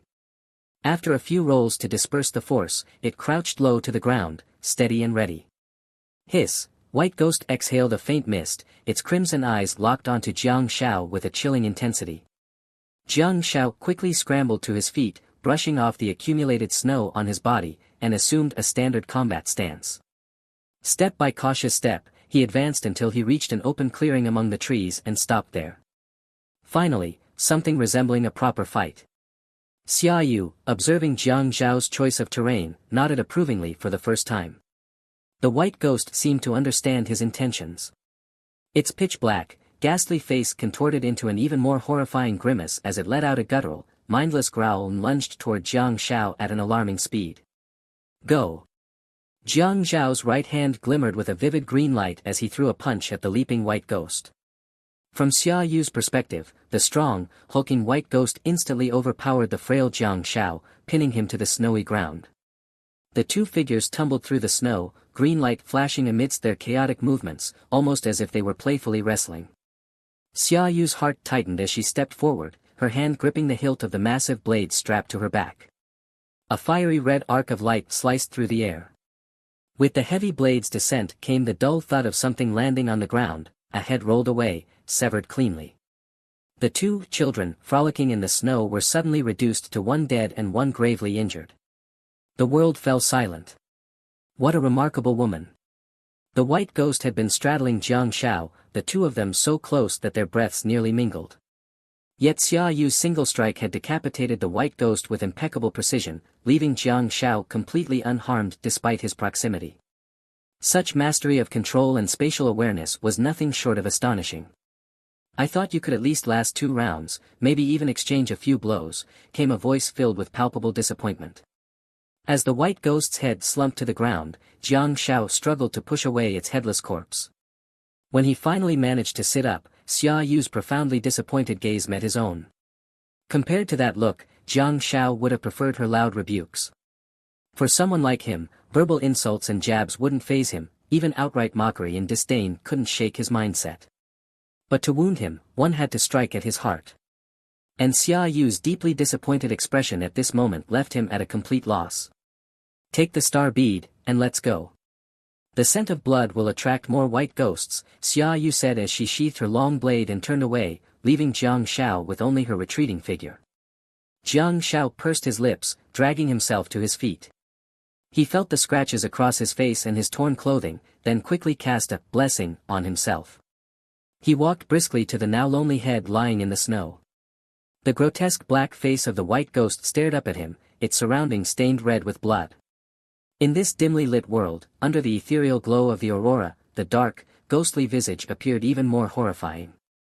Jiang Shao, someone who hadn't even killed a chicken before, was now supposed to slice open the skull of this ape-like creature. Reaching into the side pocket of his military pack, he pulled out a dagger. Extending his left hand, he turned the white ghost's head away and pinned it to the ground. "I'll show you once," a voice suddenly spoke by his ear, startling him. How did this woman move so silently? The thick snow beneath their feet made no sound as she approached. Xia Yu cast a glance at the blade on her back, then crouched down. From a sheath strapped to her thigh, she drew a dagger, twirling it skillfully in her hand. With practiced ease, she pierced the back of the white ghost's skull and sliced it open. Her pale fingers reached into the bloody mess, extracting a glimmering star bead. She tossed it to Jiang Shao before grabbing a handful of snow to scrub the blood off her hands.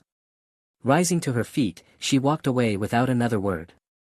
Jiang Shao felt the shift in Xia Yu's attitude, took a deep breath, and quickly followed, clutching the star bead. This was their first day in the snowy wilderness, and this white ghost was the first enemy they had encountered. 15 minutes later, Xia Yu suddenly stopped in her tracks. Jiang Shao immediately dropped his military pack, gripping his dagger tightly as he scanned their surroundings with heightened vigilance.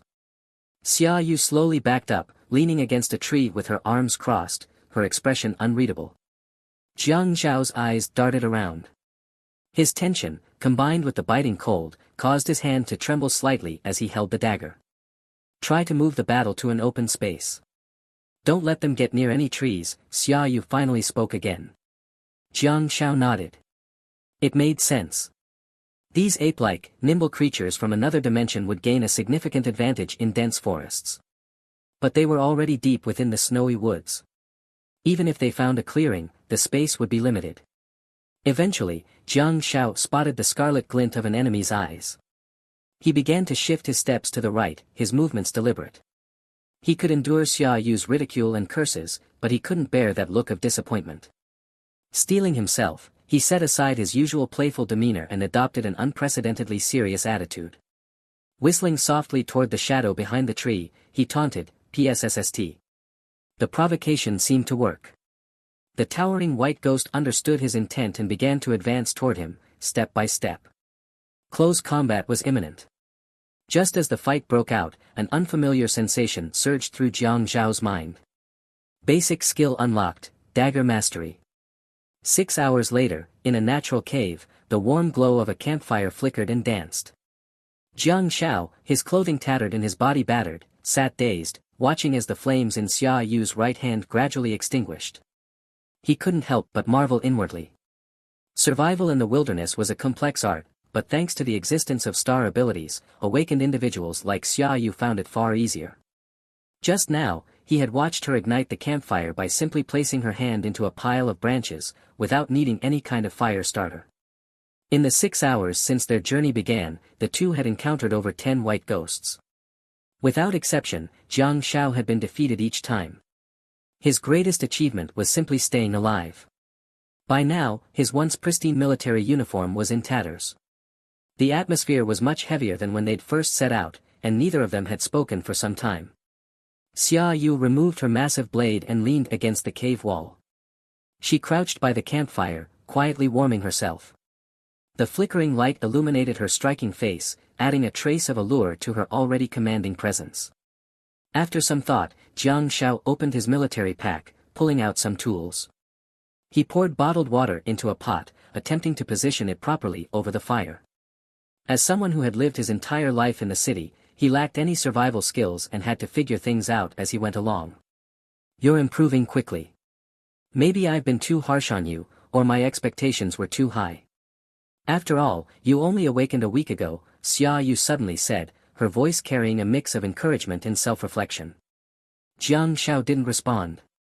Instead, he handed her a biscuit and opened his internal star map to assess his progress.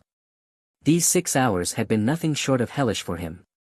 In this snowy forest, his movements were severely restricted, while the white ghosts thrived in their element, their agility giving them an overwhelming advantage. He had taken quite a beating. Yet Xia Yu had said nothing. She simply rescued him time and again, only to watch him throw himself back into battle with white ghosts. Jiang Shao even considered going to the black market to buy a few guns. At least against such low-level creatures, firearms would be extremely effective. Thanks to Xia Yu's almost divine protection and his own blessing ability, his injuries weren't severe, and his physical condition remained stable. But he was fully aware that he lacked the capability to hunt. Still, under Xia Yu's strict orders, he repeatedly charged at the white ghosts. He was weak and helpless, yet somehow still so brazen. Jiang Shao had collected a total of 4 white ghost star beads. Since they hadn't found a suitable resting place and battles could break out at any moment, he had absorbed all 4. Including the 3 star beads he had brought with him, his inventory was now empty. Currently, his second star slot abilities, Green Glow, and Endurance, had both reached brass quality LV.9, advancing their quality would be straightforward. The White Ghost Shaman star bead had also been absorbed during one particularly grueling battle, causing significant changes in Jiang Zhao's internal star map. Character, Jiang Shao. 1. Star map, Big Dipper Constellation, Stardust Phase LV.3. 2. Star abilities. 1. Blessing, Brass Quality LV.2. 2. Decoy, Brass Quality LV.2.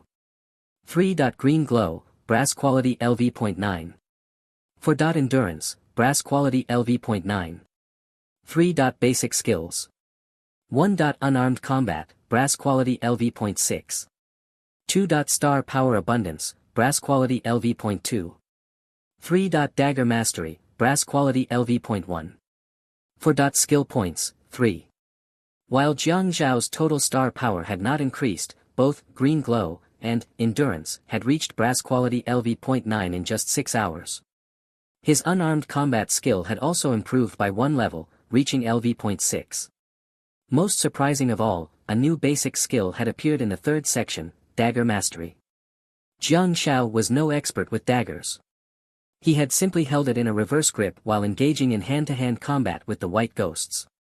Eventually, finding the dagger cumbersome, he had stashed it back in his pack. "There's a boy who's been pestering your sister," Xia Yu suddenly said, taking out a military water flask from her pack. "He's strong, a close combat awakened, but his personality is terrible, selfish and reckless. Last time, during a competition in an other-dimensional realm, he nearly got one of our teammates killed."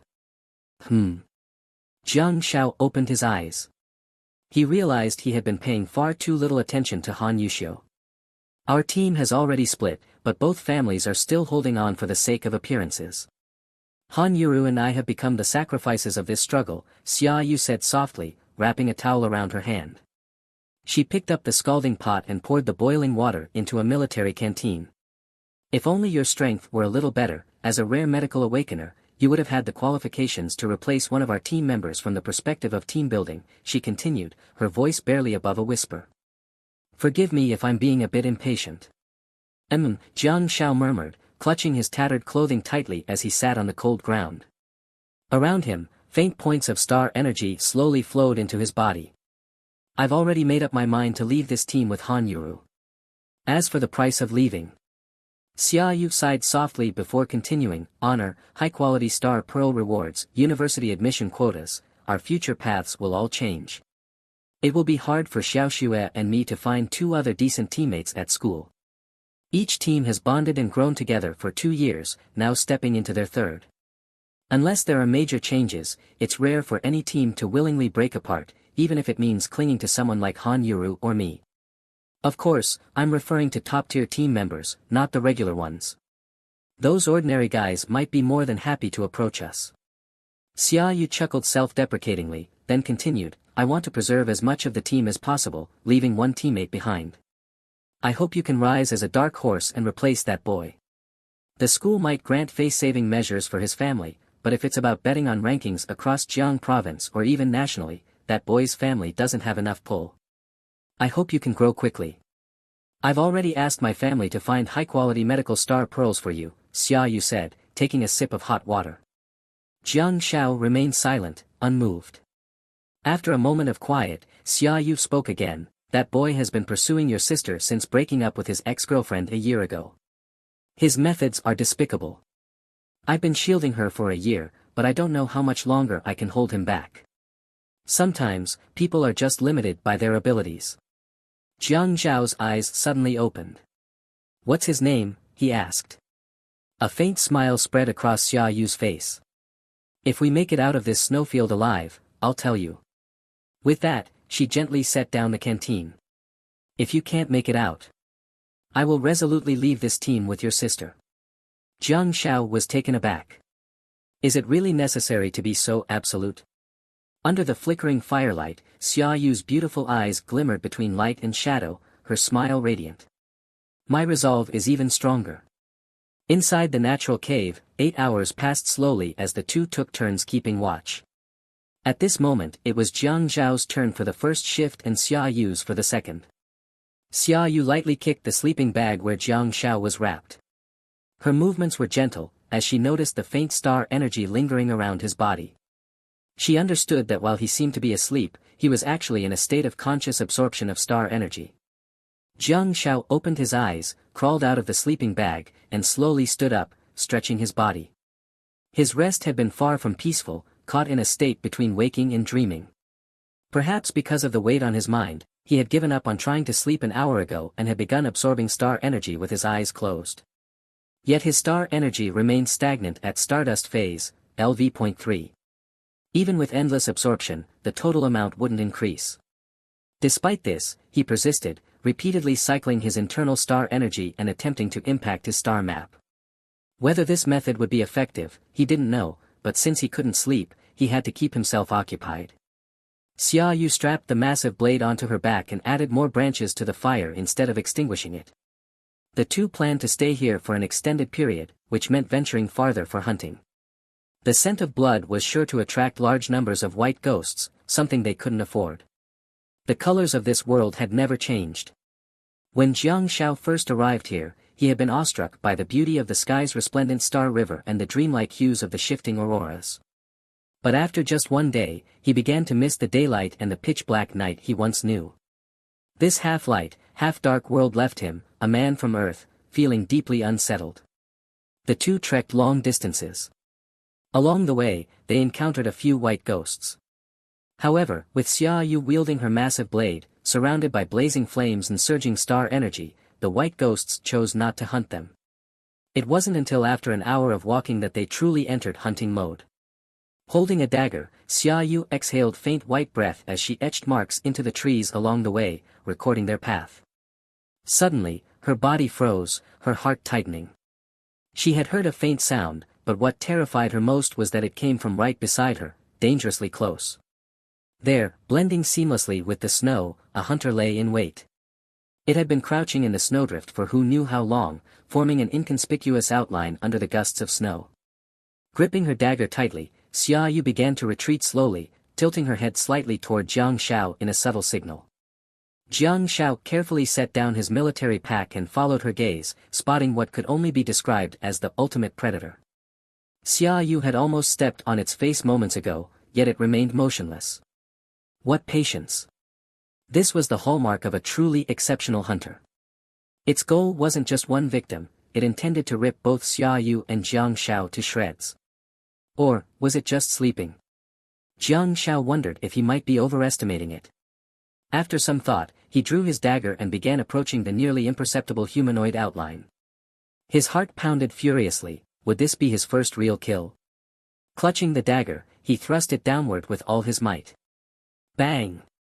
The snow exploded as a flash of blue light streaked through the air. The ultimate predator launched Jiang Shao backward with a powerful strike. As expected, it hadn't been sleeping, it had been lying in wait. A worthy opponent, no, for now, all Jiang Shao needed to do was survive for 1 minute to claim victory. Xia Yu's hand hovered near the hilt of her blade behind her back. She felt the creature's patience and cunning and knew it was likely stronger than they had anticipated. She heightened her vigilance, but this time, she noticed a change in Jiang Shao. His mindset had shifted, as had his combat style. During their brief rest, he had reflected on his situation. Yes, he had abandoned the unrealistic notion of killing the enemy and adopted a proactive yet fully defensive stance.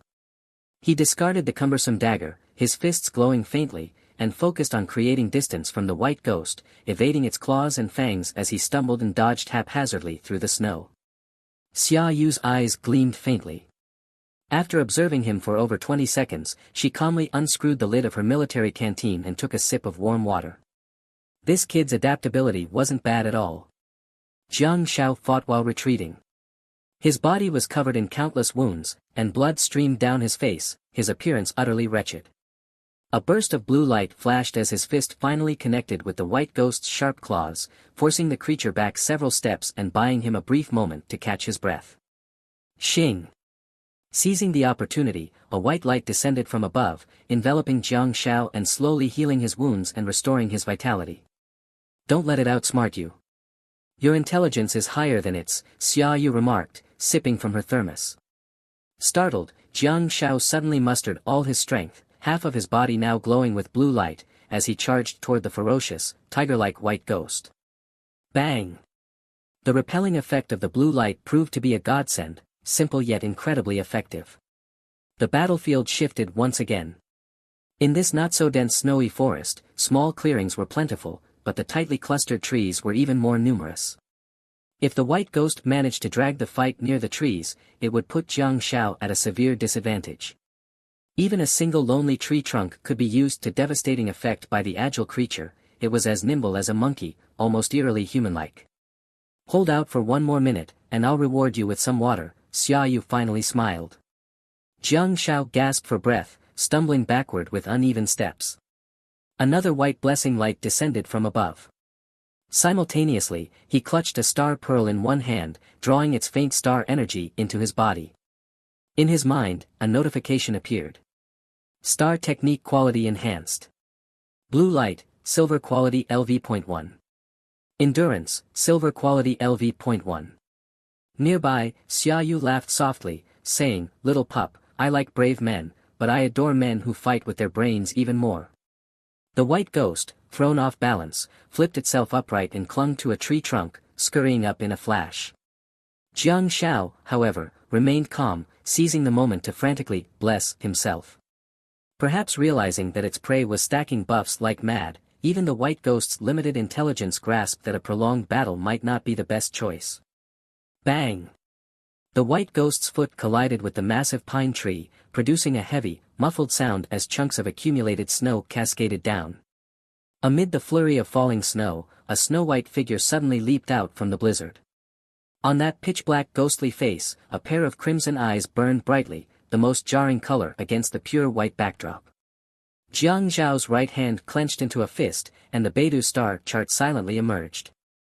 The second star slot on the chart abruptly lit up with a radiant glow. Xia Yu's heart sank, and she urgently called out, "Dodge!" No matter how much she tried, she couldn't comprehend why the highly adaptable Jiang Shao had suddenly reverted to the state he was in when he first arrived here. Facing the ferocious assault of the white ghost, Jiang Shao unexpectedly changed his approach. With a burst of energy from his legs, he suddenly charged forward. "I love you too," he shouted. Xia Yu's eyes widened in shock as she stared at the star chart that had materialized out of nowhere. The second star slot was now flashing with a dazzling silver light. Thud. Xia Yu's grip loosened, and her military-grade water bottle fell to the ground. Hot water spilled everywhere, melting the thick snow beneath her feet. Meanwhile, the oncoming white ghost showed no fear, viciously lunging to tear apart its target. However, the scene that followed stunned both the white ghost and Xia Yu into silence. The white ghost had indeed shredded Jiang Shao, who had charged forward with the silver glow of the star slot. But that Jiang Shao turned out to be nothing more than an illusory figure. Whoosh! The illusion, though vividly realistic, was torn apart in an instant. The white ghost stumbled forward as it rolled to dissipate the momentum. But just as it tried to steady itself, a knee flashing with a cyan glow came hurtling toward it. Bronze star technique, decoy. Silver star technique, cyan light. This was a seamless sequence of moves. The white ghost's rolling body abruptly stopped. Before it could stabilize in its crouched position, Jiang Zhao's knee slammed fiercely into its pitch-black ghostly face. The force behind the knee strike was tremendous, augmented by the powerful silver-quality cyan light star technique. The impact sent the white ghost flying backward, its body forming the shape of the Chinese character as it was propelled 4 to 5 meters away. Jiang Shao followed up swiftly, his feet kicking off the ground as snow scattered in all directions. His entire body leaped horizontally, and his right elbow drove mercilessly toward the white ghost's prone, retreating form. Bang! Jiang Shao had indeed exerted his full strength, but it still wasn't enough to finish off the white ghost entirely. However, the formidable silver-quality cyan light star technique, with its enhanced knockback effect, smashed the white ghost's head straight into the snow. The white ghost's head even pierced through the thick layer of snow, embedding itself into the ground beneath. In an instant, the earth cracked open into a large pit, with snowflakes swirling wildly and shockwaves rippling outward.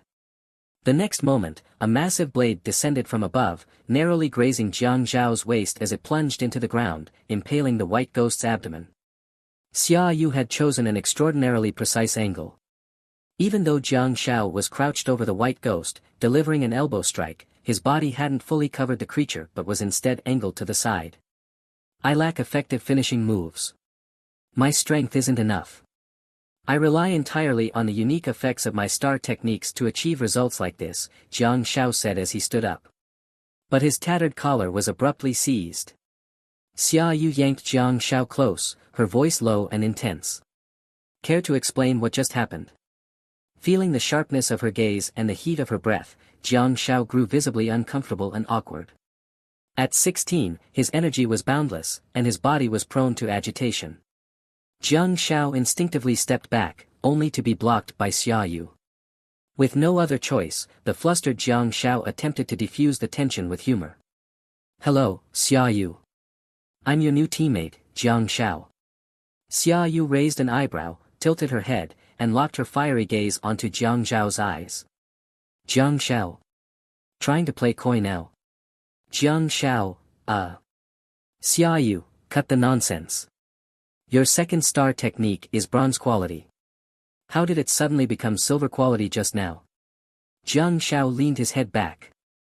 "Hello, Xia Yu. I'm your new teammate, Jiang Shao."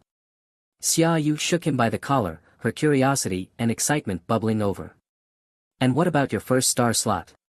It's supposed to be embedded with the blessing star technique. But earlier, I saw, was that the decoy star technique?" Jiang Shao pursed his lips. "Hello, Xia Yu. I'm your new." Before he could finish, Xia Yu flung him into the snow and stomped her foot. "Are you a broken record?"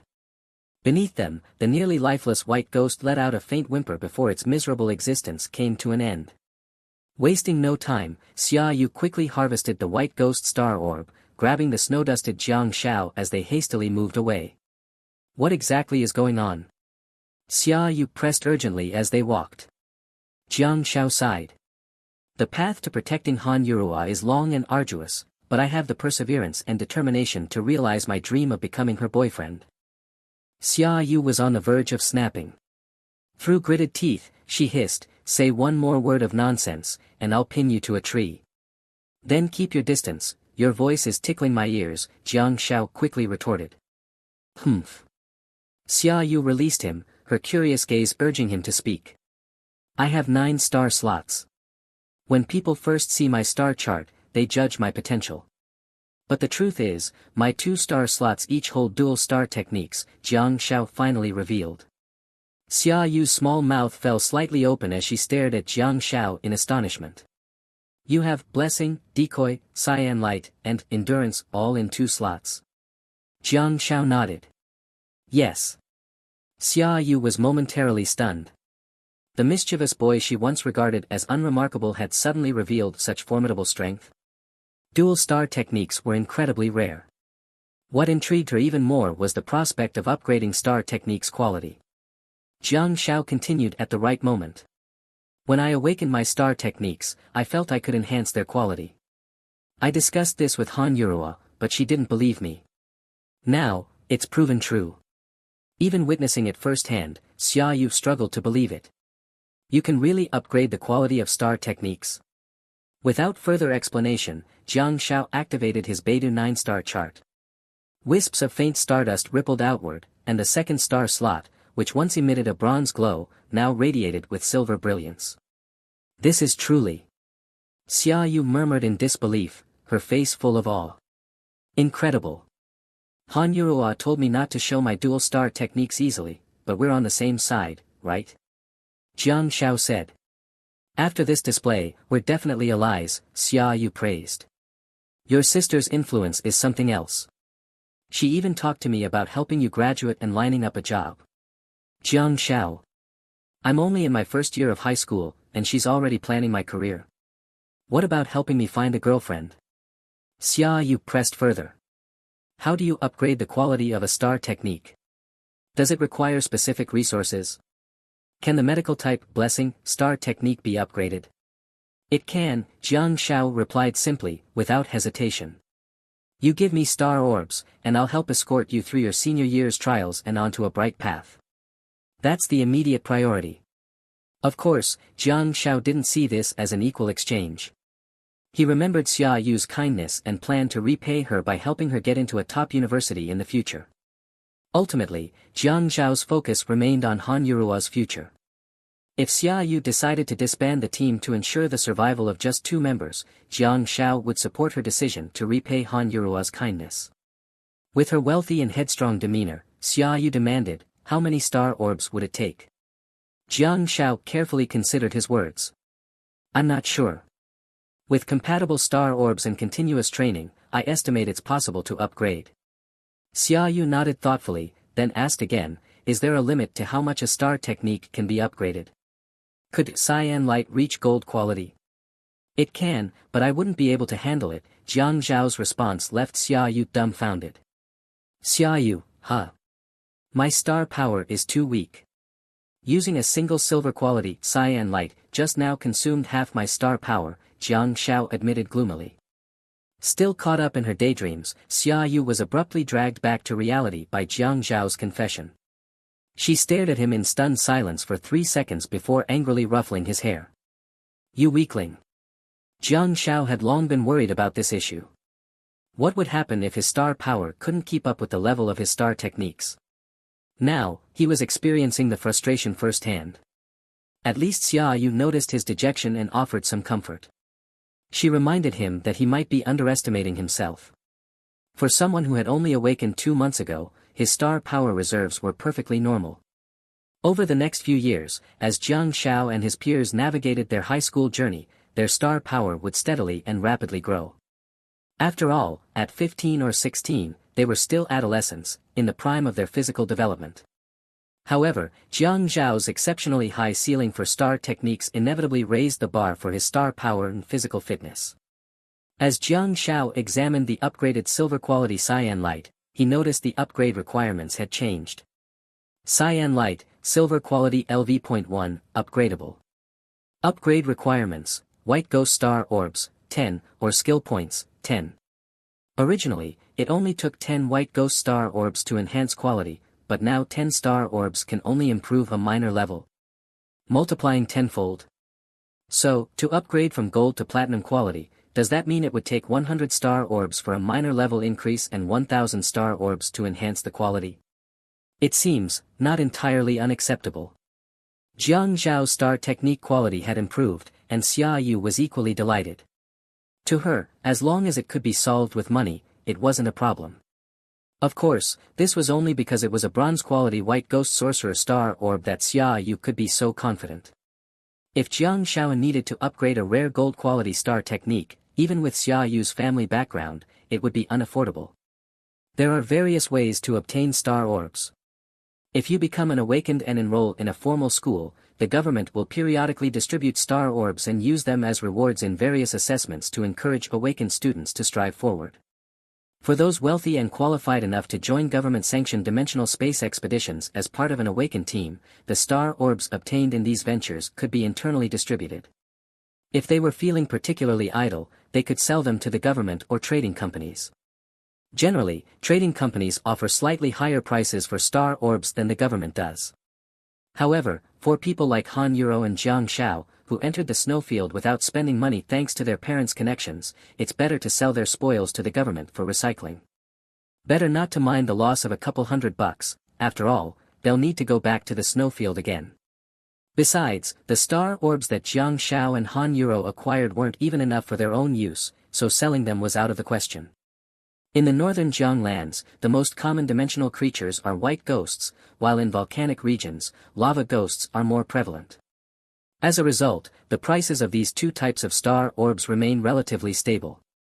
The market price for a white ghost star orb fluctuates between 500 and 800 yuan, while a lava ghost star orb sells for around 3,000 yuan. However, the price for a single white ghost sorcerer star orb has skyrocketed to 200,000 yuan, or even higher. The reasons for the astronomical cost of a white ghost sorcerer star orb are manifold. On the one hand, it's due to the rarity of white ghost sorcerers.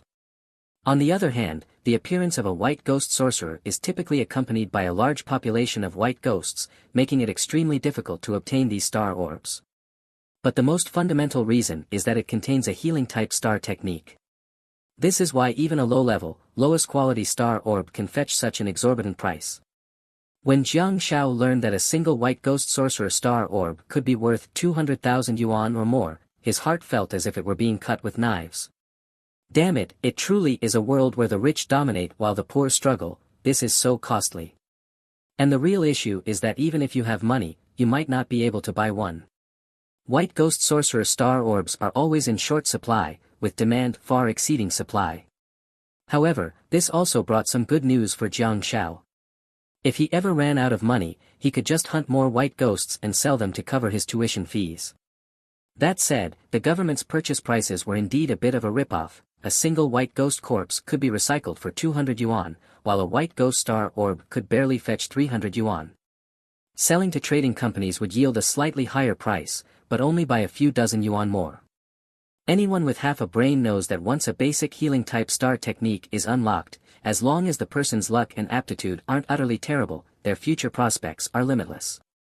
Even if you go broke for a single white ghost sorcerer star orb, as long as you bet correctly and succeed, schools, organizations, and private groups will flock to you in droves, offering endless opportunities and resources. It's akin to the college entrance exams. A child from a rural village can transform overnight, leaping like a carp over the Dragon Gate, and gain admission to a university in a big city. The resources and opportunities available to them would change drastically. Of course, crossing the Dragon Gate is just one hurdle. Whether one can truly become a dragon depends on their own ability. Not all university graduates become elites, that's a fact, and there's no denying it. For Jiang Shao, 200,000 yuan was an astronomical figure. But for Xia Yu, it wasn't much of a problem.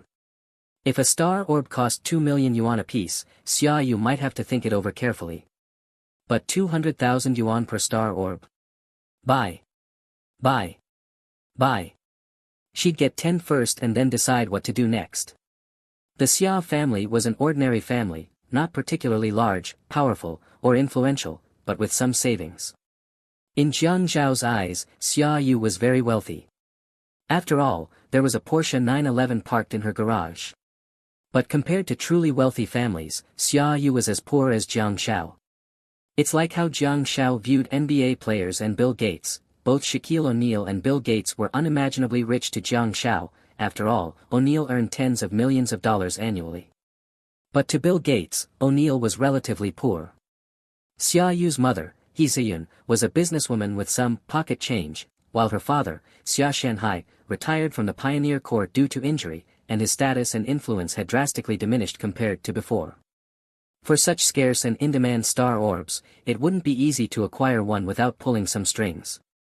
Xia Yu planned to take a two-pronged approach, on one hand, sincerely asking her mother to leverage her connections with her father's old friends, and on the other, relying on her team's abilities to obtain white ghost sorcerer star orbs. If time weren't so pressing, Xia Yu wouldn't have wanted to trouble her family. She hoped to upgrade Jiang Zhao's blessing star technique to silver quality within 10 days. This would greatly benefit Jiang Zhao's chances of joining her team, undoubtedly earning him extra points. Having made up her mind, Xia Yu was determined to race against time. She decisively urged Jiang Zhao to leave the snowfield and return to Jiannan village. The moment they returned to Earth, Xia Yu called her mother. Then, she contacted Han Yuro to gather the team's main combatant. This operation would involve only these 3 people, otherwise, complications would arise. Jiang Zhao dumbly watched Xia Yu throughout the whole process, a single thought surfacing in his mind: am I being kept? Is this, me being kept based on my own abilities? In fact, several paths lay before Jiang Zhao. If he wanted to improve his strength quickly, he could declare his identity as a healing type awakened to various organizations and groups to receive preferential resource treatment. However, upon discovering Jiang Zhao's awakening as a healing type, Han Yuro's first reaction was to suggest that he become an ordinary doctor. After all, organizations and groups wouldn't train you for free. Healing type awakened were crucial in challenging missions, making them indispensable but also placing them in immense danger. Especially in specialized teams like the Pioneer Corps, the Guard Corps, and the Night Watch Corps, as well as formal military and police units, joining meant that leaving would be incredibly difficult. It's like enrolling in a prestigious university. Just meeting the basic requirements might get you in, but graduating? Even calling your advisor, Dad, every day might not guarantee a smooth exit. Jiang Zhao knew what he wanted: to escort Han Yuro and Xia Yu for a while, no matter what. Joining the military wasn't an option for him, and non-governmental private groups were too risky. Operating on the fringes of legality, these groups could easily ruin the life of someone like Jiang Zhao, who was inexperienced and powerless. To improve his strength, he'd have to take things one step at a time. Jiang Zhao also understood that his information had likely already been flagged by the military. When he first arrived in Jiannan village, Soldier Peacock had witnessed his blessing star technique firsthand. Even though the soldiers here had strict ethics and wouldn't disclose employer information to outside groups, his abilities would certainly be noted and processed within the military. What puzzled Jiang Zhao, however, was why the military hadn't approached him yet. There wasn't even a hint of recruitment interest. Could it be that northern Jiang province was so wealthy that they didn't care about a healing type awakened? That didn't seem likely. This profession was extremely rare, practically 1 in 100, not to mention he was a rookie with limitless potential. Wait a minute, potential. That seemed to be the key. Jiang Zhao furrowed his brows. His star map was the Big Dipper 9 stars, with only 9 star slots. In the eyes of the world, his aptitude was pitifully low. Even the most mediocre awakened usually had at least 15 star slots. Star slots not only represented star techniques but also symbolized a person's aptitude and potential. Damn it, could it be that these people look down on me? With a mix of uncertainty and frustration, Jiang Zhao finally encountered his aloof older sister-like figure. The girl was still clad in a long white dress, her black hair cascading like a waterfall. Her delicate face bore no expression, cold and indifferent, exuding an otherworldly aura as she slowly approached Jiang Zhao and Xia Yu. Han Yuro ignored Jiang Zhao entirely.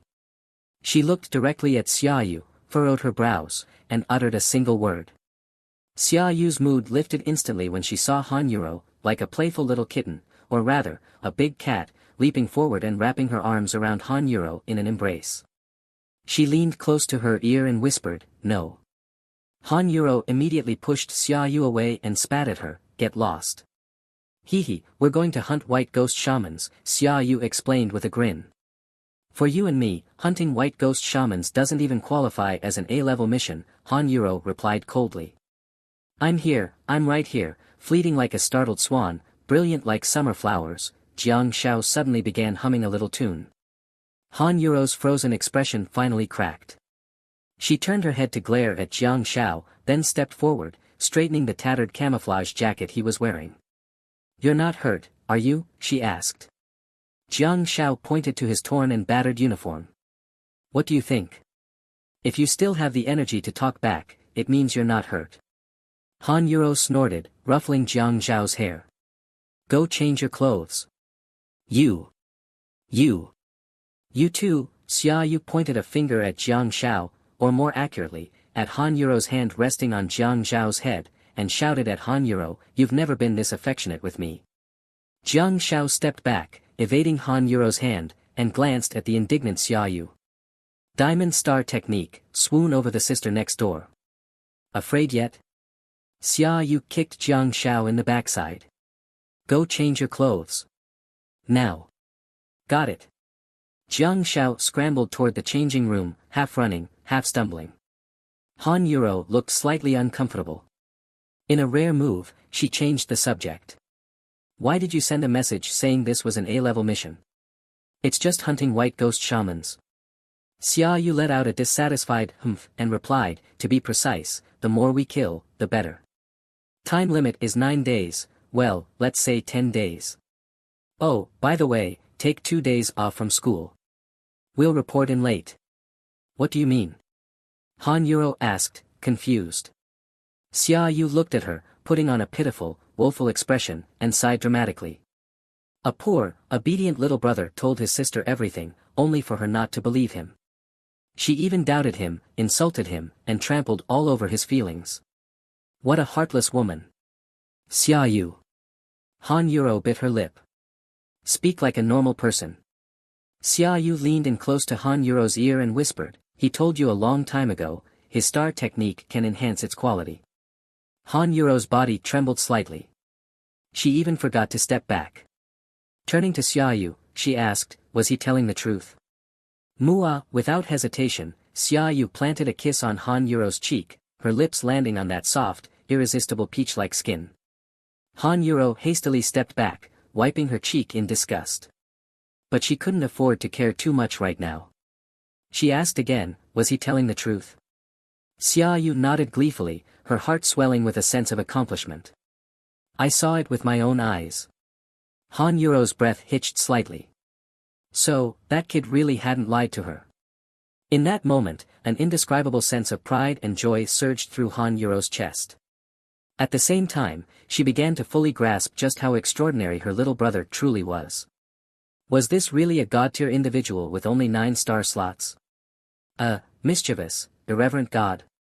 Xia Yu stepped forward, draping an arm around Han Yuro's shoulders, and whispered, "I personally witnessed his bronze-tier star technique, Green Glow, evolve into a silver-tier technique." Han Yuro gave an almost imperceptible nod. Her normally aloof demeanor concealed the excitement and exhilaration bubbling within her heart. "Do you remember that time we teamed up with Soldier Pikachu on a mission?"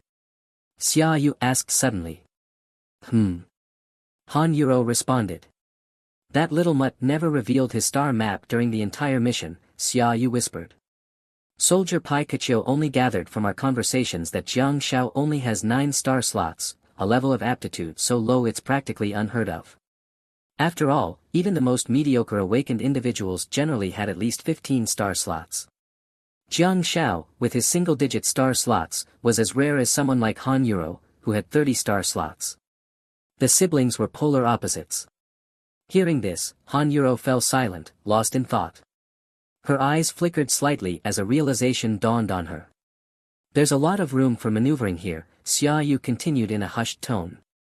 "Even if the soldiers here know Jiang Shao is a medical type awakened, they'd naturally assume his blessing star technique is bronze tier. When he eventually reveals his star map to the world, we just need to upgrade his blessing star technique to silver tier beforehand. Han Yuro nodded. That way, we avoid having to explain the unbelievable notion of upgrading star techniques.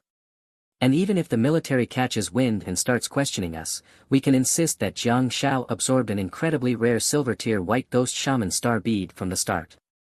While silver tier white ghost shamans are rare, they're not non-existent, Xia Yu added. Besides, you and your brother have a natural advantage, Xia Yu continued. You can attribute all high-quality rare star beads and star techniques to your parents.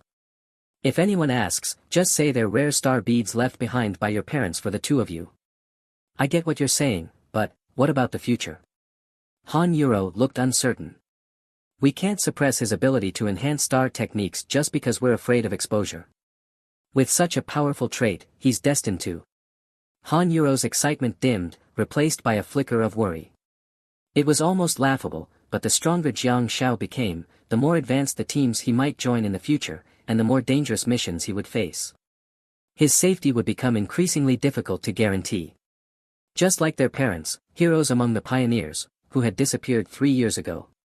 This isn't something you can decide for him, Xia Yu said gently, sensing her friend's unease. Right now, he may be a mischievous kid, but he's also a man. He'll grow up. You can't dictate his future. Especially with his unique abilities, Xia Yu added.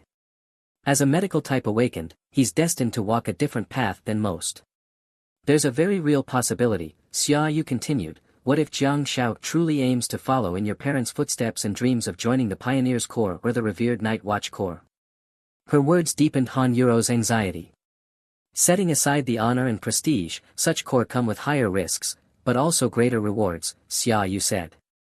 Just days ago, Han Yuro had encouraged Jiang Shao to grow stronger, to form a team and visit the place where their parents had disappeared, as a way to find closure. But at the time, like everyone else, she had thought Jiang Shao was a low-potential, underwhelming individual, never imagining he could reach such heights. She had even encouraged him to focus on his medical star techniques to attract school resources. But now, everything was different. Jiang Zhao's unique trait made him unsuited to be a shining star, he needed to act with discretion. All we can do is help him plan his star techniques carefully within his limited star slots, Xia Yu said, her voice turning soft and soothing. We'll shape him into someone flawless, someone who grows stronger and stronger. He only has 7 slots left. No, 6.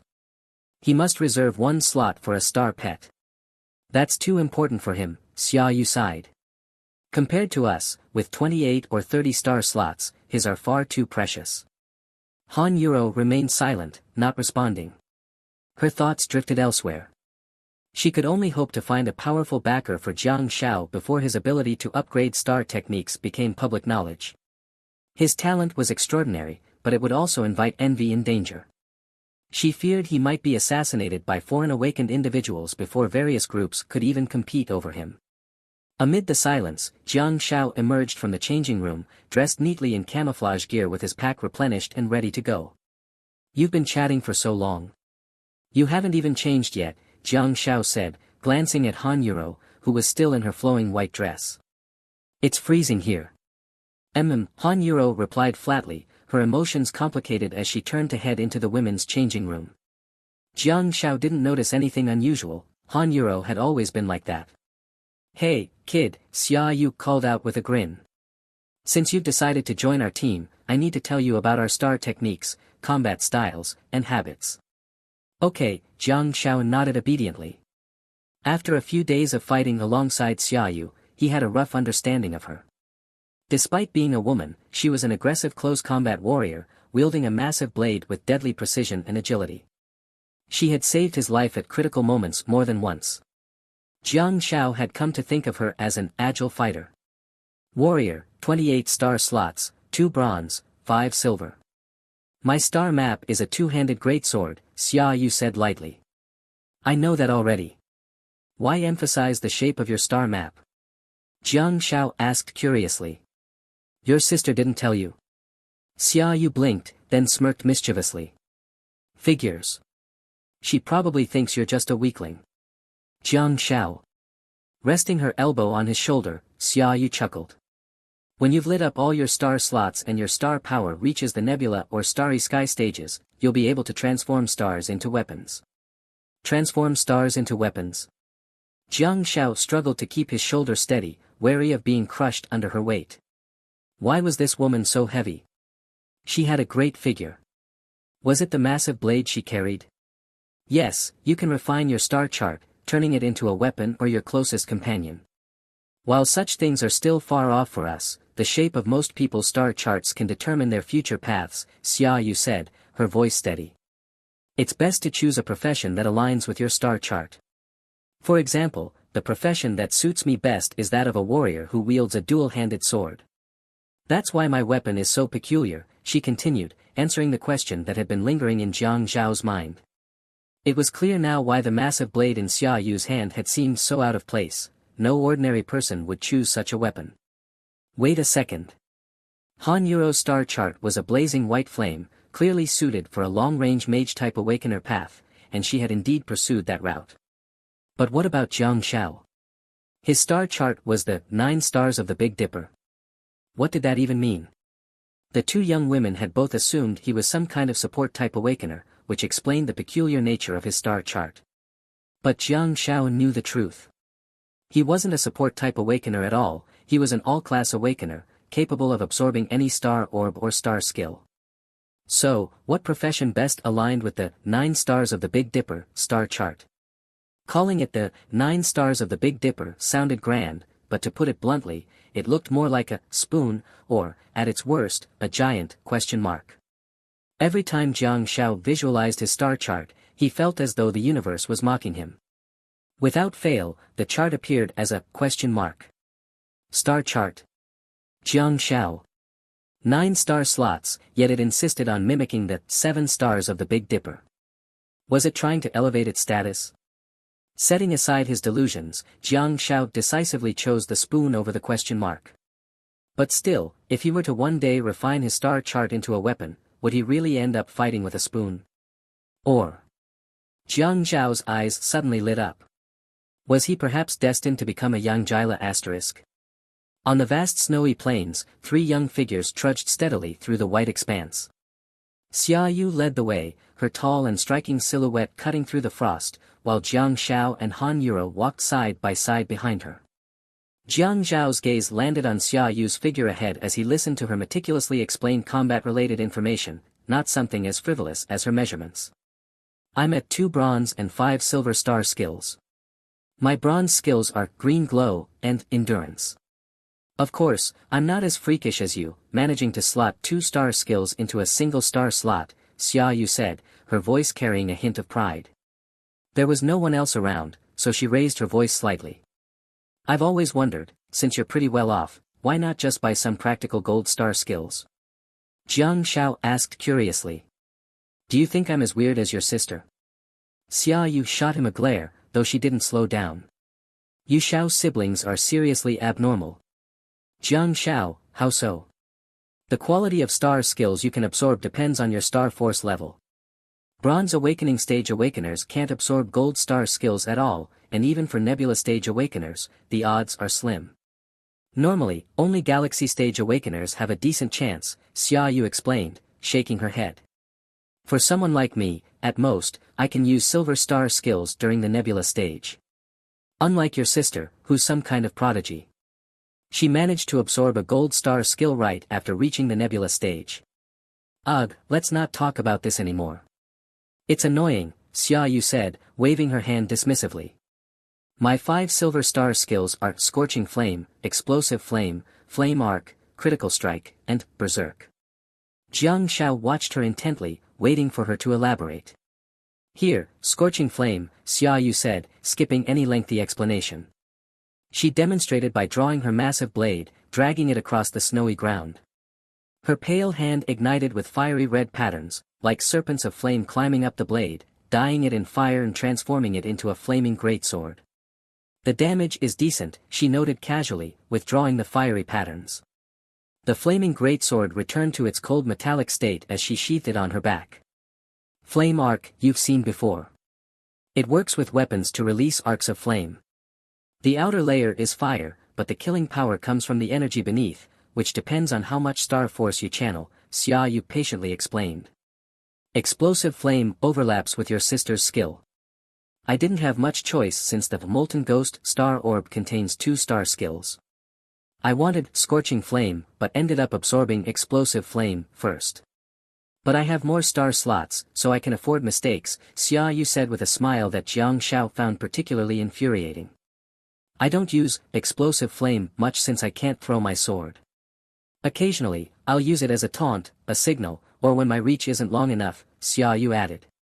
My body's not as tough as you think. I walk in front because the two of you are even more fragile. Keep that in mind. Jiang Shao nodded. Your reach isn't long enough. I mean attack range. What else would I mean? Use your brain, Xia Yu said, raising her right hand. Her slender white fingers stretched out. Is this not long enough? Fine, you're long. You're the longest, Jiang Shao muttered under his breath. Xia Yu, pleased with herself, lowered her hand. But after a moment, she sensed something was off. Jiang Shao, so, what about critical strike and berserk? Critical strike is a passive skill. Every attack adds extra damage. It's a strange sensation, like there's a foreign power assisting me, Xia Yu explained.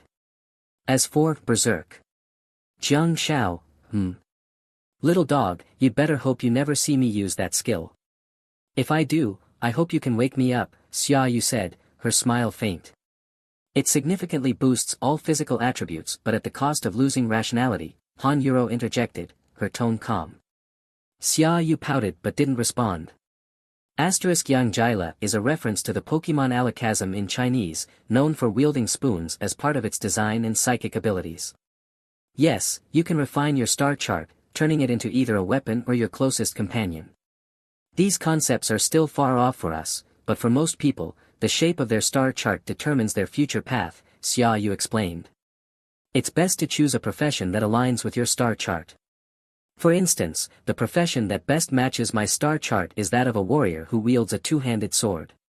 That's why my weapon is so unusual. Xia Yu's words answered Jiang Zhao's unspoken question. He had been puzzled by the massive blade in her hands, thinking it far too unconventional. Who would choose such a weapon under normal circumstances? But wait. Han Yurua's star chart was a blazing white flame, clearly more suited to a long-range mage-type awakener. And she had always walked that path. But Jiang Zhao's star chart? It was the 9 stars of the Big Dipper. What did that even mean? Both of the young women thought he was a healer-type awakener, which explained why his star chart was so peculiar. But Jiang Shao knew the truth, he was no ordinary healer. He was an all-class awakener, capable of absorbing any star orb or star technique. So what profession best matched a 9 stars of the Big Dipper star chart? A flattering interpretation called it the 9 stars of the Big Dipper. A less flattering one? A ladle. It could even just be a question mark. That would work too. Every time Jiang Shao looked inward at his star chart, he felt the weight of the universe's malice pressing down on him. He couldn't shake the feeling that the star chart was mocking him. Every time he opened it, there it was, a giant question mark. Star chart. Jiang Shao. 9 star slots, yet it insisted on aligning itself with the 7 stars of the Big Dipper. What, trying to gild the lily? Setting aside his fantasies, Jiang Shao decisively chose the ladle over the question mark. If he ever became a top-tier expert and turned his star chart into a weapon, would he fight with a ladle? Wait. Jiang Zhao's eyes lit up. Could it be, was he meant to be Alakazam?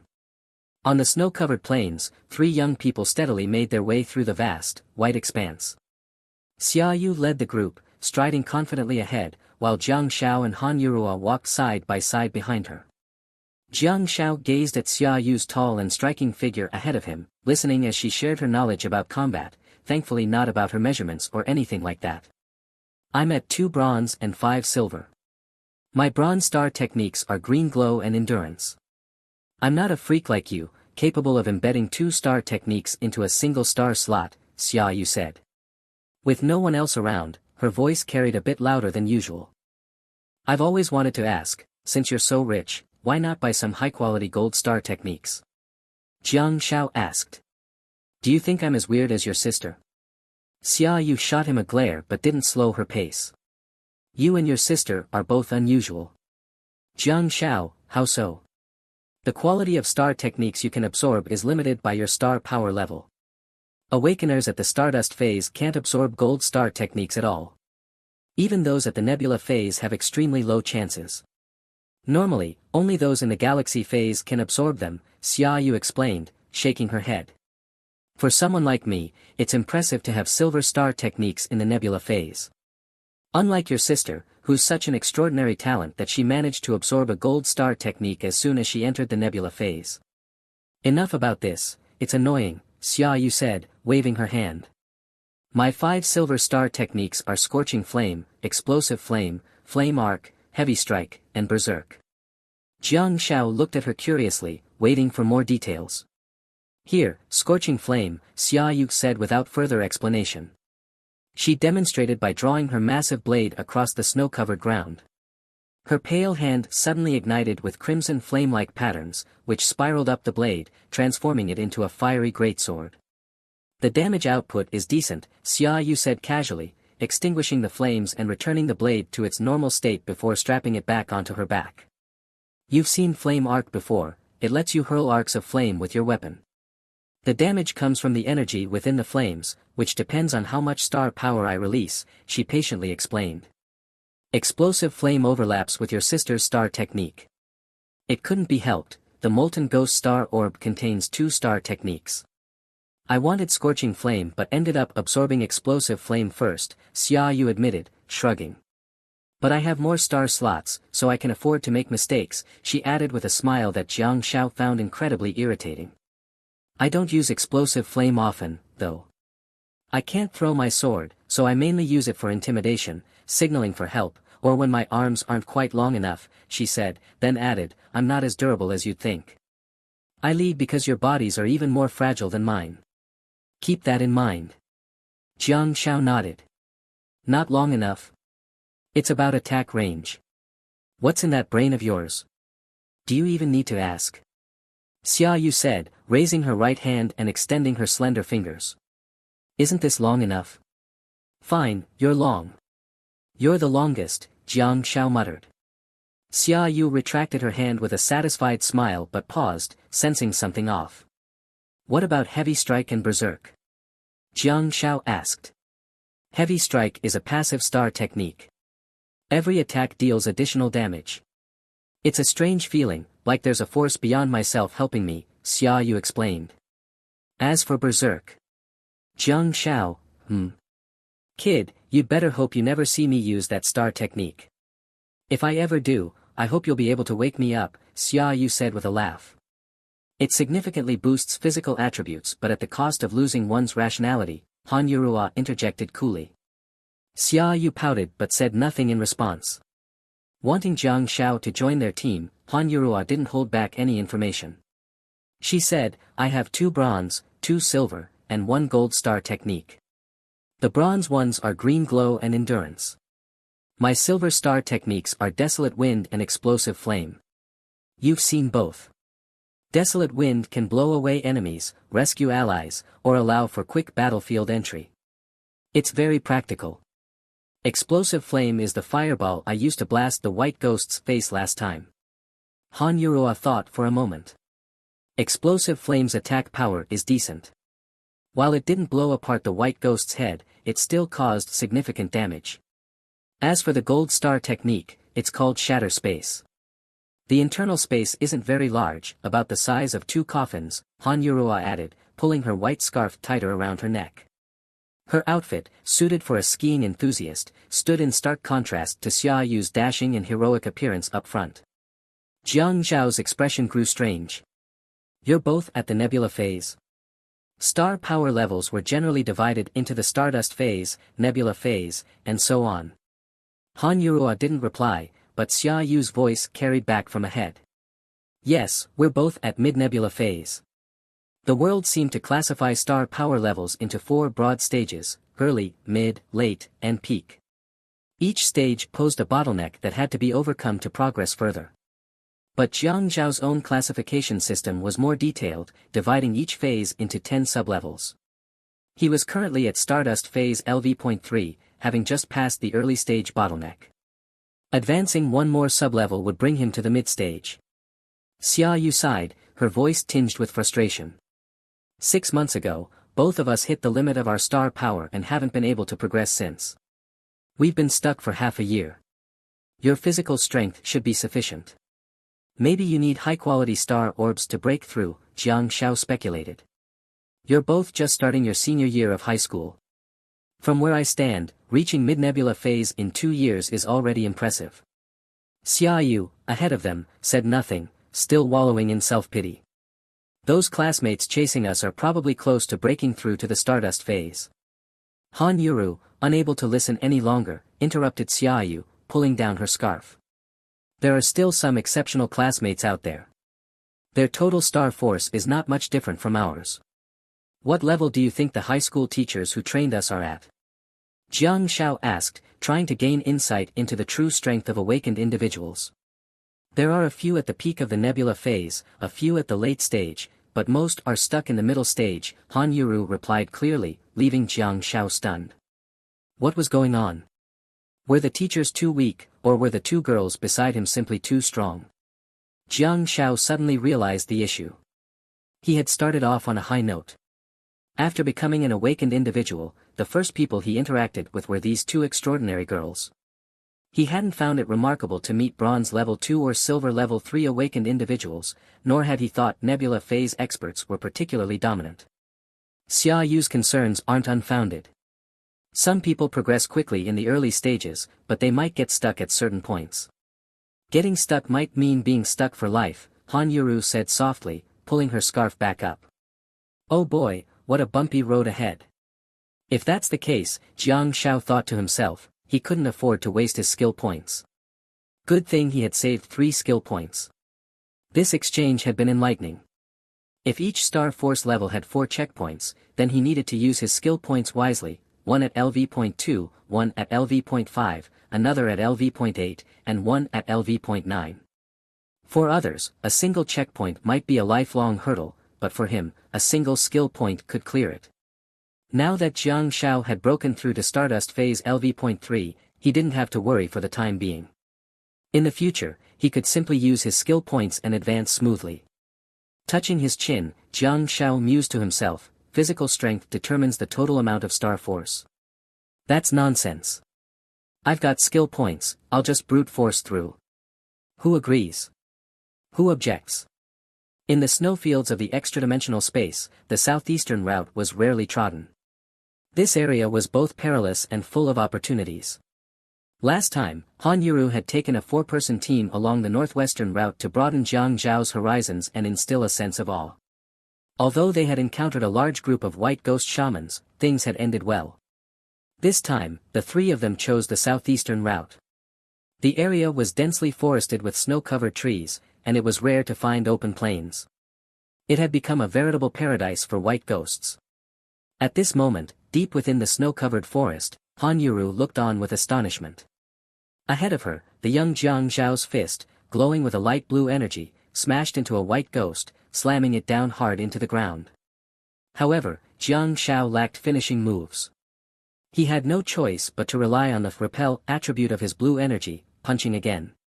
The muscular white ghost's upper body was forced into the ground, leaving it in a comically inverted position. His issue is obvious, he lacks star techniques that can cause heavy damage to enemies, Han Yuru remarked. Beside her, Xia Yu nodded in agreement. The 2 stood just outside the battle zone, watching Jiang Zhao's one-on-one fight against the white ghost, like spectators, or perhaps coaches. Your dagger skills far surpass mine. You should teach him, Han Yuru suggested tentatively after a moment's hesitation. No problem, but only if you give me a kiss. Xia Yu turned her gaze to the ski-loving girl beside her, her tone playful and teasing. Han Yuru shot her a cold glance, saying nothing in response. Fair enough. That's an unequal trade, Xia Yu chuckled, her eyes twinkling mischievously. How about this, you kiss me, and I'll teach him blade techniques. My dagger skills are passable, but my blade techniques are something I've mastered over the years. Han Yuru was momentarily stunned. Was Xia Yu serious about passing on her blade techniques? Had Jiang Zhao's earlier request planted a seed in her heart? I genuinely want him to get stronger and join our squad, Xia Yu said, as if reading Han Yuru's doubts. My weapon is heavy, capable of both offense and defense.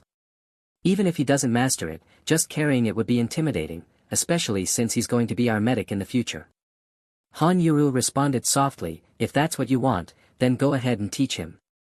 But that'd make me look so desperate. Someone has to beg me first, Xia Yu said dramatically, throwing an arm over Han Yuru's shoulder with a mock sigh. I have no interest in that little dog Jiang Shao. Han Yuru looked at Xia Yu. Though she couldn't see Xia Yu's eyes behind the ski goggles, her gaze lingered on her nearby lips. In that moment, Xia Yu's breath quickened, her heart pounding wildly. Han Yuru neither rejected nor pushed her away. A wave of unrealistic fantasies surged in Xia Yu's mind. She unconsciously closed her eyes and leaned in. Han Yuru pressed the back of her cold hand against Xia Yu's lips. Xia Yu shouted in delight and ran off toward Jiang Shao like a husky frolicking in the snow. Han Yuru watched her with a mix of pity and exasperation, shaking her head and calling after her, forget the blade. This environment isn't suitable for such training. Teach him dagger skills instead. As you wish, my princess. Your knight obeys your decree. Xia Yu responded, her mood soaring. At that moment, Jiang Shao was still riding on the white ghost's back, repeatedly hammering its head. Without a dagger and unable to return to retrieve one, the fight had reached a stalemate. Step back. Xia Yu's excited voice came from behind him. Startled, Jiang Shao leaned back just in time to see a massive, sharp blade descend from the sky, piercing the ground and skewering the white ghost's skull. Xia Yu landed amidst the snow and wind like a goddess descending from the heavens. The force of her landing sent Jiang Shao tumbling through the snow. Though the snow cushioned the fall and it didn't hurt, he was left sore all over from the shockwave of her star force. Kid, want to learn that move? Xia Yu asked, gripping the hilt of her massive blade embedded in the ground, her profile exuding heroic energy. Flying grass cutter? Jiang Shao blurted out instinctively. What? Xia Yu slowly pulled the massive blade out of the ground and rested it on her shoulder, turning to look at him. Nothing, Jiang Shao stammered awkwardly. Your blue energy can be channeled into this weapon. It's wide and heavy, if used properly, it could significantly enhance your combat ability, Xia Yu said as she pointed the massive blade toward Jiang Shao. Jiang Shao frowned and looked toward Han Yuru, recalling her advice that learning techniques required careful consideration. Han Yuru shook her head. Jiang Shao was taken aback, unsure what Xia Yu was up to. Let's head back and properly train you.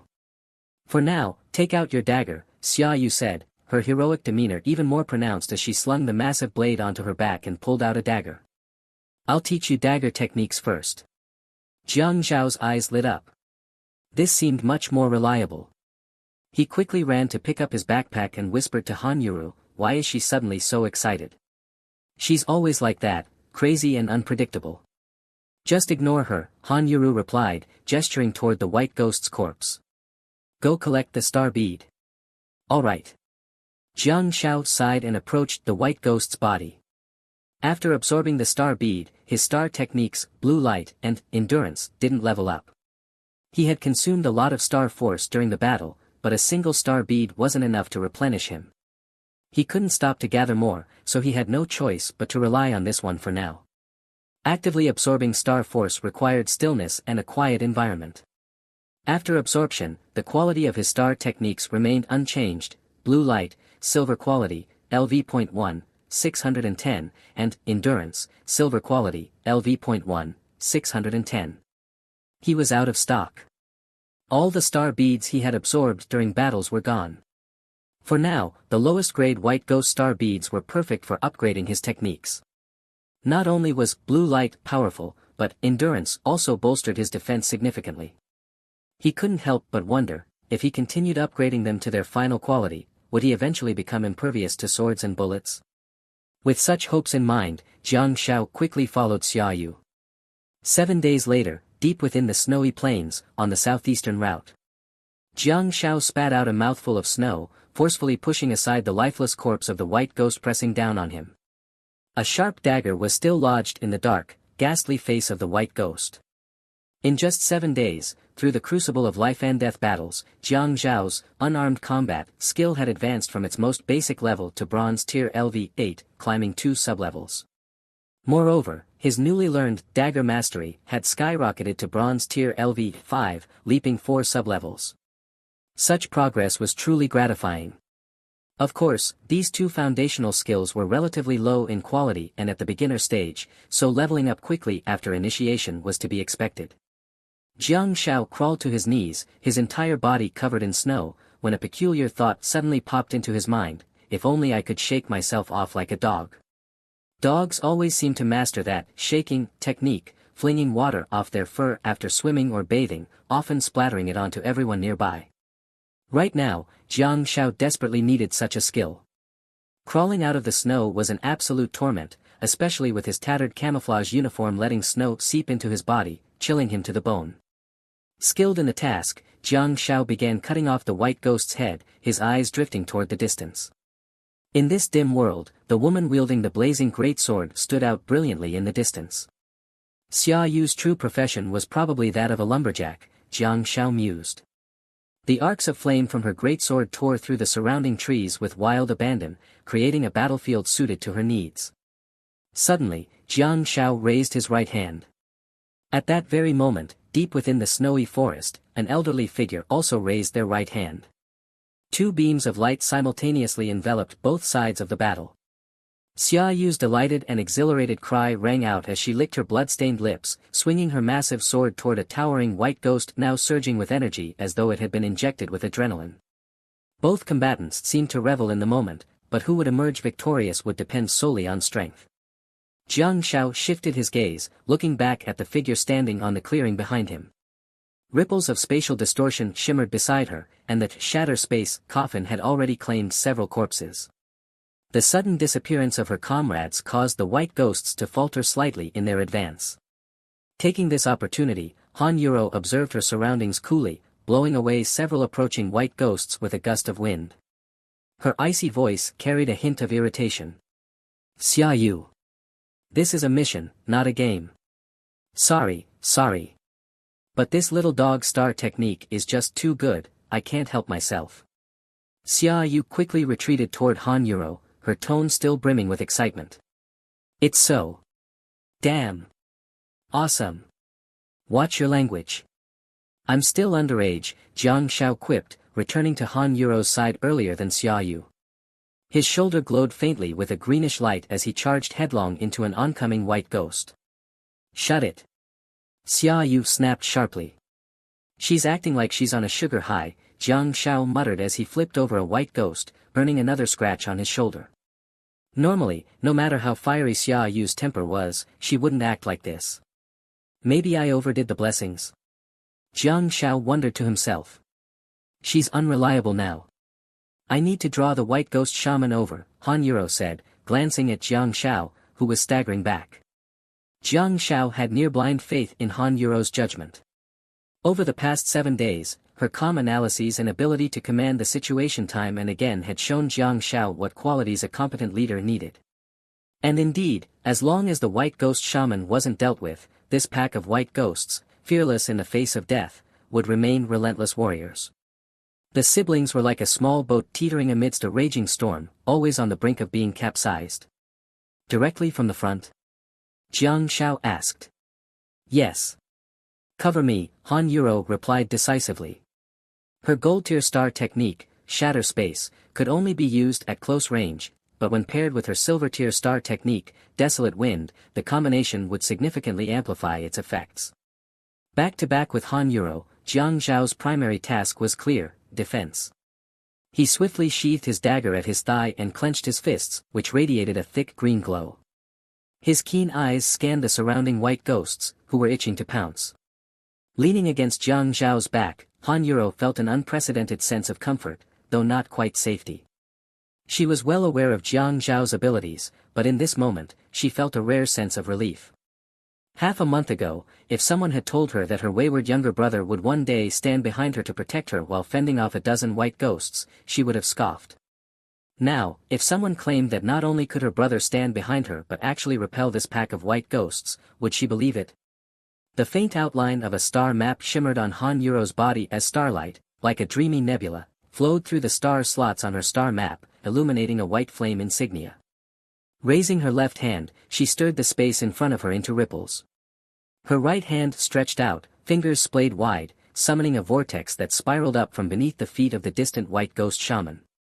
Snow and wind were swept into the vortex, forming a snow tornado that ensnared the white ghost shaman, dragging it toward her.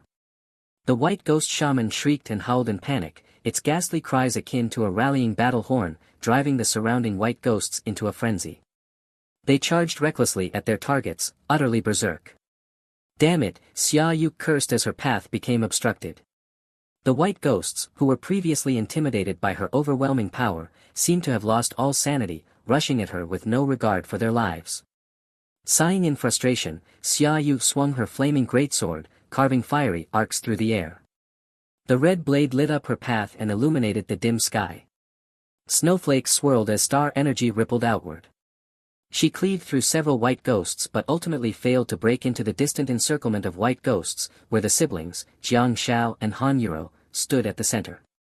They've gone completely mad. Jiang Xiao reached into his pocket and crushed a star bead, releasing a cascade of glowing light that surged into his body.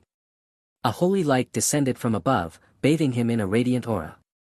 Shuddering in delight, Jiang Xiao tightened his fists, assuming a standard combat stance before charging at the lead white ghost on his left. Feeling a chill run down her back, Han Yuro glanced over her shoulder, catching sight of Jiang Xiao's actions out of the corner of her eye. She raised her left hand, conjuring a fireball in her palm. Bang! Bang! Bang! Bang! Behind Han Yuro, the relentless sound of punches landing on flesh was electrifying. Facing the snarling white ghosts, Jiang Xiao wasted no words, opting for direct confrontation. His fists, shrouded in green light, danced through the air as he weaved and struck, darting left and right. Each punch sent a white ghost staggering back, and every kick sent another one flying. Though he couldn't deal significant damage to them, the knockback effect from his silver tier star technique, Green Glow, was enough to keep the encroaching horde at bay. While the outcome of the battle ahead remained uncertain, behind Han Yuro, wave after wave of white ghosts attempting to lunge at her were intercepted by Jiang Xiao. Not only did he block their advance, but he also sent them all flying. Jiang Xiao's fist collided directly with the claw of the white ghoul, forcing it back once again. Without hesitation, he grabbed a star bead and crushed it in his hand. This was no time to save resources. Behind him, the muffled thud-thud noises resonated in Han Yuro's ears, surprisingly melodic in their rhythm. High in the sky, the white ghoul shaman, hurled by the snow tornado, was moments away from crashing into the spatial coffin. Han Yuro, her right hand deftly guiding the wind's direction, launched a fireball from her left. Meanwhile, on her right, another white ghoul was sent flying by a fist cloaked in dense green light. 2 seconds, Han Yuro muttered, the countdown ticking away. Only 1 second remained now. Jiang Xiao, unable to retreat, spun on his heel and delivered a roundhouse kick, letting out a bizarre cry, Rua. Star Force upgrade. Stardust Phase LV.4. Hand-to-hand combat upgraded. Bronze quality LV.9. As the white ghoul shaman, disoriented and wailing, plunged headlong into Han Yuro's spatial coffin, Jiang Xiao's roundhouse kick sent the white ghoul behind him flying. Yet, before his foot even touched the ground, Jiang Xiao found himself unexpectedly airborne. His shock was evident, he hadn't anticipated this at all. He wasn't a helicopter, after all. To his confusion, Han Yuro was also rising into the air alongside him. After successfully sealing the white ghoul shaman into the spatial coffin, she had immediately activated her Wild Wind star ability, propelling the siblings high into the sky. Jiang Xiao, his tattered clothes barely shielding him, finally grasped the meaning of cold. On normal terrain, he might have endured such winds, but here on the snowy plains, the gusts transformed into a snow tornado, with icy winds and snowflakes assaulting him from every angle. Thankfully, his endurance, a silver quality ability, kept him from succumbing to the cold. Had he been an ordinary 16-year-old, he might have turned into a human popsicle by now. It wasn't until Jiang Shao managed to poke his head out from the snow tornado, spinning in circles atop the wind's peak, that he caught sight of Han Yuro. She stood gracefully atop the tornado, her gaze fixed intently on the distant battlefield. If she were clad in her usual white dress, she would truly resemble an ethereal fairy descended from the heavens. Wait. The white ghouls will return to normal soon, Han Yuro said, her voice calm. Her arms hung loosely at her sides, fingers spread open, as though she were still exerting effort to control the snow tornado. Jiang Shao, spinning uncontrollably in the wind, managed to steal glances at Xiaoyu in the distance. The fiery-tempered fighter was still wreaking havoc, her savage strikes carving a path of destruction. She was already closing in on where Han Yuro and Jiang Shao hovered. Such behavior is unacceptable, Han Yuro murmured, her head tilting downward to watch the valiant female warrior below. Xiaoyu shivered, whether from fear or cold was unclear, but she almost lost her grip on her blazing greatsword. She quickly adjusted her stance, regaining composure. The scene quieted, leaving only the sounds of Xiaoyu's relentless strikes and the white ghoul's anguished cries. Not a word passed between the team now, any fool could sense the heavy tension in the air. Jiang Shao mulled things over before speaking, maybe it's because I've been blessing her too much. You know, she's always charging into the thick of battle as a melee fighter, of course, she gets hurt. I've been focusing my support on her. Perhaps having a healer in the team isn't always a good thing, Han Yuro replied, turning her head to face him. Her icy gaze seemed to peer straight through Jiang Zhao's heart. Thankfully, his constant spinning in the wind allowed him to evade her eyes. He decided to stay quiet this time, refraining from pleading her case. Xiaoyu's face flushed alternately pale and red, a mix of anger and guilt. Her movements became even more aggressive, her strikes faster and more brutal. As time passed and the battle raged on, the white ghouls began to recover their composure. Some started fleeing, disappearing into the snowy forest. At that moment, Han Yuro dispersed the wild wind, causing the siblings to drop to the ground. But instead of retreating, she reactivated the wild wind, not to escape the battlefield, but to blow the fleeing white ghouls back toward them. The fight was strange like that. Minutes ago, the white ghouls had been fighting with suicidal ferocity, forcing the team to retreat. Now, as they fled, Han Yuro was pulling them back. White ghouls that no longer had the will to fight and only sought to escape were entirely different from those that charged into battle with reckless abandon. I'm out of star force. Xiaoyu suddenly shouted. Han Yuro's outstretched hand hesitated briefly before lowering. Several white ghouls slipped from her sight, vanishing into the forest. Minutes later, the battle ended. The once pristine snowy landscape had been stained crimson, the air thick with the stench of blood.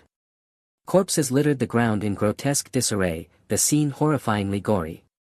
Hey, don't be mad, Xiaoyu said, feigning nonchalance as she harvested star beads. She avoided meeting Han Yuro's gaze as she spoke. Han Yuro silently looked at Xiaoyu, her voice now devoid of its earlier chill, instead turning calm. I'm willing to bear the consequences of any action you take. Xiaoyu fished out a star bead, biting her lip, a telltale sign that her casual demeanor was a facade. She knew Han Yuro meant every word. Their bond had been forged through countless near-death experiences, their friendship as unshakable as steel. But he can't, Han Yuro continued, her tone even. He's a newly awakened kid. He doesn't have the ability to change the tide of battle, to compensate for your mistakes, or even to protect himself. Her gaze grew distant. Xiaoyu, he's my little brother. Stop, I get it, Xiaoyu murmured, her voice growing softer and softer. For the first time, Jiang Shao saw the fiery warrior subdued. The woman who feared nothing now looked almost meek. I just got a bit carried away. Because of Xiao Dog's blessings. She paused, then shook her head. No, it's not his fault. I got too excited. While the immortals argued that devil worked tirelessly, Jiang Shao was busy harvesting star beads with swift efficiency. He was practically making a fortune. Killing really could change a person. Just a week ago, he would have been nauseated, unable to stomach the sight of corpses, let alone touch them. Now, faced with this hellish scene, he was as calm as could be, as if he'd stumbled into Charlie's chocolate factory. Danger aside, the star beads and treasures were tangible rewards. Calling it an argument might have been a stretch. With Han Yuro's personality, it was hard to truly argue with anyone. She wasn't the type to engage in heated debates. A cold silence suited her far better. After her initial comments, she said no more. Xia Yu, meanwhile, continued to harvest star beads while racking her brain for ways to cheer up her friend. By this time, Jiang Shao had already opened his internal star map. A preliminary calculation revealed that they had harvested about 22 white ghoul star beads from this skirmish. The southeastern air route truly lived up to its reputation as one of the least explored paths for Awakened teams. Danger lurked everywhere, and extra-dimensional creatures were abundant.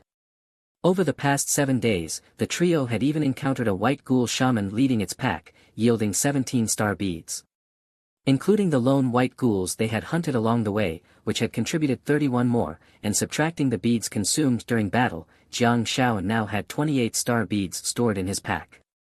Xia Yu had deliberately restrained herself from absorbing too many beads, while Han Yuro was even more extreme. She had absorbed only 2 beads in 7 days and relied mostly on resting to replenish her star force. This aloof young woman was truly pushing herself for Jiang Zhao's sake, to the point where Jiang Shao couldn't help but feel a pang of guilt. Back to the point, 28 star beads plus the 22 they had just acquired. It seemed the golden quality upgrades for Green Radiance and Endurance were no longer out of reach. Character, Jiang Shao. 1. Star Map, Big Dipper 9 stars, Stardust Phase LV.4. 2. 3. Star Abilities. 4. 1. Blessing, Bronze Quality LV.3. 2. Bait, Bronze Quality LV.3. 3. Green Radiance, Silver Quality LV.3, 110. 4. Endurance, Silver Quality LV.3, 110. 5. Basic Skills. 6. 1. Hand-to-hand Combat, Bronze Quality LV.9. 2. Star Force Abundance, Bronze Quality LV.3. 3. Dagger Mastery, Bronze Quality LV.5. Chapter 4, Skill Points, 3. In theory, if I absorb all of it, the silver grade star technique will reach LV.8. Should I hold back a little? Jiang Shao frowned deeply, pondering the situation. If the silver grade green glow was something the world had seen before, the gold grade green glow would be entirely unprecedented. That was one problem. Another issue was that Jiang Zhao's total star power couldn't keep up. Once upgraded to gold grade, a single punch might deplete half of his star power reserve. While mulling this over, Jiang Zhao's hands didn't stop moving. As he crouched down, he felt the white ghost underfoot twitch. Without hesitation, like a seasoned executioner with years of experience, he drove his dagger straight through the black face of the creature. Bronze 100 kills, skill point +1. Wow, that's incredible. It's yours now, Han Yuru said as she approached him, pulling the corpse of the white ghost witch from her spatial coffin and tossing it next to him. Jiang Shao thanked her sincerely, gazing at the body at his feet and sighing. The white ghost witch's figure resembled that of a white ghost, but it was much thinner, like a bamboo stick. Jiang Shao couldn't fathom how such a frail creature had survived in such harsh conditions. Its pale cheeks were devoid of any blood, and its face appeared ancient and withered, like a mummified corpse. 7 days in, and we've only encountered 2 white ghost witches. That's already lucky. Do you think you can upgrade the Blessing Star technique to silver grade by absorbing this star orb? Han Yuru asked. Jiang Shao gritted his teeth and crushed the 200,000 yuan star orb, shaking his head gently. In the second section of his template, the first and second star techniques showed some slight changes. 1. Blessing, Bronze Grade LV.4. 2. Bait, Bronze Grade LV.4. Jiang Shao still had 4 skill points, enough to upgrade this star technique to LV.8. However, no matter how he calculated it, he was still a few levels short. What's that? Jiang Shao asked, looking up at Han Yuru. Suddenly, he noticed a red plume of smoke rising in the sky not far behind her. In this dimly lit environment, red smoke was usually inconspicuous, but this one was bright and vivid, like a firework display. Someone's calling for help, Han Yuru said, furrowing her brow as she turned to look. Should we check it out? Jiang Shao asked. Xia Yu explained to him, this signal flare isn't meant for us to see. It's for the guardian team in this area. For awakened ones like us, seeing this flare doesn't mean someone is asking for help. Instead, it means a team is warning you that there's danger there, stay away. They're coming toward us, Han Yuru said, her brows furrowing deeper as a second signal flare shot into the sky. This one seemed to be right in the snow forest where their trio was located. The other team must be fleeing as fast as they could, heading northwest, back toward the city. That team had clearly ventured deeper into the southeastern region than Jiang Zhao's team. What could have made such a confident team suddenly retreat in panic? What kind of dimensional creature had they encountered? Aside from the white ghosts, there were only the white ghost witches here. Let's go. If we don't leave now, they'll run right into us, Xia Yu urged anxiously. Han Yuru suddenly spoke, the most formidable dimensional creature group in this snowy plain is the White Ghost Army led by a White Ghost Witch. This means the other team is likely being pursued by a White Ghost Witch. Xia Yu was taken aback for a moment. You mean? He needs this, Han Yuru said, motioning to the nearby Jiang Shao. Are you seriously planning to play with fire? Xia Yu's expression turned grim. Ignoring Xia Yu's protests, Han Yuru opened her spatial coffin, reached in, and pulled out the corpses of 2 white ghosts, clearing out the coffin space. Hey, Jiang Shao. I've always treated you well, haven't I? Help me talk some sense into your sister. Xia Yu stomped her foot in frustration. In the distance, the howls of white ghosts echoed from deep within the forest. Han Yuru, let's just go, Jiang Shao urged. You two don't seem to grasp the situation. At this point, even if we give it our all to escape, we won't make it, Han Yuru said, walking briskly away from the blood-soaked battlefield. Jiang Shao and Xia Yu had no choice but to follow her. After walking over 100 meters, Han Yuru stopped and hid behind a large tree not far from the battlefield. Gradually, it felt as if the snow forest itself began to tremble, as though thousands of troops were charging toward them. The three hid cautiously behind the tree. In their line of sight, a dark figure stumbled and crawled desperately, running for his life. As he climbed over hills and searched for any sliver of hope, his eyes fell upon a blood-soaked battlefield amidst the endless snowy forest. The sight of the bloodbath left behind by Jiang Zhao's team stunned the fleeing awakened one. This was a middle-aged male awakened one, his face filled with terror. As he passed the battlefield, his experienced hands instinctively grabbed one of the corpses on the ground. The blood on the body was still warm to the touch. A desperate resolve sparked in his hopeless eyes as he shouted at the top of his lungs. Is anyone there? Is anyone nearby? His cries for help echoed as he kept running, unable to stop. Behind him, a swarm of white ghosts charged forward, their murderous intent overwhelming. A white ghost witch cub. It can be a star pet. Save me. I'll give you everything. Everything on me is yours, the awakened one screamed hoarsely. His voice trembled with despair, each word tugging at the heart. Jiang Shao glanced at Han Yuru beside him and saw another side of her. To his surprise, the 18-year-old girl was completely unmoved by the scene. She showed no hint of compassion or softness in response to the man's tearful cries for help.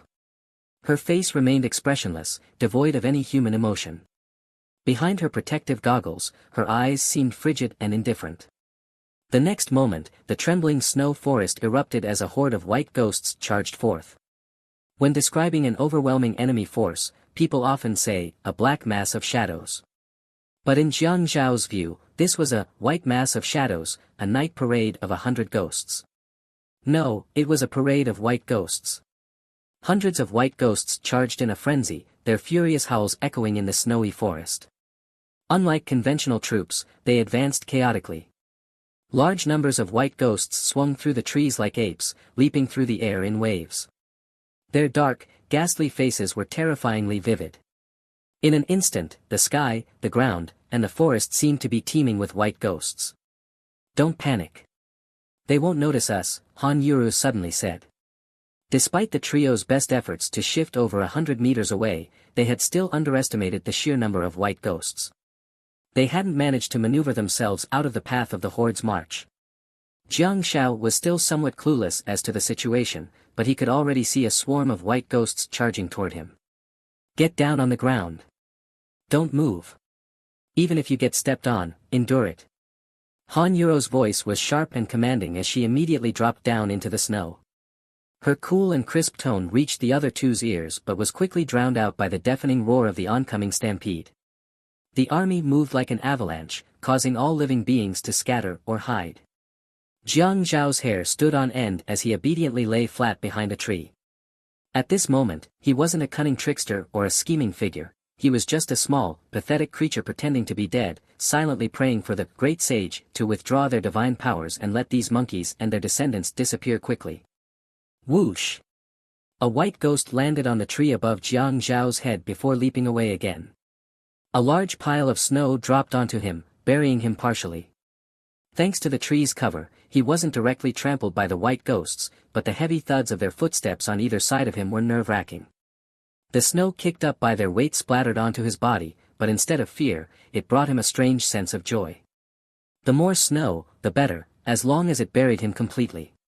Han Yuro and Xia Yu weren't fools either. They adjusted their positions to hide behind trees. Xia Yu understood Han Yuro's command perfectly. Though their hiding spots were decent and the horde was rushing past them, there was no guarantee the white ghosts wouldn't notice the trio. What gave Han Yuro her confidence, however, was the mention of the white ghost witchling. It meant the white ghost's rage and focus had already been redirected, they wouldn't pay attention to the trio. The male awakener who had taken the witchling might still stand a chance of survival if he let it go, but even in such a dire situation, he refused to release it. Truly greedy. Listening to the thud-thud of footsteps near her, Han Yuro felt the snowflakes splatter onto her face. Her protective goggles were performing excellently, allowing her to clearly see the situation ahead. A sudden roar caught her attention, it came from the rear of the horde, accompanied by a familiar commanding voice and the rare shriek of a white ghost witch. In terms of physical prowess, the white ghost witches weren't as strong as the white ghosts leading the charge, so they lagged behind in the formation. Han Yuro watched as the horde passed by and extended her hand.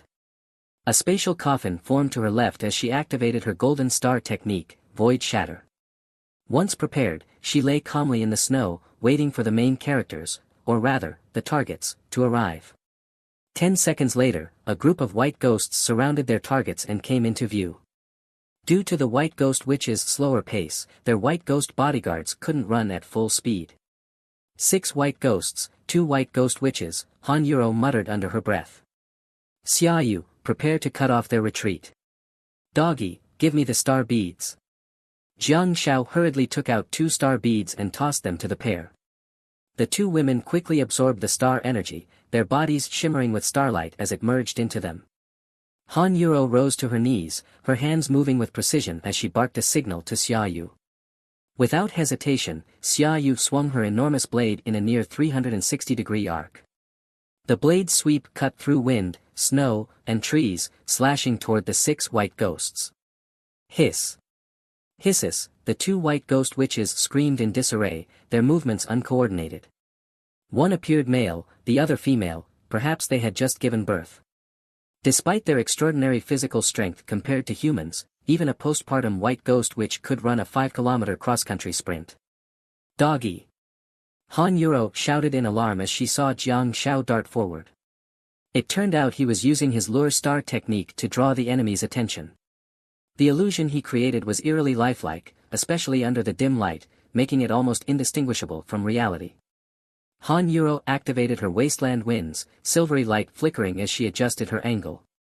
The snow tornadoes stirred up by the unique terrain carried damaging properties, quickly dispersing the illusion of the white ghost witch. She recognized the enemy's attempt to use the lure skill to escape, but the snow tornado's binding effect left no room for evasion. The witch's howl was swallowed by the storm. 2 white ghosts charged at Jiang Zhao's illusion, only to see it shatter upon contact, enraging them further. Xia Yu faced 2 white ghosts head-on, the terrain allowed her to grievously wound one, but the other leapt around the trees, chasing after the snow tornado. Finally, one of the white ghost witches broke free from the snow tornado and lunged at Han Yuro, claws bared with an imposing momentum. Yet, its attack ended before it began. Both white ghost witches stumbled into the spatial ripples of Han Yuro's void coffin and were trapped inside. Han Yuro used the winds to lift herself and Jiang Xiao into the air, calling out to the specter of the snowy forest for retreat. Xia Yu dragged her massive blade while her elbow glimmered with a green light. She struck back at a white ghost with a powerful blow, then followed up with a quick upward slash, her blade slicing through the air and splitting her target in two. A beam of white light descended, and Xia Yu let out a satisfied hum, her short hair whipping in the wind. She suddenly snapped back to her senses, pulling her blade free and spinning around to sprint away. Behind her, the howls of white ghosts receded as the trio gradually widened the distance between themselves and the horde. Jiang Zhao's admiration for Han Yuro grew even deeper. Her series of commands demonstrated her wisdom and calmness. By analyzing the situation through the presence of the white ghost witchling, she had deduced their best course of action. Her order to stay still even if you get stepped on was a rational conclusion based on her analysis. Using the traits of the white ghost witches, Han Yuro employed a combination of star techniques to hunt down the two witches. She relied on Xia Yu's combat prowess and her own wasteland wind star technique to repel the remaining white ghosts, swiftly orchestrating their escape. Everything was perfectly planned and executed to precision. Jiang Zhao couldn't help but feel the vast difference between himself and Han Yuro. The truly capable and commanding figures stood at the summit, and Han Yuro was undoubtedly one of them. Sensing his gaze, Han Yuro turned to him and asked, "Cold?" Jiang Zhao's body answered honestly, yes, he was cold. Use your star power. Don't be afraid to use up the star beads, we might have to fight again soon, Han Yuro instructed as she adjusted their running route. Aren't we going to rest? Jiang Zhao asked, casting a recovery blessing to help restore the other's vitality. Can't you tell what your sister is planning by the direction we're heading? Xia Yu chuckled, her eyes gleaming with excitement. Your sister's going to loot the dead. Loot the dead? Of course. That male awakener had brought his teammates here, and it was likely some of them had died along the way. Han Yuro was going to pick up their spoils. If the white ghosts realize their two leaders are gone, they might return the same way, Han Yuro said as she crushed a star bead, using her wasteland winds to push the group forward. Any guardian teams that received the distress signal might also be on their way. We're on a tight schedule.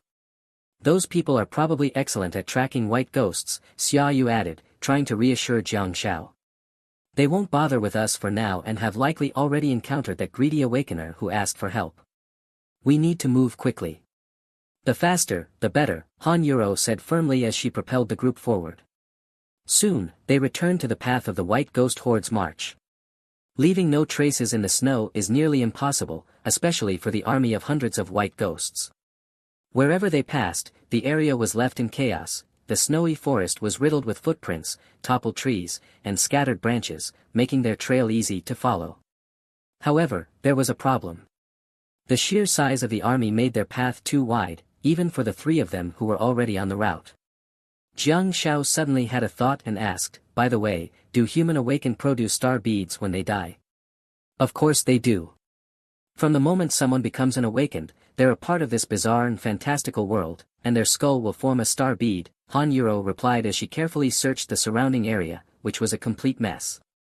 Jiang Zhao's eyes lit up. Then, do the star beads of awakened humans carry star techniques? Heh. Xia Yu shook her head with a smile. In theory, yes. But humans are different from other species. If you compare dimensional creatures to pure, natural fruit juice, humans would be like a mixed drink with countless additives. The likelihood of obtaining a star technique from a human star bead is zero. Han Yuro sighed and nodded. Humans lack the purity of other dimensional creatures. From a racial perspective, we don't have distinct traits, nor do we carry innate star techniques. Xia Yu resumed her position at the front, sprinting along the trail as she explained, to the white ghosts, we are also dimensional creatures. But as for carrying star techniques, your sister is right, humans lack any standout racial characteristics in terms of star techniques.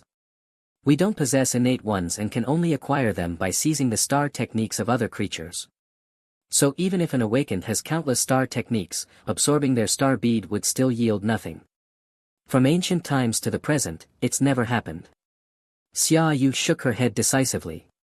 Han Yuro interjected, but that's actually a good thing. It greatly reduces the likelihood of humans killing each other. True, Xia Yu agreed with a playful tone, clearly trying to please. If humans could absorb the star techniques of others through their star beads, the world would spiral into chaos. Jiang Shao said, but theoretically, human star beads still carry the star techniques they absorbed in life, even if the likelihood is extremely low, right? Not extremely low, 0, Xia Yu replied firmly, her gaze stopping on a nearby tree. Abandon your unrealistic fantasies. This conclusion has been confirmed through countless experiments. Jiang Shao felt a chill run down his spine. If Han Yuro hadn't ordered them to hide and lie low at the time, but instead to run, would he have been caught and torn apart? It wasn't certain, but without this team drawing all the attention, the odds wouldn't have been in his favor. A military pack. Xia Yu suddenly skidded to a stop, sliding several meters across the snow before pointing to a camouflage backpack lying in the distance. Jiang Shao snapped back to reality. Was this a loot time moment? His gaze fell on the battered camouflage pack, riddled with cuts, its contents, including a water bottle, sleeping bag, and food, strewn across the ground.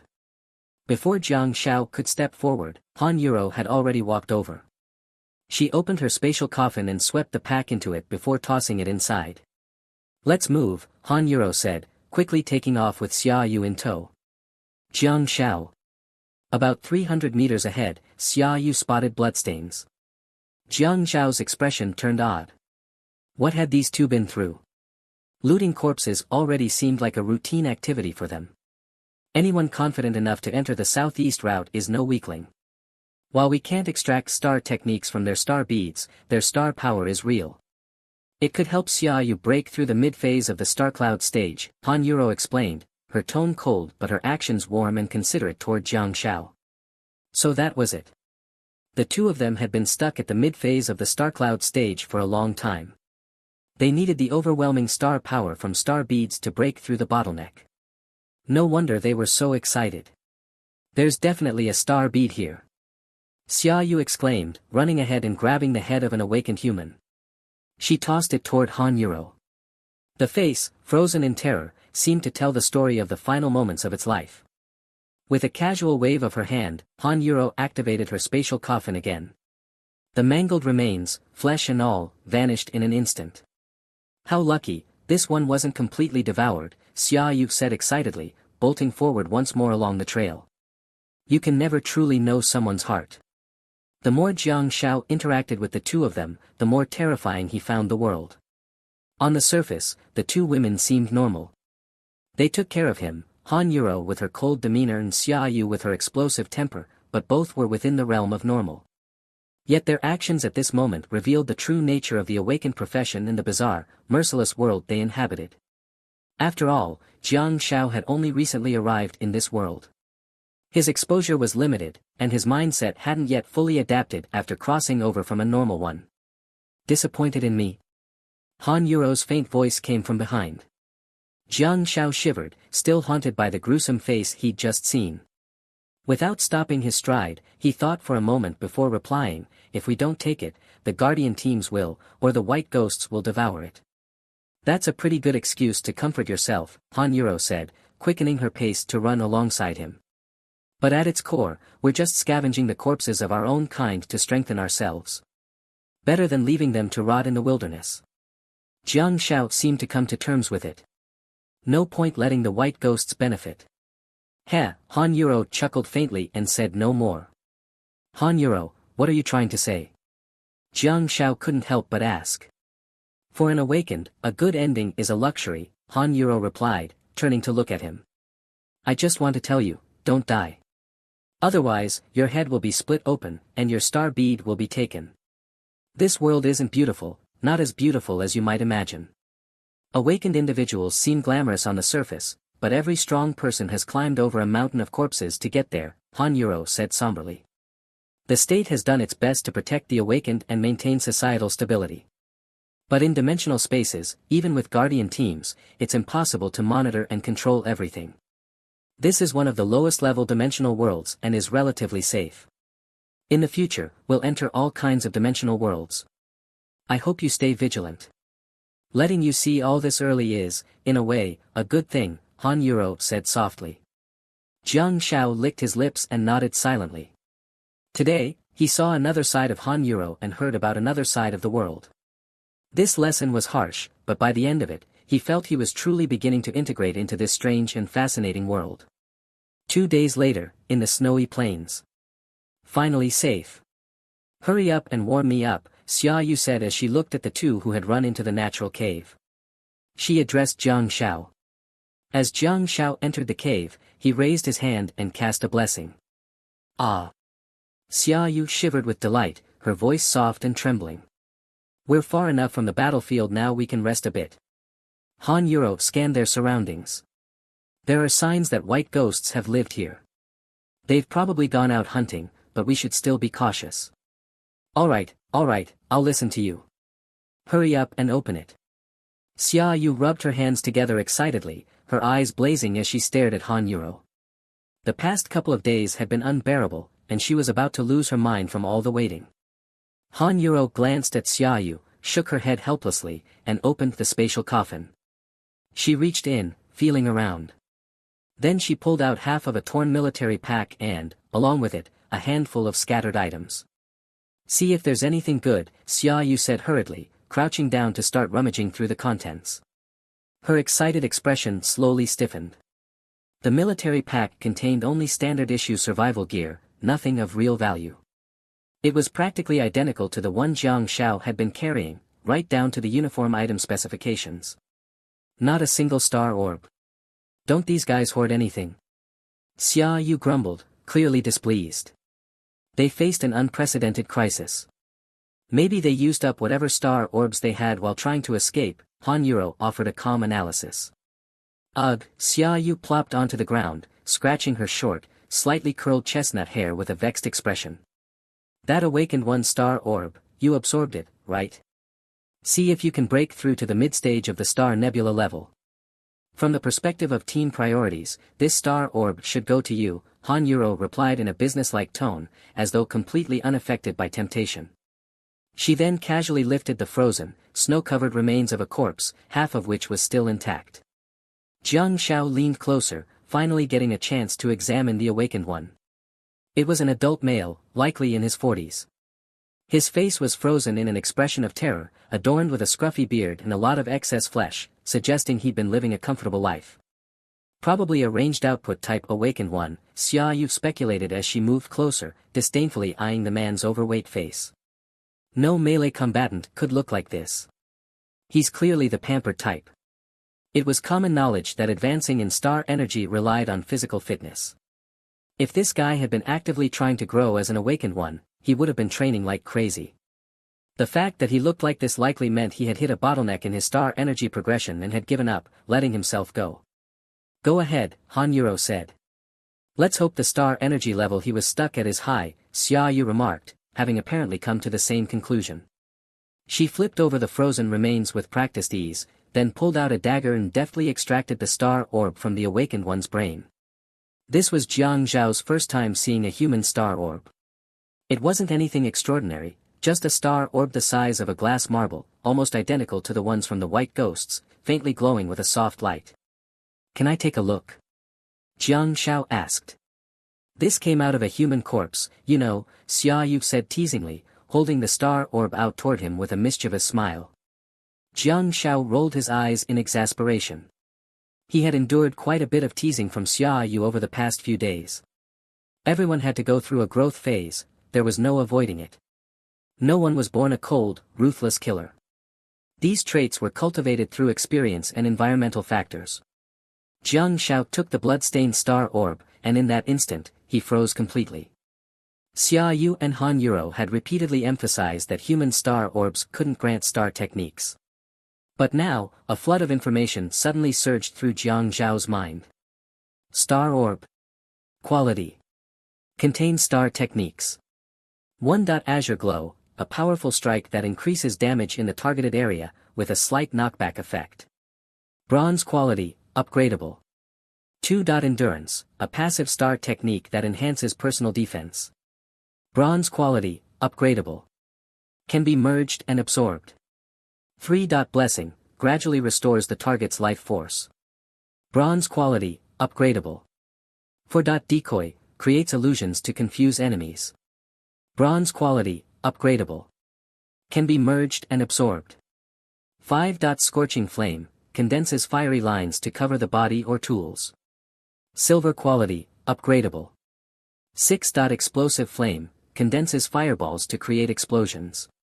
Silver quality, upgradable. Can be merged and absorbed.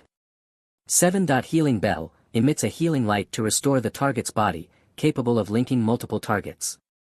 Silver quality, upgradable. 8. Mark of connection, imprints a mark on the target, guiding the healing light to connect and jump between targets. Can be merged and absorbed. Jiang Shao gulped audibly, clutching the star orb as he stared blankly at the two women. What's wrong? Han Yuro asked. Jiang Shao hesitated. Little pup. Xia Yu, still sitting on the ground, slowly raised her head, her eyes burning as they locked onto Jiang Shao. Is there something you'd like to share with me? Han Yuro knew Jiang Shao wasn't a greedy person. Before, she might not have been able to say that with certainty.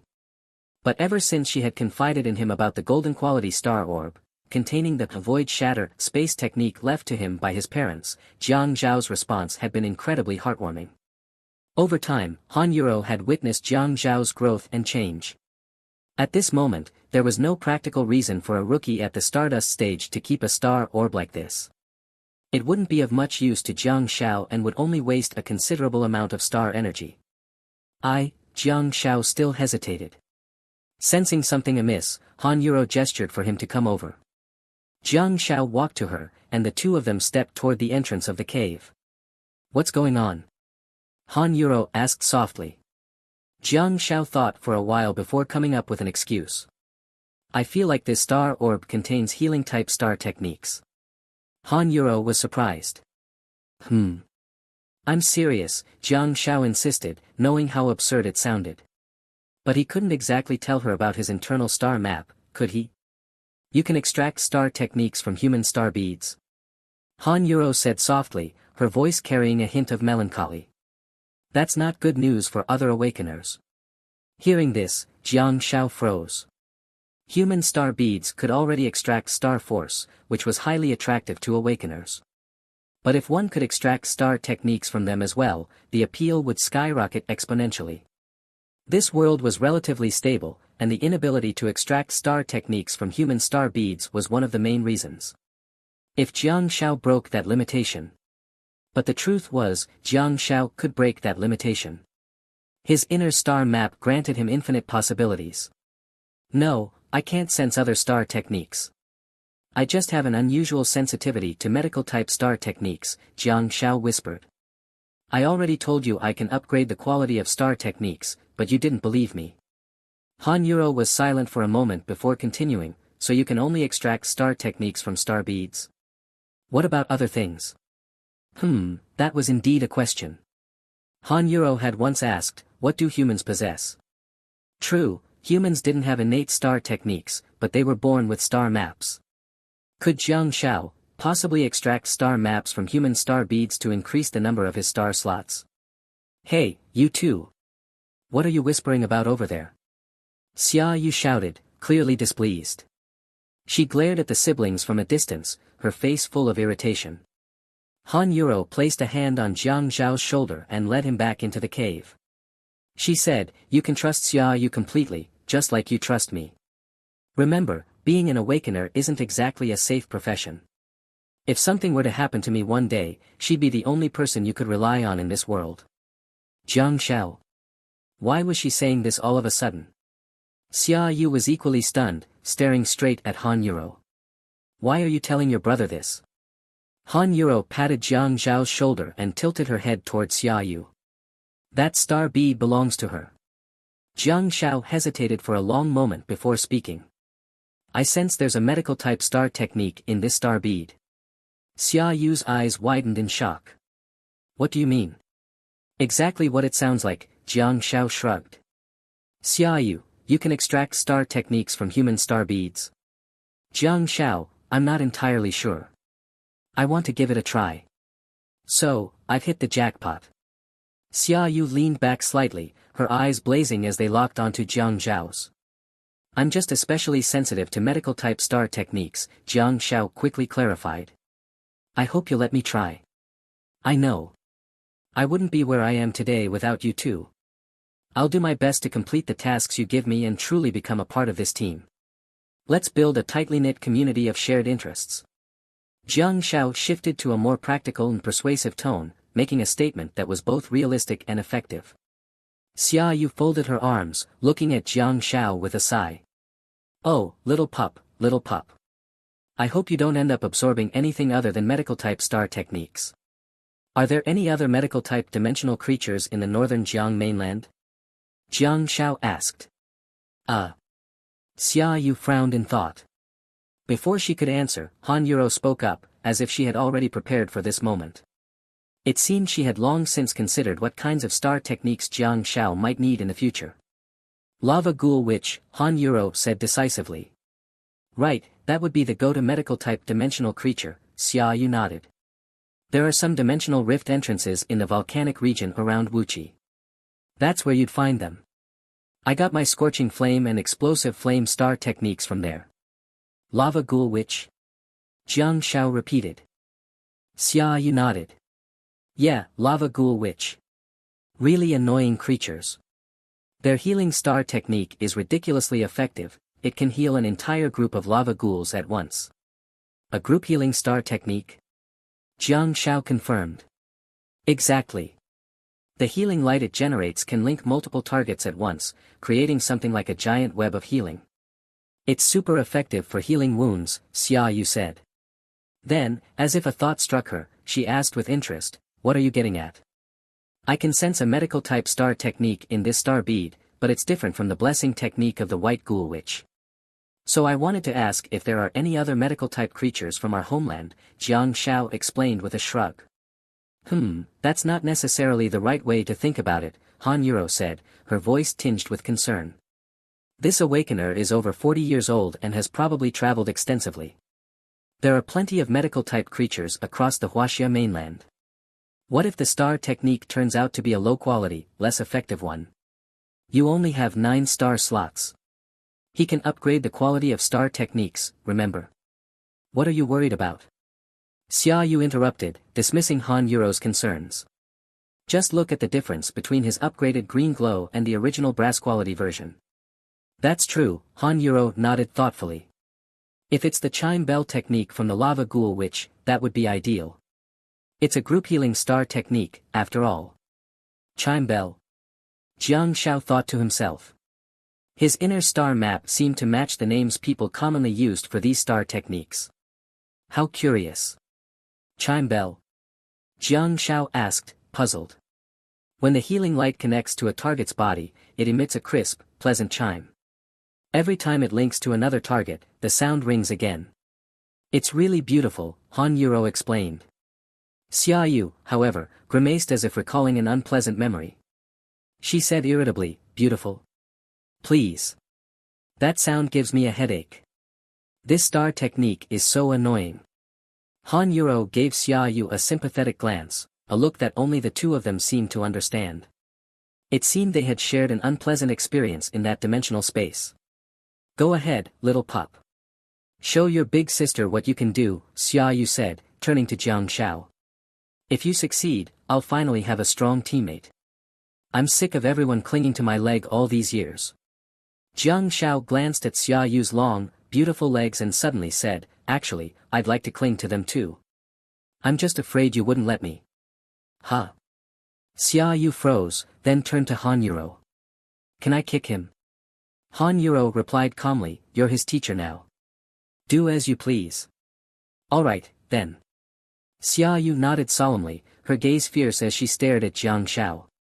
Absorb it. Stop dawdling. Whether you succeed or not, your training load will double from now on.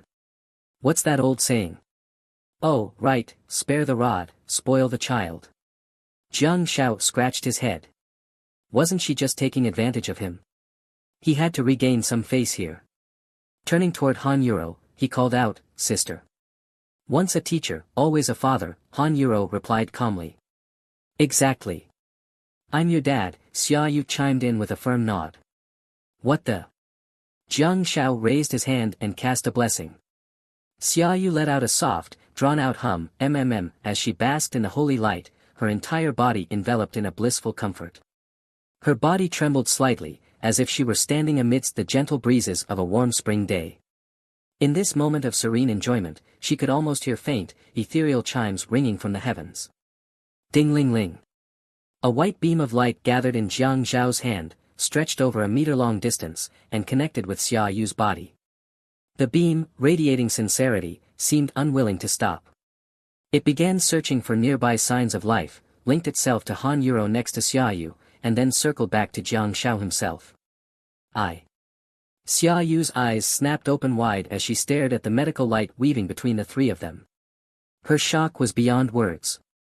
Meanwhile, within Jiang Zhao's internal star map, the third star slot suddenly lit up, shining with a brilliant silver glow. The star technique panel displayed not only 2 new star techniques but also level-ups for his existing ones. Blessing, bronze quality, LV 5. Decoy, bronze quality, LV 5. Green glow, silver quality, LV 3, 410. Endurance, silver quality, LV 3, 410. Bell, silver quality, LV 1.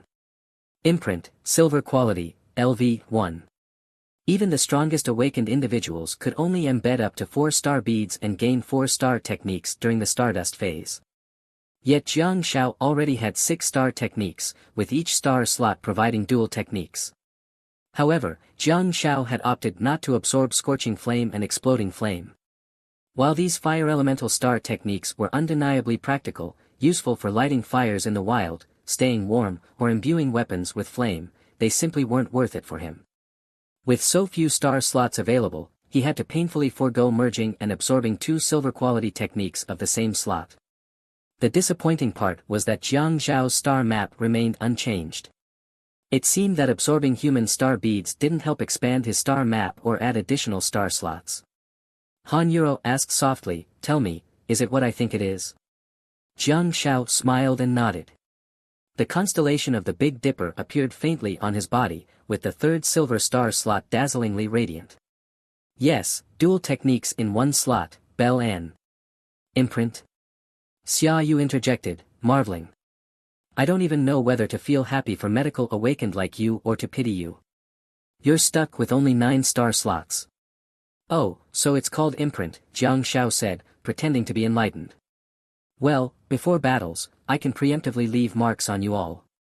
That way, I won't accidentally heal the enemy. Han Yuro asked, earlier, the medical light passed through the 3 of us twice. Can you control its rebound? Jiang Shao thought for a moment and replied, let me try. After absorbing the human star bead, Jiang Shao felt he had gained quite a bit. The silver quality star techniques Bell and Imprint required either 10 star beads of the same category or 100 skill points to level up. After pondering for a while, Jiang Shao finally grasped how it worked. The White Ghost Star Bead and White Ghost Witch Star Bead he had absorbed earlier had bronze quality star techniques, which required 10 bronze quality star beads of the same category. But when Green Glow and Endurance leveled up to silver quality, the requirement changed to 100 bronze quality star beads or 100 skill points. As for Bell and Imprint, being silver quality techniques, they skipped the bronze tier entirely and thus required 10 silver quality star beads of the same category. If he were to upgrade solely with skill points, it would still cost 100 points. In other words, 10 skill points equals 10 bronze star beads equals 1 silver star bead. Through repeated experimentation, Jiang Shao discovered a significant difference between Blessing and Bell. The blessing from the White Ghost Witch could slowly restore a target's vitality. This vitality had a broad definition: it could heal physical discomfort, nausea, and exhaustion, as well as mend wounds to a degree. It was essentially a divine skill during the early stages. But the Bell from the Lava Ghoul Witch was far more specialized. It could only heal physical injuries, though its effects were remarkably potent. On their way back to the city, Jiang Shao had experimented on a decapitated white ghost. After Xiaoyu had sliced its head off with a single strike, the severed neck was left gushing blood. Jiang Shao used the Bell Star technique on the severed head, and to his astonishment, flesh began slowly growing around the neck. Though the process was sluggish, it was visible to the naked eye. Ultimately, after Jiang Shao depleted his star power and cast the silver quality bell 10 times, the bleeding stopped, and a layer of flesh membrane grew over the neck. It was disgusting, to say the least. The trio ultimately decided to head home. They were running out of time. If they didn't leave now, they'd miss the second half of their military training. Jiang Shao had a tough task ahead. He needed to integrate into class one of the first-year students within 4 or 5 days and be selected as their representative for the upcoming team competition. Winning first place in the team competition wasn't the priority, the key was to demonstrate his immense value. Of course, winning the championship would be the icing on the cake. Any first or second-year student who won the team championship would earn the right to challenge the school overlords. The so-called school overlords weren't just one person, they were a team. And currently, the reigning school overlord team at Jiangbin High School consisted of none other than Han Yuro and Xia Yu. If the first or second-year students managed to defeat the overlord team, they would receive generous rewards. The school would even offer some high-quality star beads as incentives. But this was nothing more than an impractical fantasy. If Jiang Shao were still a reckless greenhorn, he might have been eager to give it a shot. However, after working alongside Xia Yu and Han Yuro for so long, he knew that defeating them was harder than ascending to the heavens. Take Han Yuro, for example, a single encounter with her could spell his doom. With her Void Shatter and Desolate Wind abilities, he might not even get a chance to strike. For first and second-year students, challenges like this weren't about rewards or glory. They were designed to teach them humility, to show them that there are always stronger people out there. The school used this method to temper the arrogance of freshmen, pushing them to train harder. Of course, if someone couldn't withstand the blow and ended up defeated in spirit, that was fine too, better for them to realize their limits early. Awakeners with fragile hearts were better off quitting sooner rather than later, because the dangers outside the school would increase 1,000-fold. Xia Yu also took the time to explain the star power levels and star techniques of their other two teammates to Jiang Shao. Unsurprisingly, both of the boys were in the mid-phase of the nebula stage. She particularly emphasized the abilities of Gao Junwei. His star map, resembling a tang blade, had 25 star slots. Among these, he had embedded 2 bronze, 3 silver, and 1 gold star technique. The bronze star techniques were Green Glow and Endurance. The silver techniques included 2 that overlapped with Xia Yu's, Scorching Flame and Explosive Flame, likely obtained from an other-dimensional space near the volcanic regions. The remaining silver technique was particularly interesting. It was probably a gift from his family and was called Charge. Though it sounded like a support skill, it was actually a god-tier offensive technique. Gao Junwei excelled at hand-to-hand combat and was a master of the Tang Blade. During battles, the Charge Star technique greatly enhanced his performance. Whether using his fists, feet, or blade, he could channel lightning energy into his attacks. A single punch or slash would result in crackling electricity, delivering powerful damage, breaking defenses with ease, and even paralyzing his target, leaving them immobile for a short period. As for the Gold Star technique, it was called Terrifying Roar, a rare and truly divine ability. Though gold-level star techniques consumed a significant amount of star power, limiting how many times Gao Junwei could use it in battle, even a single roar was enough.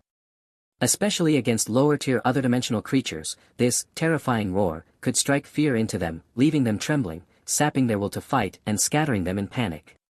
It was the perfect star technique for both survival and turning the tide of battle. Gao Junwei's family had reportedly spent a fortune to acquire this gold star technique, almost bankrupting themselves in the process. No one knew how many gold-grade star beads he had consumed to succeed in absorbing it. Despite being a genius with 25 star slots, Gao Junwei's star power level should have made it nearly impossible for him to absorb a gold star technique. Yet, against all odds, he had succeeded. Whether or not his family had gone broke, Gao Junwei was undeniably a force to be reckoned with. Still, he was a stark contrast to Han Yuro. When Han Yuro absorbed the gold-grade Void Shatter, she succeeded on her first try. It wasn't just her extraordinary talent but also sheer luck. Objectively speaking, Han Yuro's potential far exceeded Gao Junwei's. Don't be fooled by the fact that Han Yuro only had 5 more star slots than Gao Junwei. For Awakeners, each additional star slot represented a monumental leap in potential. A 16-slot Awakener might not be significantly stronger than a 15-slot one, but but a 30-slot awakener would utterly outclass a 29-slot one. The closer one got to the limit, the harder it became to surpass. Gao Junwei was a formidable close combat fighter, his strikes were swift and precise, and his mastery of the Tang blade was unmatched. He could ignite flames across his body in his blade, making him a nightmare for awakeners who lacked fire-related abilities. In close quarters, his charge ability was as unstoppable as lightning. At range, he could hurl fireballs with deadly accuracy, turning each explosion into a guaranteed hit. And then there was his terrifying roar, a skill that could shake the battlefield. In the high school scene, Gao Junwei had no glaring weaknesses. Tall, good-looking, powerful, and coming from a wealthy family, he was a star on campus and the white knight in the hearts of many girls. Yet, beneath his polished exterior, things were far more complicated. Both Xia Yu and Han Yuro wanted him out of the team. The events of their last mission were still fresh in their minds, and his feud with Li Wei had escalated to the point of no return. They were teammates in name only, in reality, they were mortal enemies. Jiang Xiao found it odd that, despite their animosity, neither had left the team. It was likely due to behind-the-scenes maneuvering by their families. Xia Yu had hinted that she wanted Jiang Xiao to replace Gao Junwei through an unexpected turn of events, joining the team as a medical-type awakener. That way, no one could object. Jiang Xiao agreed, but he understood this move would invite trouble and could even make him an enemy of Gao Junwei's family. Still, considering how kind Xia Yu and Han Yuro had been to him, and thinking of Han Yuro's promising future, he believed it was worth it. After all, Gao Junwei's family wasn't some major clan. While they were wealthier than Xia Yu's family, his mother worked for a special unit, and his father was a businessman, ordinary people, just with money. In this world, most people were ordinary. For someone like Jiang Xiao, the odds of encountering a hidden master or a true aristocratic family were about the same as winning the lottery. If Li Wei and Gao Junwei were truly at odds, then Li Wei wouldn't even be around anymore. On the way back, they encountered a white ghoul hunter. Xia Yu didn't make a move, instead letting Han Yuro retrieve a body from her spatial coffin. Jiang Xiao watched as Xia Yu tossed the remains of a medical-type awakener to the white ghoul, which devoured it cleanly. This method of disposing of bodies was an eye-opener for Jiang Xiao.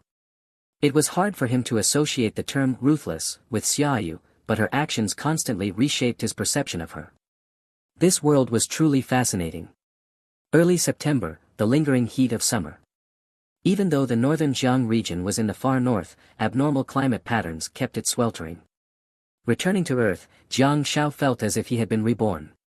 He could hardly bear the bright sunlight and the clear skies. Standing in front of the Jiannan town government building, his clothes tattered, Jiang Xiao tilted his head back, closed his eyes, and spread his arms wide, as if embracing the sun. The soldiers on either side, looking at this wild, almost savage-looking youth, didn't mock him. Instead, there was a hint of respect in their eyes. From the weathered look on Jiang Xiao's young face, they could tell what he had been through. How long had this kid been out in the snowfields? Facing ferocious white ghouls daily, surviving in such harsh conditions, constantly on the brink of death, this was too cruel for someone so young.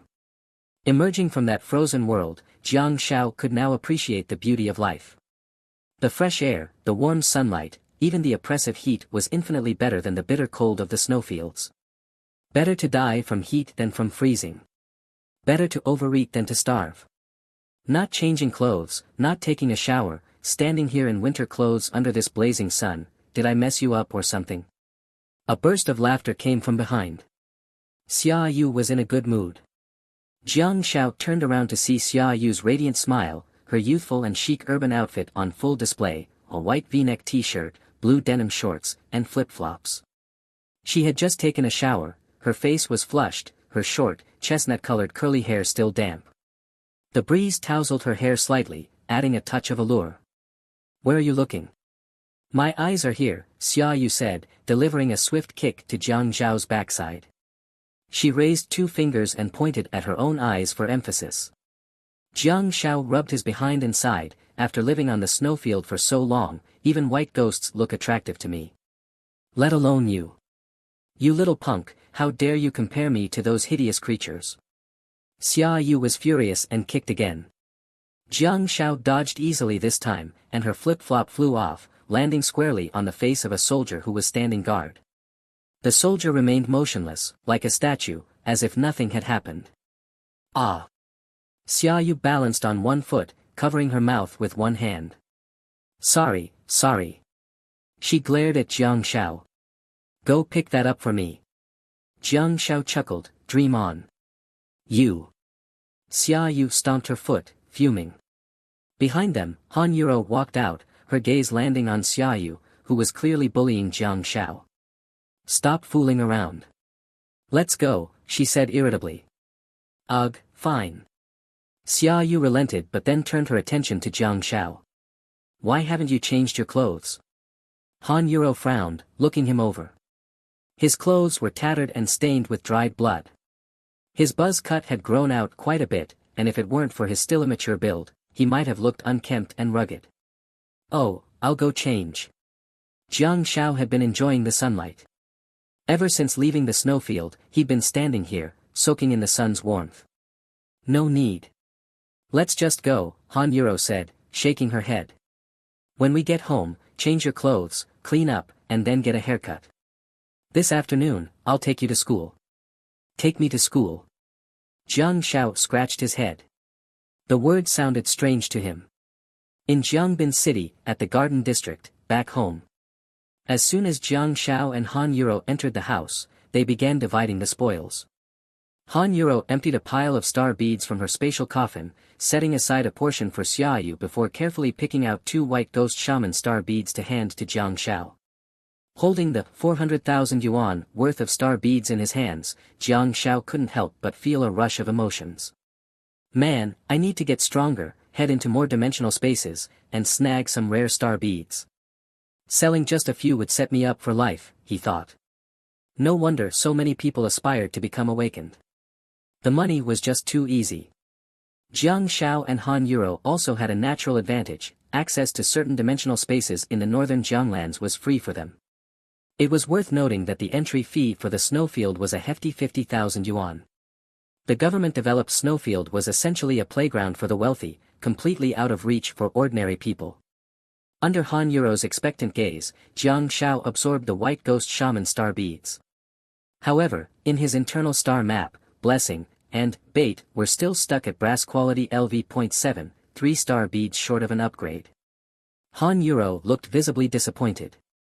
A silver quality blessing would not only be rarer but would also substantially enhance Jiang Zhao's combat capabilities, showcasing his potential to the school. She was also genuinely worried about his star techniques suddenly upgrading. Awakened students followed a different curriculum than regular ones, with lots of practical classes.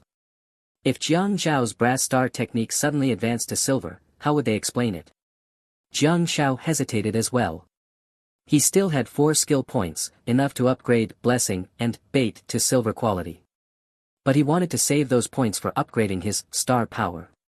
He'd heard that with each level of star power, there were certain bottlenecks. Currently, he was at Stardust stage LV.4, and using skill points at levels 5, 8, and 9 would yield twice the results with half the effort. Jiang Shao was reluctant to spend them now, leaving him in a dilemma. While they were dividing the loot, Xiaoyu came storming in, banging on the door loudly. Han Yuro opened it with a scowl, only for Xiaoyu to plant a kiss on her cheek before charging at Jiang Shao in a rage. Jiang Shao was startled and quickly dodged, but Xiaoyu was relentless. In a few moves, she had him pinned down, his arm twisted behind his back, and kicked him straight into his bedroom. Xiaoyu. Han Yuro couldn't help but speak up. Just give me a minute, Xiaoyu replied, stepping into Jiang Zhao's room and slamming the door shut. Jiang Shao sat on the floor, rubbing his backside, looking at Xiaoyu in complete confusion. I just found out today who the one I love is separated by mountains and seas, and the mountains and seas cannot be crossed was meant for, Xiaoyu said through gritted teeth. Only then did Jiang Shao recall his little stunt before he entered the snowfield. So, the truth was out. This didn't feel right. Shouldn't she be embarrassed? Why was she angry instead?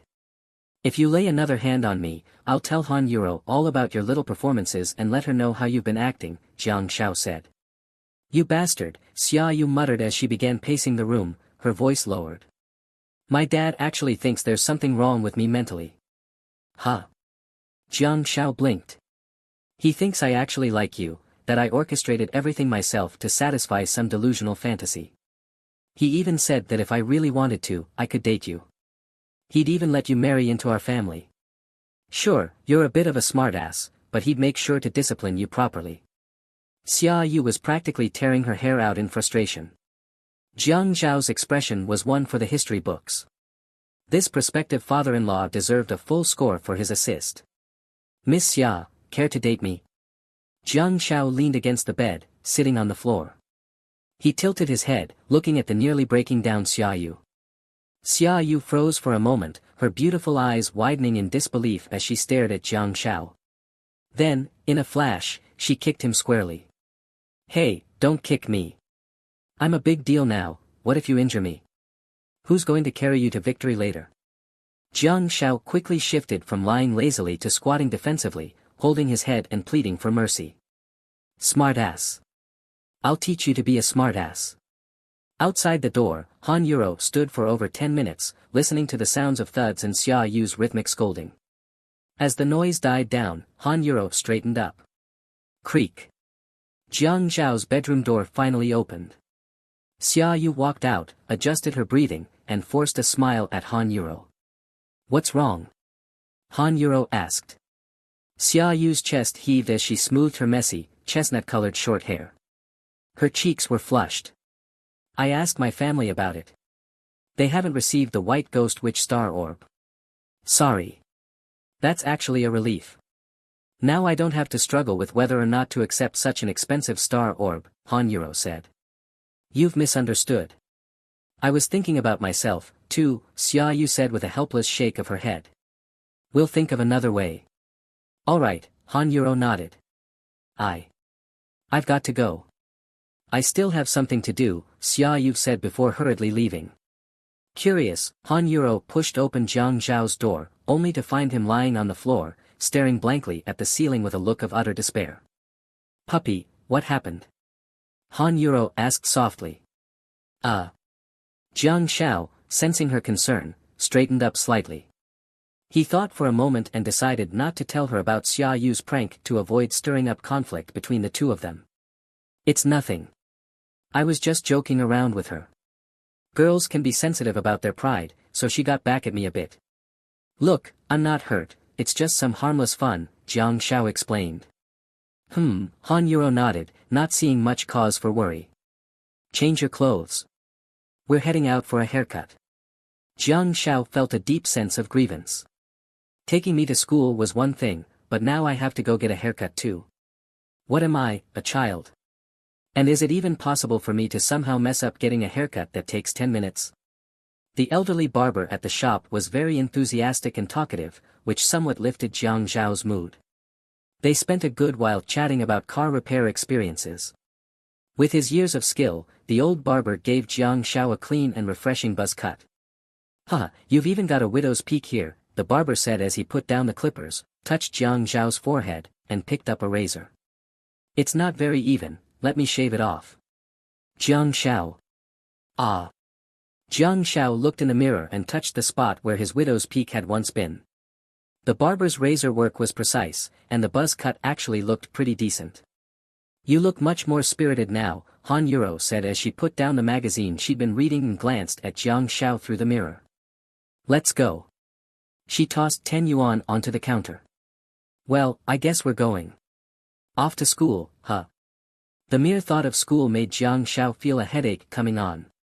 6 a.m. to 9 p.m. every day. It's just too much. Try not to cause trouble at school.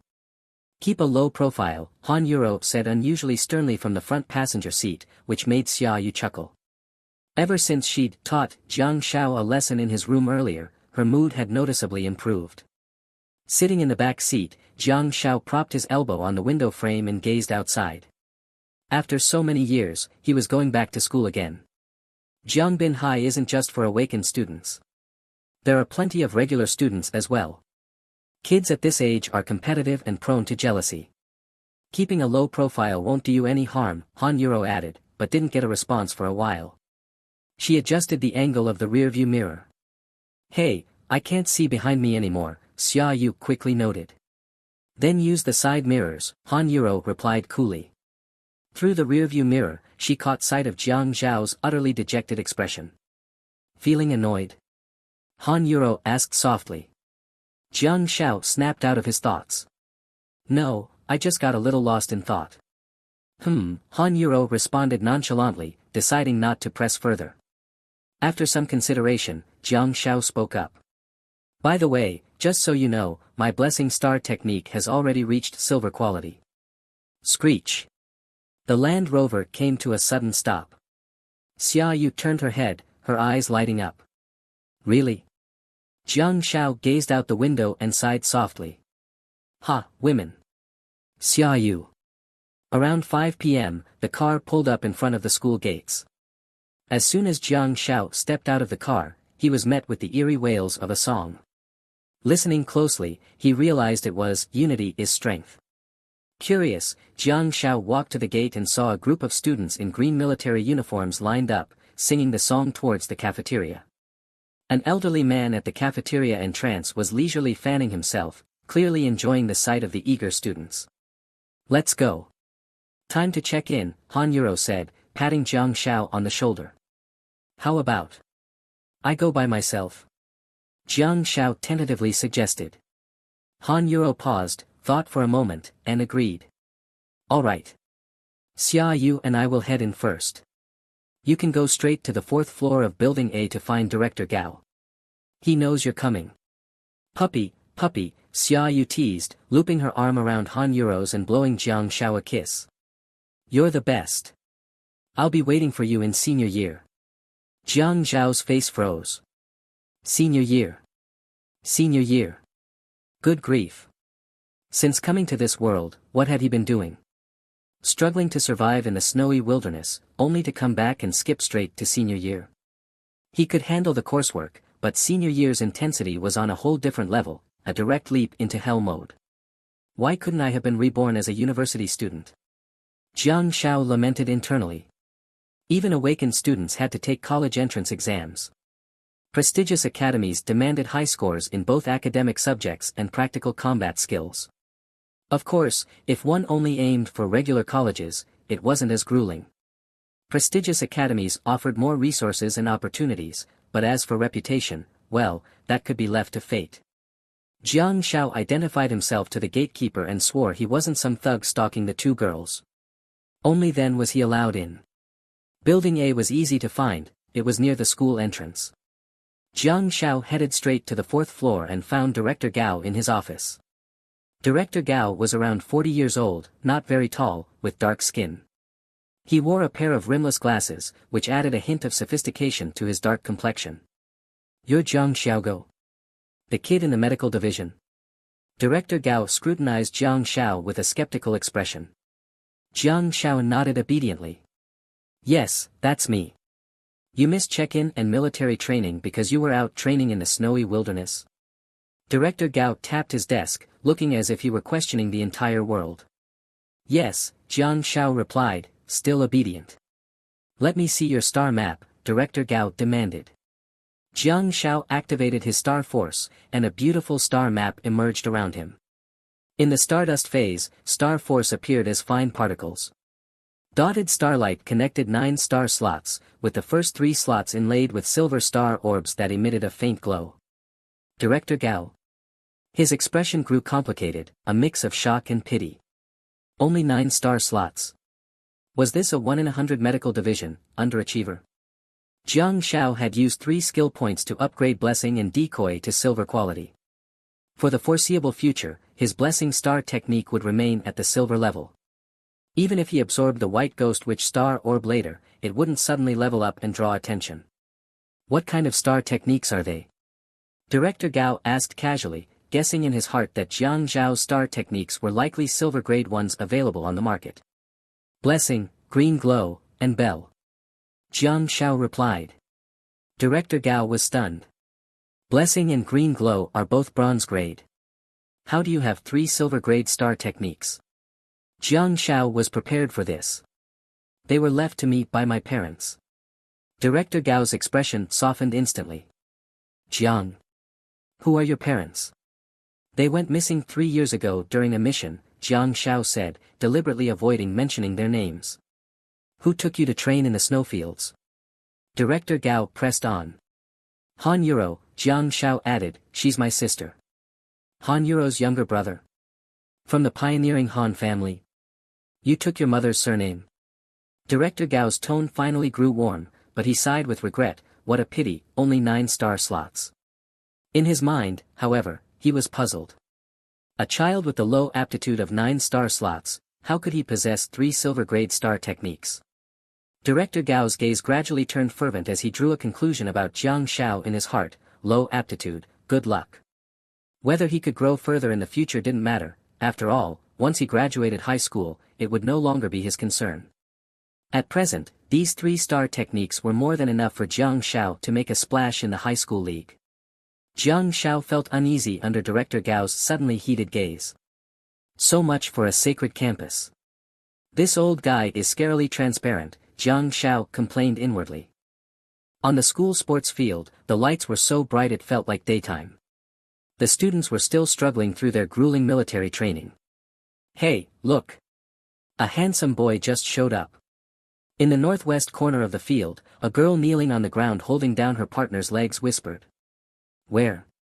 The girl doing sit-ups quickly turned her head, spotting a middle-aged man accompanied by a boy, speaking with the coach not far away. Has the legend of Class 2 finally returned? The boys in the back rows of the formation began whispering excitedly. Hey, fatty, you've finally got company, a short-haired girl named Lu Ku turned around, teasing a boy with a medium build. Fatty wasn't actually fat, but among awakened individuals, he did seem large.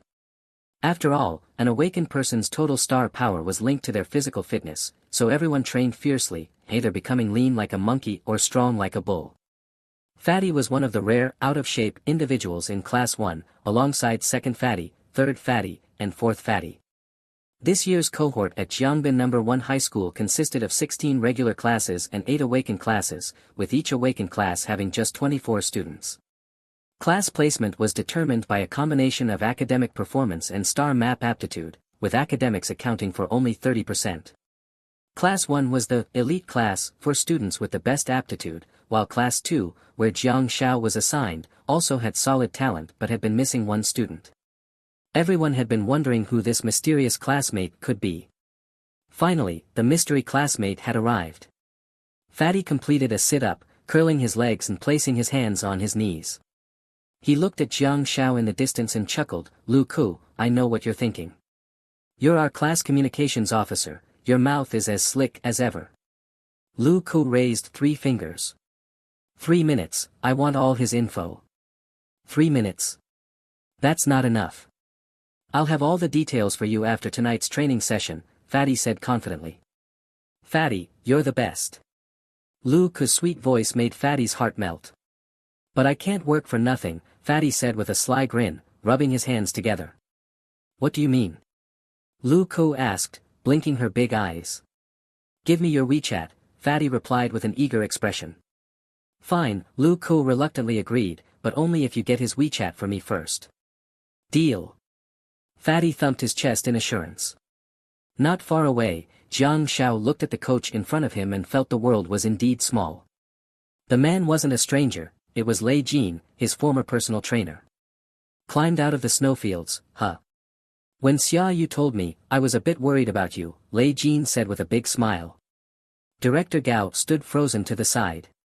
This renowned trainer actually knew Jiang Shao. Yeah, I made it out, thanks for your concern, Jiang Shao said gratefully. The two had spent 7 days together, forming some bond, though it was mostly Jiang Shao being on the receiving end of beatings. Concern? Not really. When she told me, I worried for a bit, but then I forgot about it and went for skewers, Lei Jin replied nonchalantly. Jiang Shao. Lei Jin looked Jiang Shao up and down, paying particular attention to his eyes. Your energy looks good.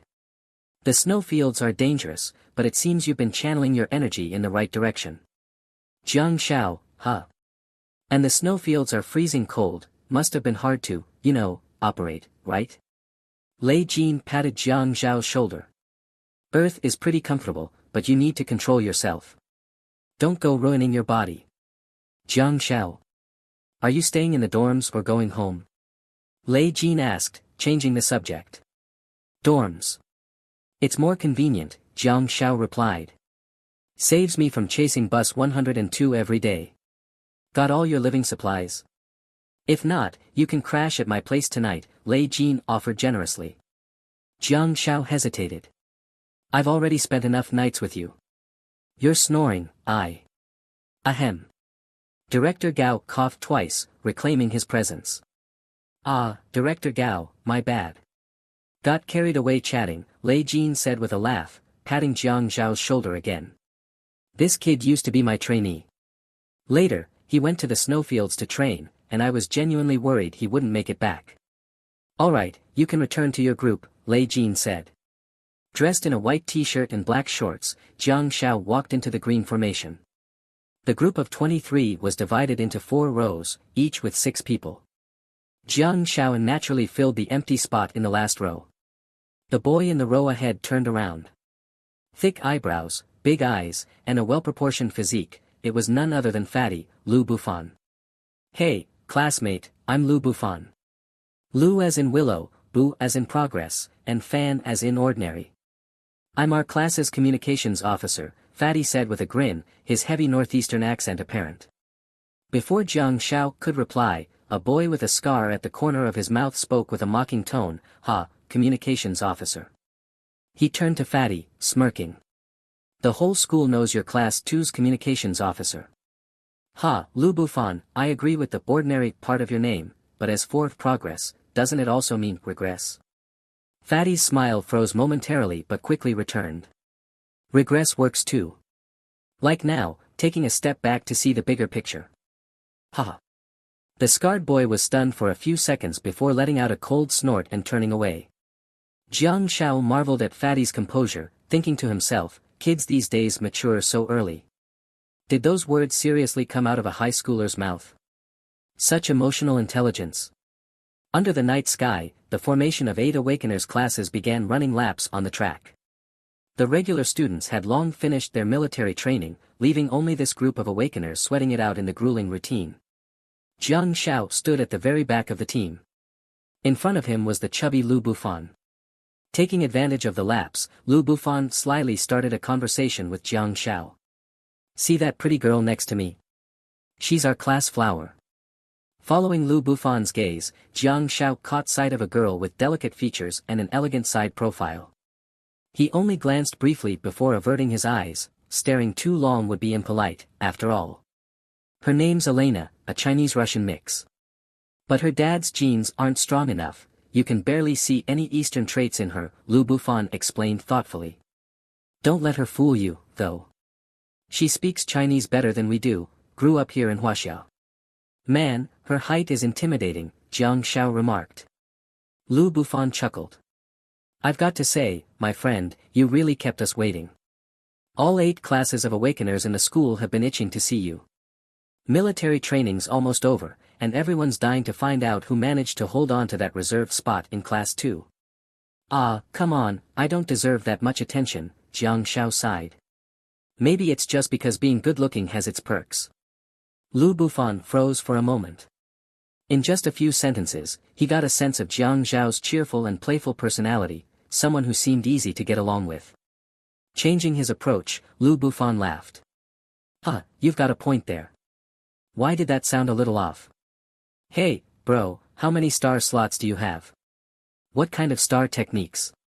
Lu Bufan pressed on. Awakeners differed from regular students in that they didn't need a long time to prove their potential. Once their star map lit up, their abilities were clear as day. Among the 8 classes of Awakeners, most students had already entered with star techniques in hand. After all, in a wealthy place like Huaxia, buying star beads wasn't exactly a big deal. Jiang Xiao paused for a moment before responding, I've got fewer star slots than you, but I'm a healing type Awakener. That's probably why they brought me into Class 2. Lu Bufan nearly tripped and fell. Lu Bufan. One more lap. Lei Jin's voice boomed from the side. Yes, sir. Lu Bufan quickly caught up, grinning. You're really good at joking around. Not kidding, Jiang Xiao replied casually. With only 3 days left of military training, he needed to reveal his identity soon to represent the class in the competition. Letting Lu Bufan spread the word seemed like a good strategy. You're seriously a healing-type awakener? Lu Bufan confirmed again. Jiang Xiao nodded. Yep. Lu Bufan's eyes lit up. Then our class is in luck. With all the sparring and fighting we do, bumps and bruises won't even matter anymore. Wait, our class doesn't have a healing-type awakener? Jiang Xiao asked, surprised. Lu Bufan shrugged. None. What about the other 7 classes? Also none. Jiang Xiao was stunned. 8 classes, 192 awakeners, and not a single healing type. Didn't Han Yuro say there was usually 1 healing type for every 100 awakeners? This was nearly 1 in 200. Maybe there are some, but their potential hasn't shown yet, Jiang Xiao speculated. Healing type star beads are really rare, after all. Yeah, that makes sense, Lu Bufan nodded in agreement. The two chatted as they ran laps with the group, followed by stretches, some grappling techniques underlay Jin's instruction, and a review of free combat moves. The team wasn't dismissed until 9 p.m. With Lu Bufan's help, Jiang Xiao bought some daily essentials, bedsheets, blankets, and the like. The school dorms already provided most of the basics, saving him some trouble. After exchanging contact info with Lu Bufan, Jiang Xiao finally made his way to dormitory building 6. Something puzzled Jiang Xiao. Why were all the other students in dormitory building 1, while he was assigned to building 6? Could that shadowy director Gao have messed up his dorm assignment? The dormitory was eerily empty, with only a few students on the first floor. Jiang Xiao, carrying his supplies, walked toward the far-left dorm room under the scrutinizing gaze of the dormitory matron. Why was the dorm monitored by an old lady? He didn't get it. Opening the door, Jiang Xiao had a single thought echoing in his mind, this pond, this dorm room is mine to rule. It was a 6-person dorm with bunk beds, but it was completely empty, a single room to himself. Nobody else was assigned here. Happily, Jiang Xiao picked an inner bunk by the window. Looking outside, he happened to see a couple kissing by the roadside. What a buzzkill. Turning away, he noticed there was a desk under the bed and a small wardrobe to the right. He took out the bedding, glanced around, then stuffed it back in. Better to sleep on the wooden boards for now, he'd wash the bedding tomorrow. With star power enhancing his body, he felt as strong as ever. He'd slept on snowy plains before, what's a wooden board compared to that? As a warm blessing of light seemed to envelop him, Jiang Xiao felt cozy and fell asleep. The next day, before the crack of dawn, Jiang Xiao was already up. It was time to witness what Jiangbin No. 1 High School looked like at 4 a.m. Surely there were other monsters out there as disciplined and hardworking as he was. To his surprise, he really did encounter 4 of those monsters. Lu Ku, a sweet-looking girl with dimples when she smiled, was particularly endearing. At the moment, however, her friend Elena was urging her out of bed for their morning training. Outside dormitory building 4, 2 boys were already waiting. The 4 of them had clearly planned their morning exercise together. Lu Ku, however, was not a morning person. Her bad mood upon waking was evident, and she began grumbling about everything, including a certain chubby Lu Bufan and the news he'd shared yesterday. That new guy in their class didn't even have WeChat. Can you believe it? Was he some kind of caveman? Jiang Xiao couldn't take the blame for this. He really didn't have WeChat, he'd only just set up a Weibo account. Who knew what kind of game Lu Bufan was playing? After arriving here, Jiang Xiao had gone straight to the snowy plains, followed by an intense training session in Xia Yu's underground chamber, where his phone had been confiscated. By the time he came back, he was thrown into more training and had nearly forgotten he even owned a phone. Last night, after sending a brief message to Han Yuro to let her know he was safe, Jiang Xiao had tossed his phone aside and focused on cultivating his star power. I seem to have forgotten my old routine, teasing Han Yuro on Weibo. If I can even forget such a monumental task, what does it matter if I forget something trivial like a WeChat message? Lu Ku muttered to herself while yawning, her voice directed at Irina. The girl with a deep brown ponytail pointed toward a corner of the sports field and said, "Is that him?" Huh. Lu Ku followed her gaze and saw Jiang Xiao, drenched in sweat, stretching his legs. Wow, this guy's really working hard. From nearby, a male voice chimed in, "Last night during the final stage of training, I kept my eye on him. His movements were solid, not like a beginner. He's clearly got a foundation. Yeah, his technique and power execution were on point. Solid basics, another boy agreed.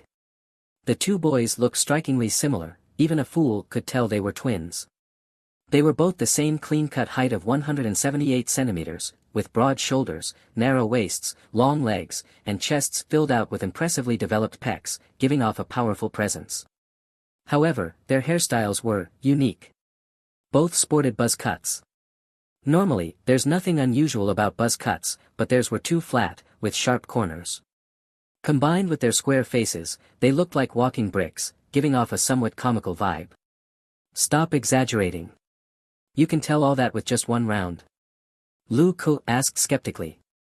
A professional recognizes skill at a glance, one of the buzzcut brothers retorted, clearly eager to defend himself. I come from a family of martial artists. I wouldn't misjudge. Which one are you, big brother or little brother? Zhu Wen or Zhu Wu? Lu Ku teased, grinning as she watched the big guy scramble to explain himself. Can't you tell? It's the younger one, Zhu Wu, the mixed-race girl beside them chuckled. His older brother wouldn't bother explaining. So, Irina, what do you think? Should we give it a shot? The older brother, Zhu Wen, seemed to be seeking Irina's opinion. Even though having a healer among us doesn't bring much to the team at this stage, his skills are decent. I think we should act fast. But Lu Ku, Irina hesitated, glancing at Lu Ku. I'm not interested in joining any team. All that fighting and brawling. No thanks, Lu Ku scoffed dismissively. If you want to recruit him, go ahead. If you fail, I'll fill in as a last resort. If you succeed, great, I'm off the hook. Should we try?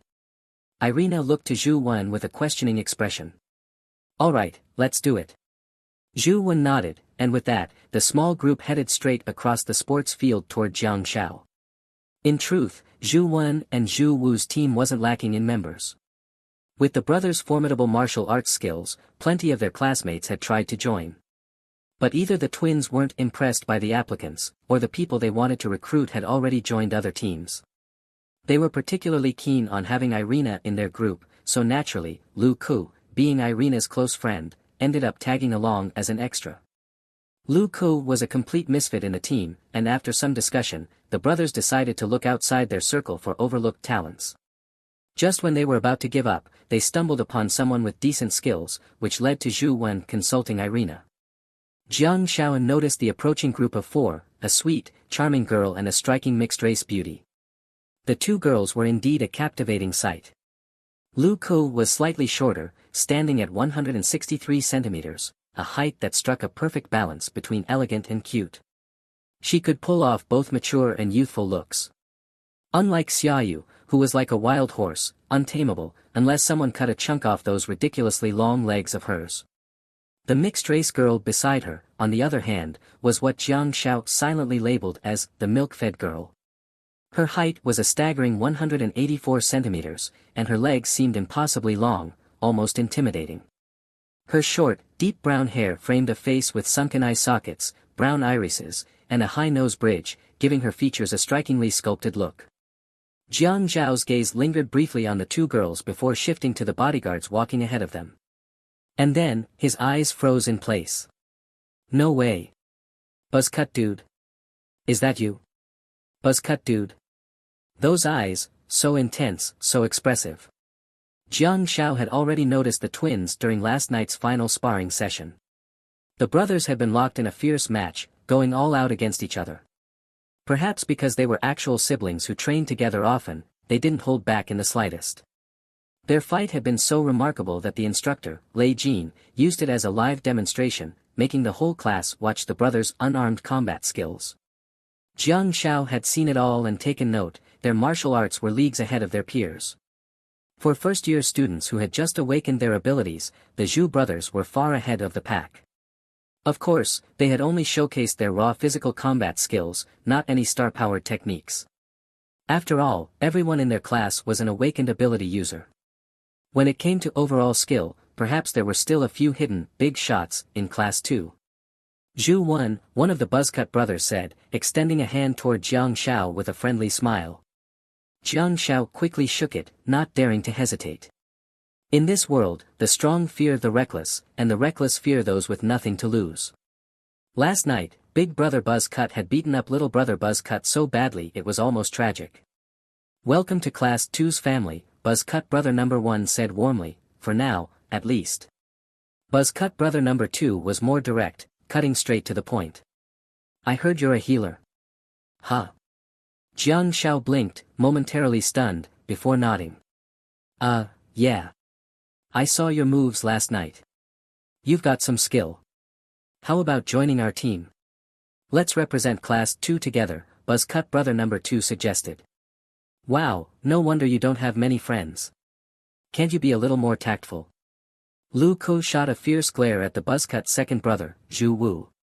What surprised Jiang Shao was that Zhu Wu actually chickened out. Scratching his head with an awkward smile, what kind of reaction was that? Lu Ko turned her head, her big, adorable eyes blinking mischievously at Jiang Shao. "Big brother, I heard you're an awakened in the medical system. That's so amazing." Jiang Shao couldn't help but shiver. This girl's words were so sweet. Her voice even sweeter. Sickeningly sweet. For a fleeting moment, Jiang Shao found himself missing Xia Yu's angry voice or Han Yu's cold and distant tone. Could it be, was he a masochist? Jiang Shao let out an awkward laugh. It's nothing much. Brother, my younger brother can be a bit blunt when he speaks. Don't take it to heart." The buzzcut elder brother, Zhu Wen, quickly interjected, trying to change the subject. "Judging by your movements, you seem to have trained for a few years." "Not exactly a few years, though." Lei Jin had mentioned that Jiang Shao achieved in 7 days what he originally expected would take a month. It might have been due to the inner star map. As Jiang Shao trained his body, his skill levels also increased. Perhaps the two complemented each other. After advancing a small level, the inner star map seemed to systematically fill in gaps in his techniques and movements. Especially after tumbling around the snowy plains a few times, Jiang Shao's fundamentals had indeed become rock solid. "I've trained for a bit," Jiang Shao replied modestly. "Wanna spar? Interested?" Zhu Wen's eyes, sharp and brimming with fighting spirit, locked onto Jiang Shao like those of a honey badger. Jiang Shao thought to himself, if I let him win, he'll probably let me go, right? After all, there are 2 girls watching. He wouldn't actually eat me or anything, would he? Wow, amazing! Lu Ko exclaimed in admiration, her eyes sparkling. She seemed so excited she was just short of clapping.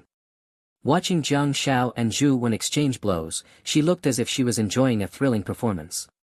Stop. Jiang Shao suddenly took a step back, his chest heaving as he gasped for air. The gap, the enormous gap.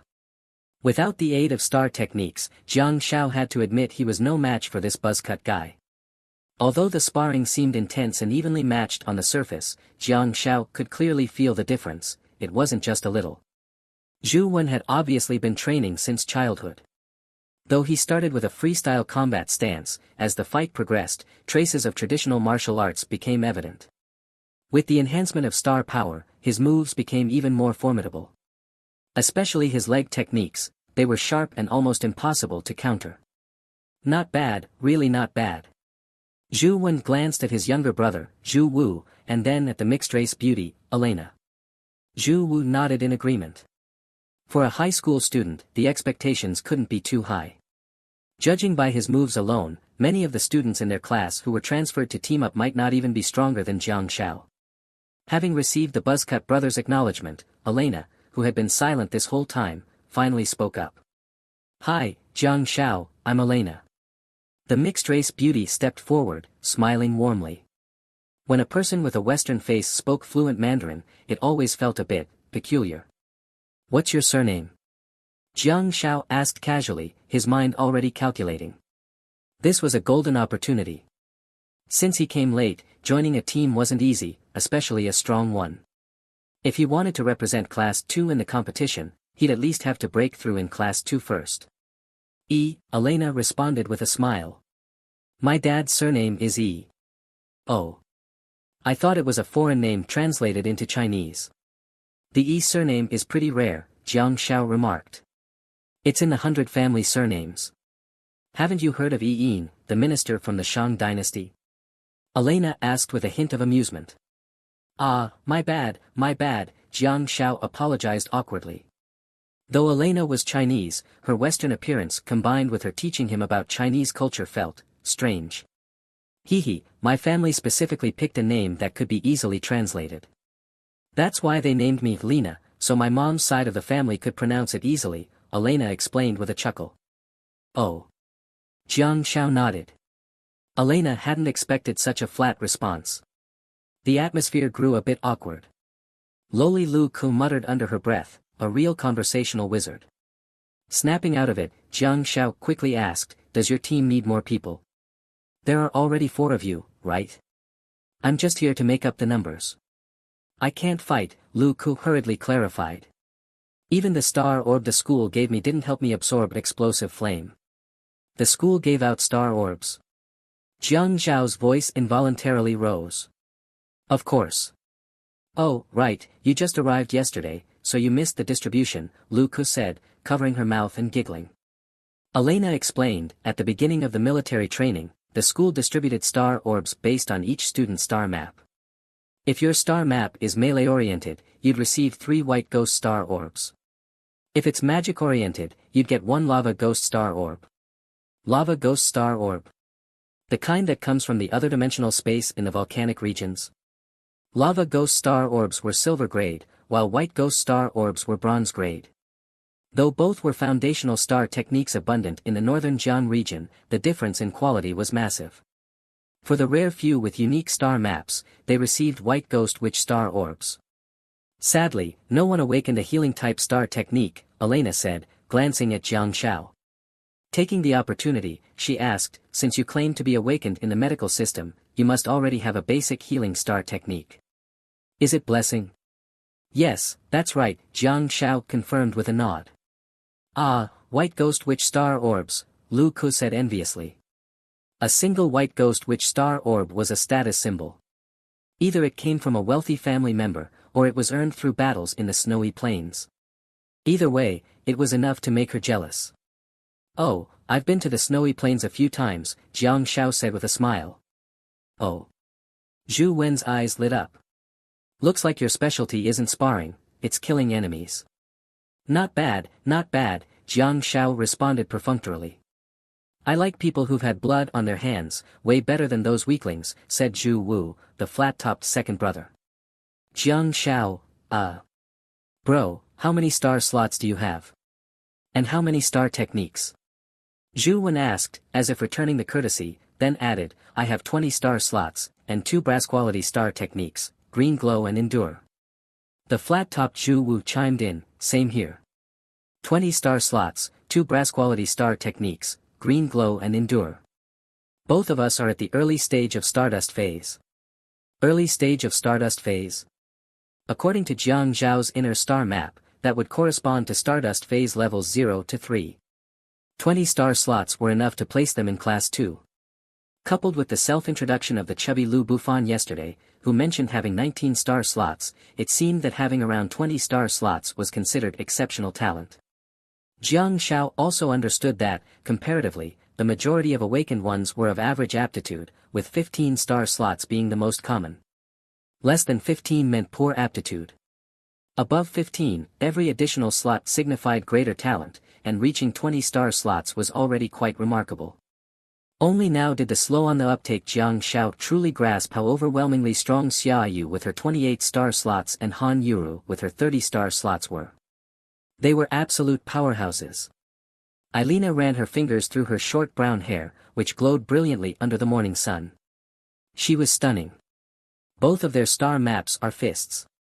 The flat-topped second brother Zhu Wu, competitive as ever, said, fists as big as sandbags. Aha, Elena replied dismissively, a helpless expression on her face. I'm in the Stardust phase too. I've filled up all 4 of my current star slots. Nothing particularly special, just green glow, endure, scorching flame, and explosive flame. Oh, right, my star map is a 2-handed staff, and I have 21 star slots. Brass quality star techniques like green glow and endure were commonplace. The silver quality star techniques, scorching flame and explosive flame, came from lava ghost star orbs, each costing 3,000 yuan. Jiang Shao couldn't tell whether she had fought to obtain them or if her family had simply bought them for her. Jiang Shao was somewhat familiar with these star techniques. Xia Yu had them, as did Han Yuru, and he had a rough idea of their power. Even the thick-skinned monsters like the white ghosts couldn't withstand them, let alone a group of high school kids. At this stage, Ailina was undeniably strong. Stardust Phase awakened ones could only absorb up to 4 star techniques, so no matter how many star slots Ailina had, her star power level wouldn't increase any further. Ailina's combination of star techniques was quite representative. For awakened ones in the northern Jiang continent, these 4 star techniques were the most affordable, cost-effective, and practical. What was interesting, however, was that the flat-topped brothers, after determining the direction of their abilities through their star maps, hadn't absorbed the silver-quality scorching flame or explosive flame. A lava ghost star orb costing 3,000 yuan wasn't beyond their family's financial reach, considering the brothers had 20 star slots. Logically, they wouldn't be stingy with their slots. The only plausible explanation was that their families had a well-thought-out plan, carefully mapping out the use of each star slot with long-term goals in mind. Jiang Shao turned to look at Lu Ku. The girl pouted, visibly upset. I only have 18 star slots. My star technique is scorching flame, and my family wasted a lot of money because I still haven't been able to absorb explosive flame. It's okay, Lu Ku. As long as you work hard, you'll absorb it eventually, said second brother Zhu Wu, trying to comfort her. Who knows, Lu Ku replied indifferently. She didn't seem to appreciate his words and only snapped out of her mood when Ailina tugged her arm. Lu Ku then forced a smile at second brother Zhu Wu. Before Zhu Wu could wallow in his disappointment, his adorable goddess had already healed his heart. His spirits immediately lifted. What about you? Zhu Wen asked, turning to Jiang Shao. My star slots aren't many. To be precise, they're very few. Jiang Shao thought for a moment and decided there was no need to hide it. Few. How many? Zhu Wu asked curiously.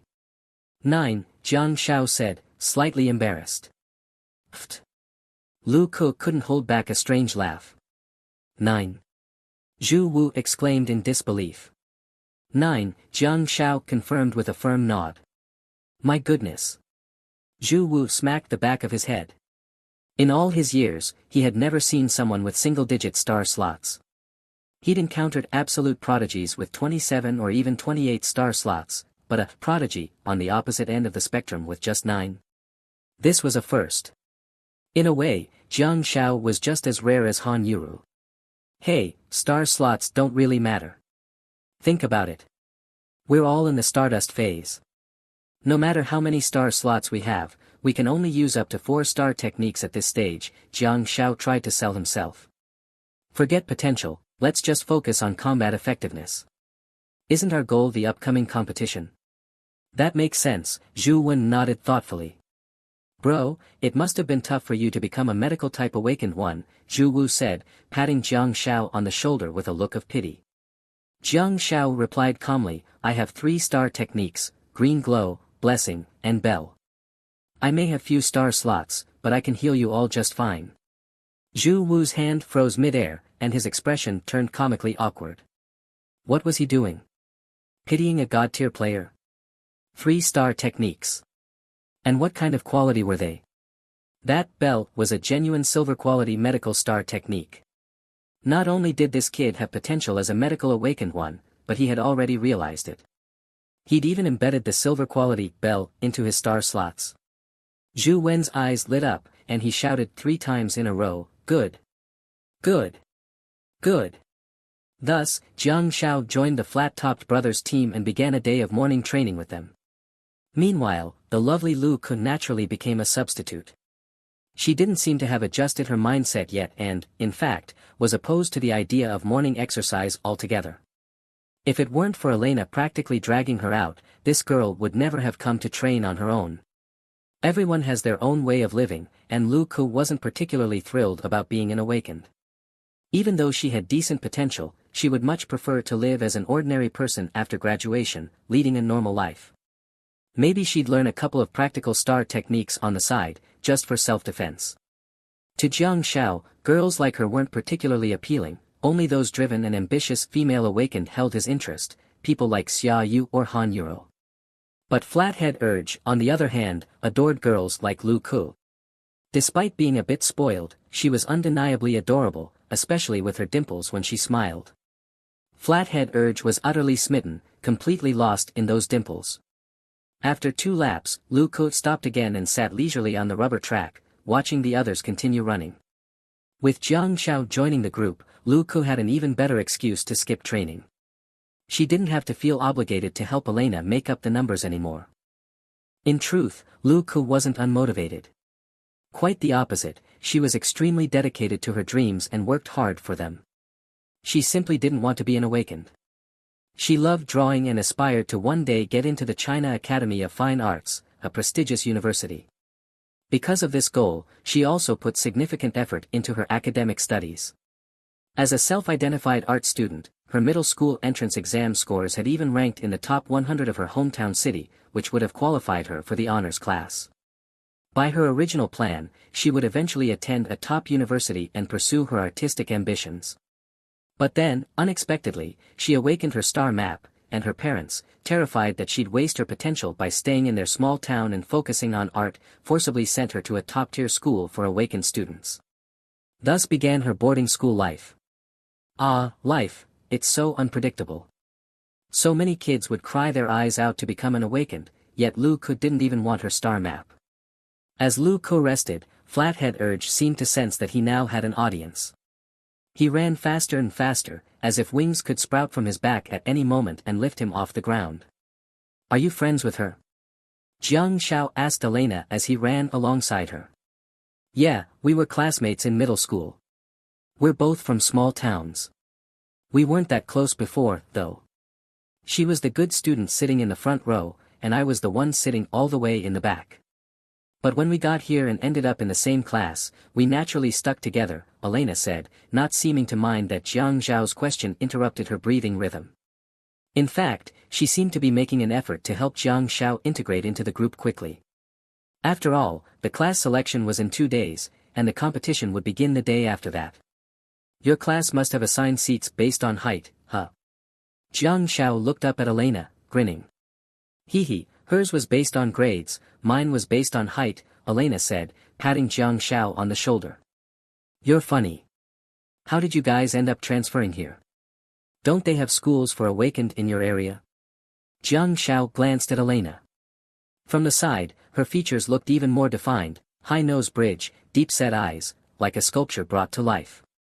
They do, but not as good as this one. My family's from Fin City, a border town near Russia. Heard of it? Elena turned her head and smiled brightly. That's where my parents met. There are a lot of mixed-race kids like me over there. Fin City. Jiang Shao slowed his pace. Elena also slowed down, puzzled. What's wrong? Does your city have a dragon's den? Jiang Shao asked softly. Supposedly, yeah. I've heard about it but never seen it, Elena replied casually. The Dragon's Den, a place tied to the disappearance of Jiang Zhao's parents, whom he had never met. You've never seen it? Jiang Shao murmured. Of course not. I live in the city, and that other dimensional space is on the border between the 2 countries. If I wanted to go there, I'd practically be smuggling myself across the border, Elena said with a laugh, covering her mouth. Our country has border guards, and so does Russia. On the map, the border is just a line, but in reality, there's a vast stretch of wilderness between China and Russia, a buffer zone. If you dared to sneak out there, you might end up facing a few guns on some hilltop. Jiang Zhao's expression became a bit strange. This girl, the way she casually said things like our China and their Russia sounded oddly amusing. Elena chuckled and added, and you wouldn't make it out anyway. The border guards aren't pushovers. Our city isn't locked down or anything, people just go about their lives as usual, so, Elena shrugged. I've only ever heard about the Dragon's Denver. I've never seen it myself. Oh, thanks. Jiang Shao sighed. Who knows when he'd finally have the strength to explore the Dragon's Den. Fin City was the closest urban area to the Dragon's Den. Jiang Shao had hoped to gather some information from locals, but since the Dragon's Den was in the buffer zone between the two countries, it seemed like even if he asked everyone in Fin City, no one would have seen it. Elena's eyes sparkled with mischief as she said, "I can't take you to the Dragon's Den, but I can show you around the city. Our city might be small, but it's clean and beautiful, with lots of European-style buildings. I can even introduce you to some Russian girls. What do you think? Want to come over during winter break? No need for introductions. If I get the chance, I'll definitely visit your city," Jiang Shao replied with a smile. Jiang Shao repeatedly refused, but as he looked at Irina's face, he felt that he had finally met a Russian girl. This chick in front of him, though her heart was red, her skin was white. Without delving deeper, anyone would assume she was a foreigner. Thinking about this, Jiang Shao suddenly felt hungry. He started craving steamed buns, white dough with juicy fillings, bursting with flavor at every bite, paired with a steaming bowl of soy milk. Just imagining it made his mouth water. In the blink of an eye, it was 6 a.m. The 5-member team immediately set out for the school cafeteria.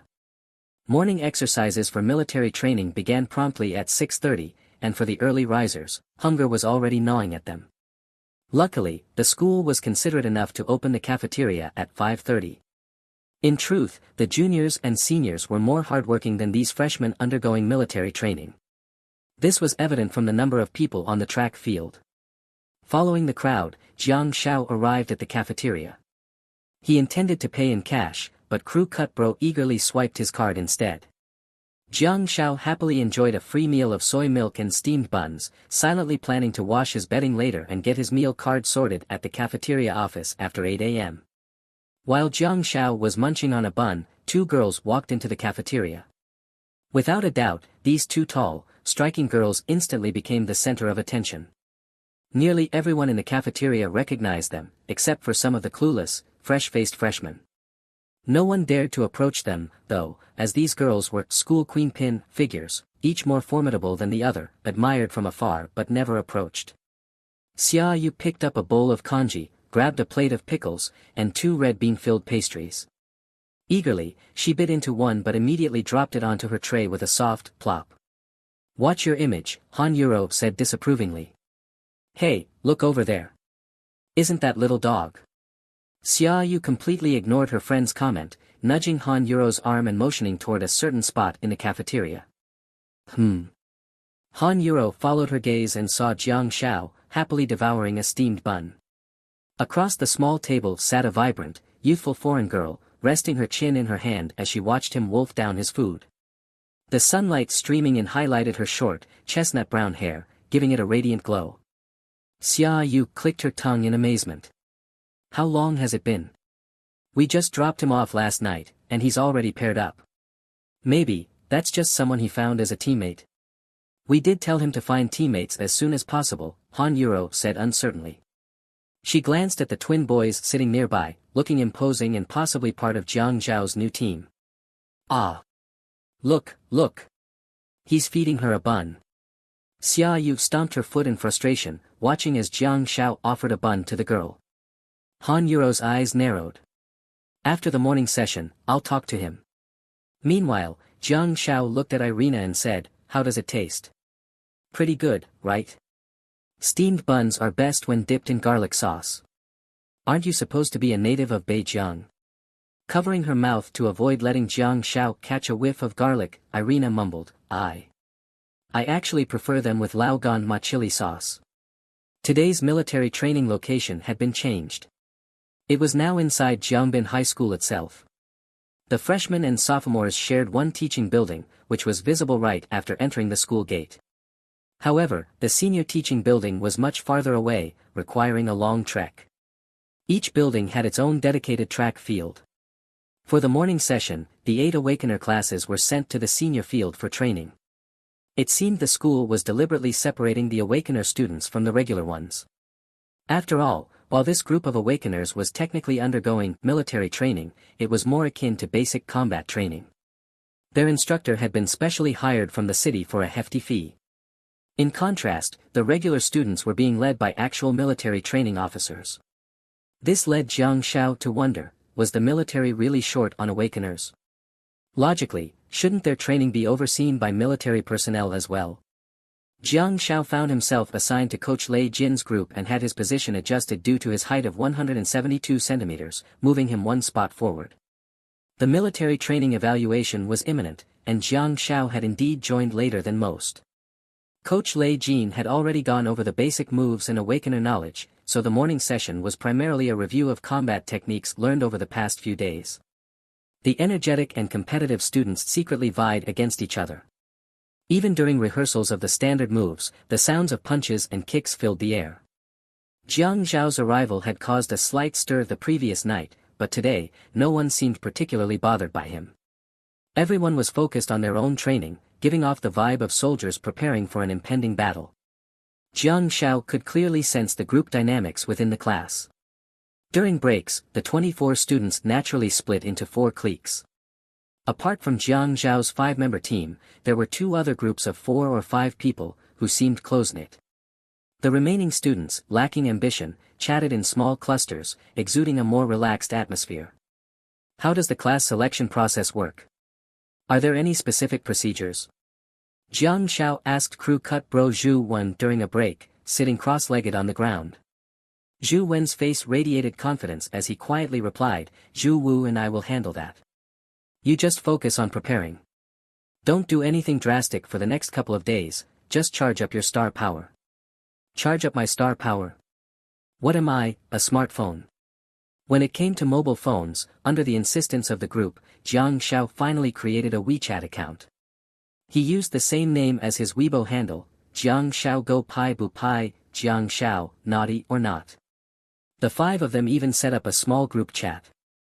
Although it was a 5-person group, it seemed more like a public confession board for flat-top brother number 2. The chat was filled to the brim with cheesy pickup lines from Zhu Wu, the second brother, aimed at the charming Lu Ku. Jiang Xiao was utterly flabbergasted. Who would have thought that such a burly man could churn out romantic lines with such fluency? Maybe having a screen as a barrier let him truly unleash his inner self. Lines like, "Don't complain, hug me instead," or "You're not from Fun City, you're from my heart," were being dropped left and right. And this was just the first morning class since Jiang Xiao had joined the group. In that short time, brother number 2 had already launched 2 rounds of attacks. What amused Jiang Xiao the most was how, in person, Zhu Wu acted completely differently, serious and proper whenever he faced Lu Ku. It was almost magical. Was this really the same person? After linking his phone number, Jiang Xiao naturally saw some suggested contacts, including Han Yuro and Xia Yu. He added Suoli Wang, Raincoat Hermit, and Hong Yan, Red Flame. Both of their WeChat names matched their Weibo handles, and they responded quickly. Suoli Wang, don't play with your phone during class. Train properly. Jiang Xiao. Can't mess with her, nope. That one line shut him down completely. Xia Yu's messages, however, left Jiang Xiao stunned. Qing Qing, who's that foreign girl? Qing Qing, do you have a thing for Western girls? Qing Qing, am I not pretty enough? Or are my legs not long enough? Qing Qing, I've been so good to you, and yet you never share your food with me. Don't you know how to show some respect? Jiang Xiao Go Pai Bu Pai. Qing Qing, what's the matter? Have I lost my edge, or are you getting cocky? Jiang Xiao. Whoa, this woman's something else. Not only is she trying to win over Han Yuro, but now she's coming after me too. Little miss, are you flirting with me or roasting me? Whatever it is, you've picked the wrong opponent. Ileana, Jiang Xiao called out. Huh? Ileana turned her head to look at him as Jiang Xiao waved his phone in her direction. What is it? Ileana curiously walked over and crouched down to peer at Jiang Xiao's phone. Help me out. A woman's giving me a hard time. Jiang Xiao raised his phone. Stand up, don't crouch. I thought you wanted to take a picture of my face, Ileana replied with a hint of grievance but stood up anyway. Jiang Xiao tilted his head slightly, leaning lightly against her long leg. He stretched out his arm, almost pressing his phone to the ground, angling it dramatically. Ileana, initially thinking her face wouldn't be in the shot, suddenly noticed his actions and hurriedly flashed a smile. Wait, this won't do. You're too close, the effect won't show. Lu Ku, who had been nearby, ran over enthusiastically, snatched the phone from Jiang Shao, and stepped back several feet. She crouched down, pressing the phone even closer to the ground. Jiang Shao winced at the sight. It looked like his phone might retire after this photo. Click. Ileana rushed over to see the photo and couldn't help but gasp in admiration. Her head perfectly blocked the sunlight, and thanks to the backlighting, her face wasn't clearly visible. Yet the hazy aesthetic was stunning, casting her silhouette with a golden hue. The dramatic low angle made her legs look almost like highways. Jiang Shao, still leaning lightly against Ileana's left leg, beamed in the shot. Ileana laughed as she tossed the phone back to Jiang Shao. Here, take it. Go ahead and use it for your schemes. Evil must be fought with evil, Jiang Shao chuckled mischievously as he immediately sent the photo to Xiaoyu. 30 seconds later, Xiaoyu responded. Ching Ching, I've already told your sister. Good luck. Smiling face with smiling eyes. That smiley face. Oh, it was loaded with meaning. Well, well. A tattletale, are we? Jiang Shao decided to go all in. He posted his first ever WeChat Moments update. Forget explanations, just let the photo speak for itself. Above the aesthetic shot, he captioned. Day 1 of disliking Xiaoyu, smiling face with smiling eyes. Being cheeky felt so satisfying. Jiang Shao also updated his Weibo because, being cheeky twice was double the fun. After morning class, Jiang Shao happily returned to the dorm, grabbed his bedding, and headed to the public restroom. He spent a good while figuring out how to use the coin-operated washing machine. When he eventually sought help from the dorm manager, she informed him that she also did laundry, and it was cheaper than the machine, 3 yuan per sheet, clearly priced, no haggling. After some thought, Jiang Shao handed over 6 yuan and left the bedding with her before heading to the cafeteria to get a meal card. Halfway there, a thought crossed his mind: was the washing machine broken on purpose? At the cafeteria, he ran into Lu Bufan, who was recharging his card. Lu Bufan greeted him with a smile that carried a hint of envy. The Zhu brothers were so quick to act. We were planning to wait another day to observe, but you guys already teamed up this morning. Jiang Shao nodded. He could understand Lu Bufan's and the others' perspective. Were healers strong? Of course. But in the early stages, a healer's combat abilities left much to be desired. Even if you absorbed a healing star technique, at this stage in high school, offensive players still held the upper hand. Healers had their advantages in being able to absorb healing star techniques, but that was something for later. Right now, as first years, how many healers could actually turn the tide of battle or perform miraculous saves? Lu Bufan and the other classmates had either already formed their teams or lacked the sharp eye of the Flathead brothers to discern Jiang Zhao's precise combat skills. Of course, it couldn't be denied that Jiang Shao had chosen to join this team because he recognized the strength of the two brothers. Jiang Shao was fully aware of his own combat level, both from his self-assessment and the internal star maps ranking. He knew he had already reached the peak of the bronze quality tier in combat skills. Yet, the Flathead brothers could still handle him with ease, which was more than enough to showcase their abilities. With strong teammates, he felt like he was finally on the right track. Day and night, he devoted himself to rigorous training in the basement and grueling drills on the snowy plains. If Jiang Shao didn't achieve some results in the freshman league, he felt it would be a disservice to all his hard work. With ambition burning in his chest, Jiang Shao loaded 100 yuan onto his meal card, greeted Lu Bufan, and was just heading downstairs from the second floor when someone called out to him at the stairwell. Hey, kid, come with me, said a tall, lanky young man who grabbed Jiang Shao by the arm. At the same time, 2 other young men stepped forward from behind him, shoving Jiang Shao as they pushed him down the stairs. Jiang Shao.